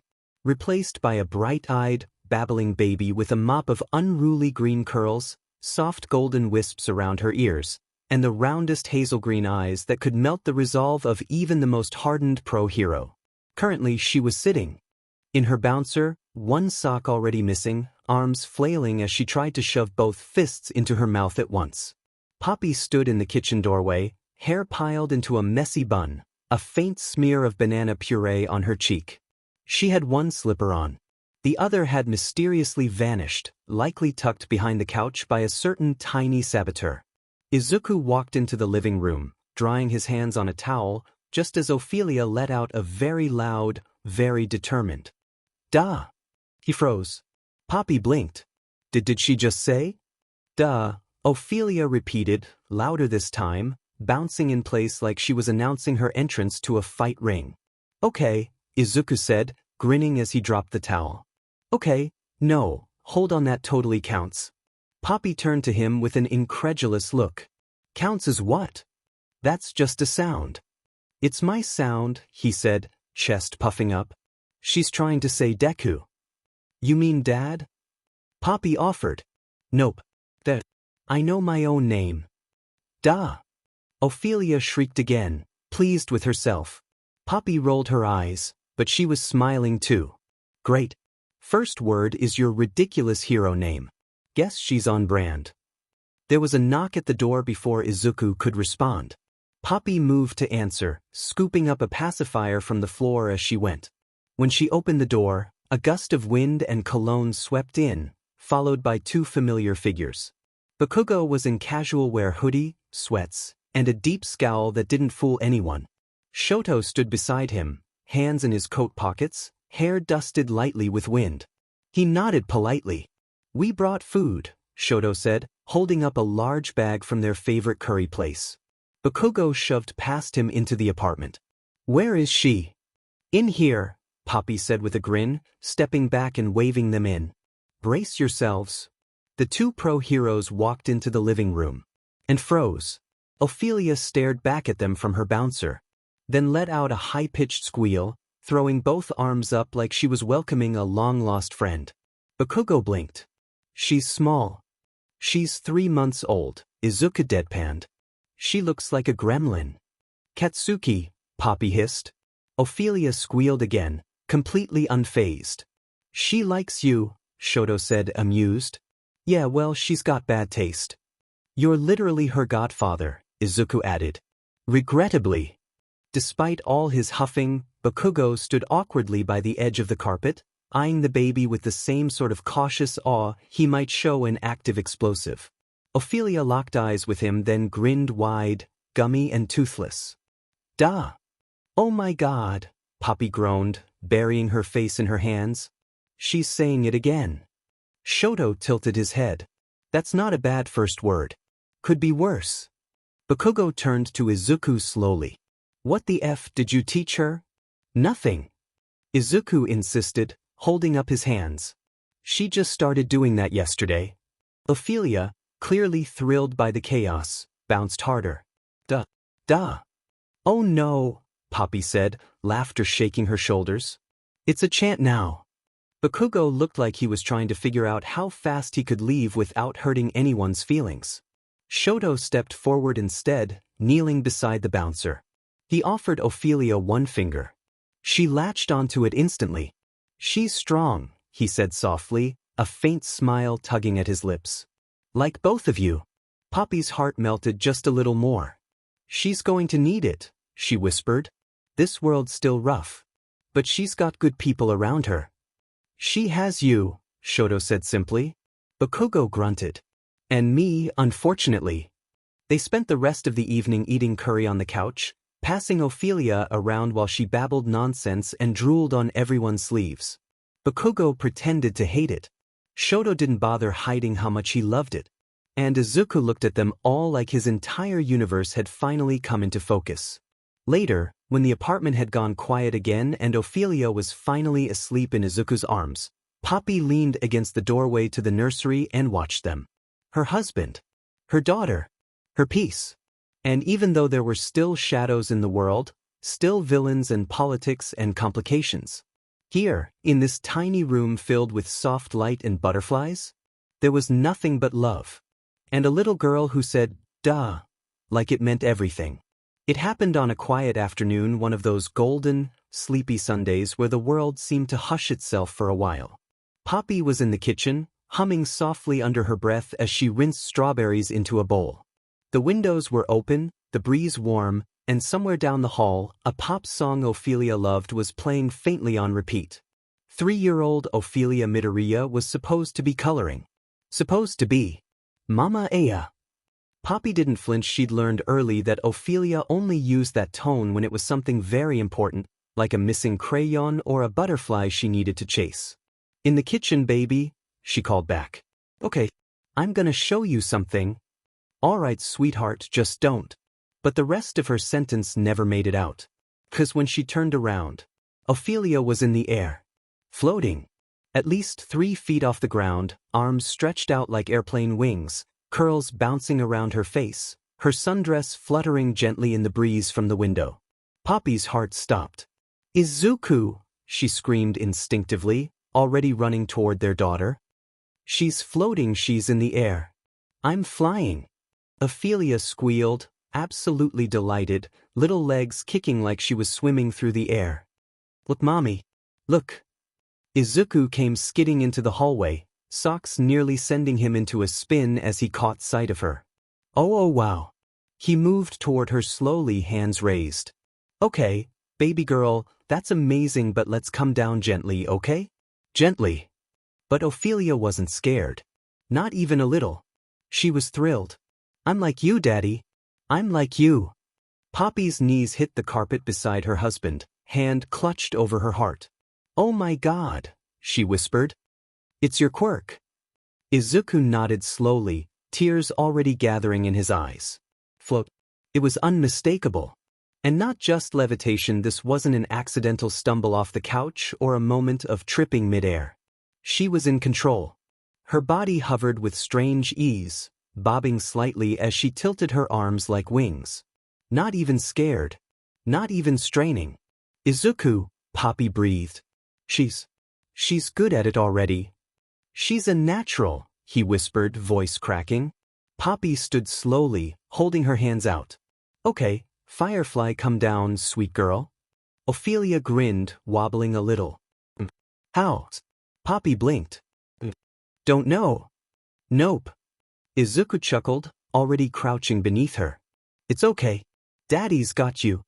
He opened his arms, and with a dramatic little squeal, Oilia let herself fall into them, dropping a few inches before landing safely against his chest, giggling as he spun her around once in a tight hug.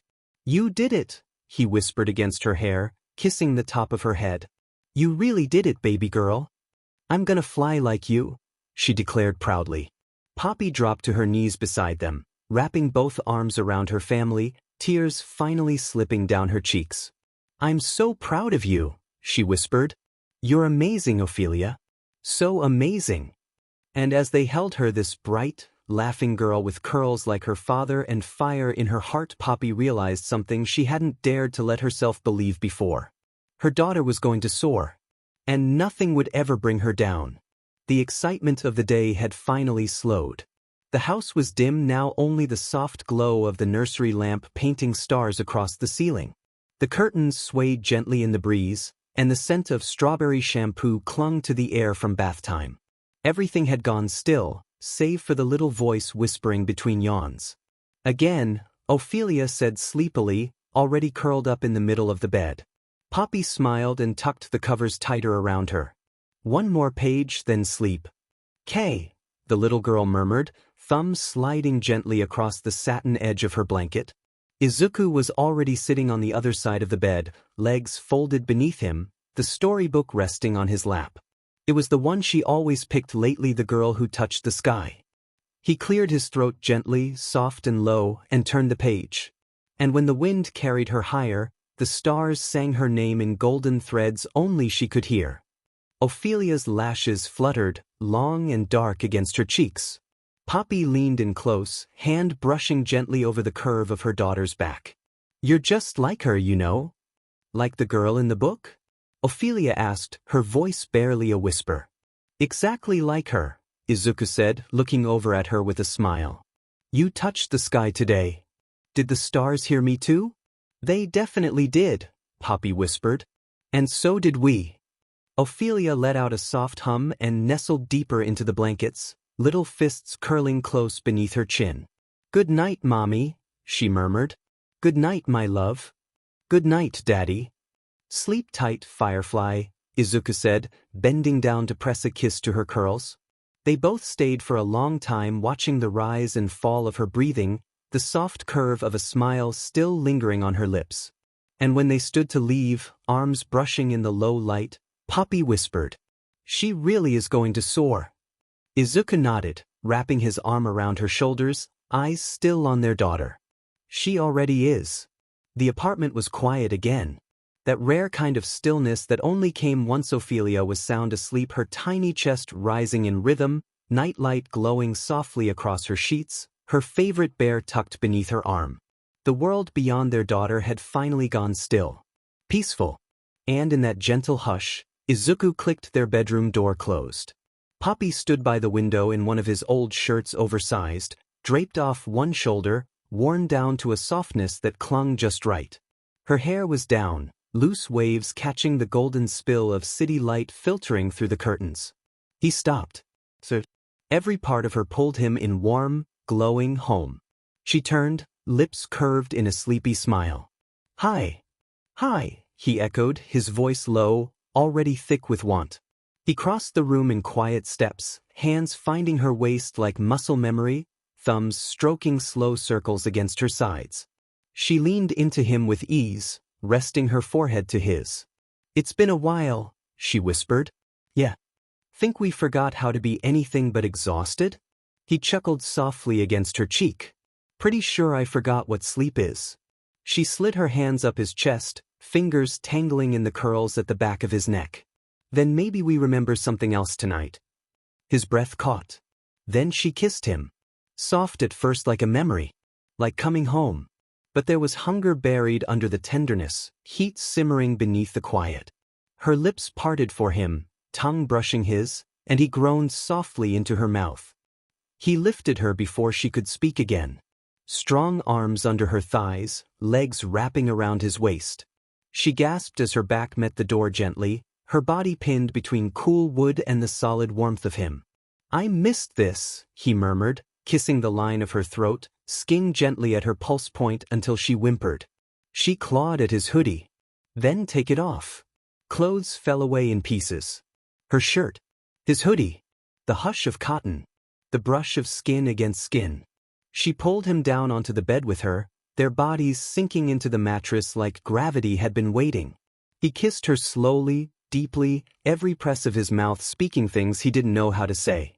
His hands roamed her body like a rediscovery over her biceps, her hips, the soft lines that motherhood had shaped into her. "You're still so beautiful," he whispered against her chest, his breath hot as he took a NPL into his mouth, teasing it with his tongue until she arched into him. Her hands slid down his back, nails raking lightly, until she reached between them and wrapped her hand around his pee-pee, already hard, already leaking. "Need you," she whispered, breath ragged. "I'm already wet." He groaned, nearly losing control right then. Poppy." She hooked her leg around his hip and pulled him into place. And then he pushed into her. Slow. His pee-pee slid through her slick heat inch by inch until he bottomed out, buried fully inside her. They both gasped, frozen in that first, perfect moment. Her walls fluttered around him, tight and pulsing. "God, you feel like home," he breathed. She clung to him, hips lifting, urging him deeper. He began to move slow moves that grew harder, deeper, more precise. The bed creaked softly beneath them, the wet sound of him moving inside her filling the room. Their lips met again, gasping between kisses. She aimed into his mouth as he rolled his hips just right, grinding against her CLT with every slide. "You're so tight," he groaned. "So perfect. I could stay here forever." "Don't stop," she whimpered. "I'm close, Izuku, please." He reached between them, thumb rubbing circles against her CLT in time with his moves. Her body snapped, arching, crying out as her orgasm hit like a shockwave. She clenched around him, squeezing his PP so tight his rhythm faltered. "OF Poppy." His body trembled. His moves grew erratic. And then he came hard. He buried himself deep as his PP twitched inside her, spilling pulse after pulse of hot cum. She hummed softly as she felt it fill her, warm and thick, his whole body tensed as he held himself, their forehead pressed to hers, breath ragged. He stayed inside her. Let it settle. Let them come down slowly, heartbeats sinking back into rhythm. She kissed his jaw. Then his lips. And smiled. "Izuku." "Yeah. You came so hard I felt it in my teeth." He laughed, breathless, and flushed and rolled them onto their sides, arms around her, his softening PP still buried inside. "You make me lose my mind," he murmured. "Good," she whispered. "Then do it again in 10 minutes. 10 minutes didn't come. Not because they couldn't, but because once the laughter faded, once the heat and breathlessness gave way to the still hush of night, they both slipped into something even deeper. Poppy lay curled against Izuku's chest, his arm tucked beneath her neck, his other hand tracing the line of her spine. She hadn't bothered to move. Neither had he. Their legs were tangled in the sheets, the scent of sweat and skin still lingering warm in the air. Outside, the city lights blinked against the glass like distant stars. Inside, the world was finally quiet. "I never imagined this," Poppy murmured softly, her cheek pressed to his chest. He stroked her back lazily. "Us? No. I imagined us. I just never imagined we'd get peace." Izuku's hand stilled for a moment, then moved again, slower. "Took us a long time to find it. We almost didn't. But we did." She turned her head slightly, cheek nuzzling closer into him. "She floated today." "I know," he whispered, voice full of awe. "I'll never forget it. She's going to be amazing." "She already is," he murmured. The pause. "I think I'm scared," Poppy admitted. "Not of her flying. Not of her quirk. The world." Izuku's arms tightened around her. "I'll protect her," he said quietly. "Whatever comes, whatever we face next. She'll never face it alone. Not as long as I'm breathing." She closed her eyes. And believed him. Not because he was the #1 hero. But because he was Izuku. The same boy who sat on the floor of her lab when they were 16, watching her build things like she was magic. The same man who came back to her with his heart in his hands and asked her to build a life together from the broken pieces. And she had. They had. Together. Her fingers found his beneath the blanket, twining with his gently. "I think the sky is finally quiet," she whispered. Izuku turned his head and kissed her temple. "It's quiet because you're in it." They didn't speak again. Not for a long time. Just the sound of steady breathing. Of skin against skin. Of the clock ticking softly somewhere in the living room. The world outside would move again. Danger would rise again. But not tonight. Tonight there was only this. A girl who once built machines to feel useful. A boy who once carried the weight of the world alone. And the little light between them who reminded them both that it had all been worth it. Because sometimes the best stories don't end in explosions or grand victories. Sometimes they end in warmth. In peace. In love. When the sky is quiet. And everything you've ever needed is lying right beside you. The end.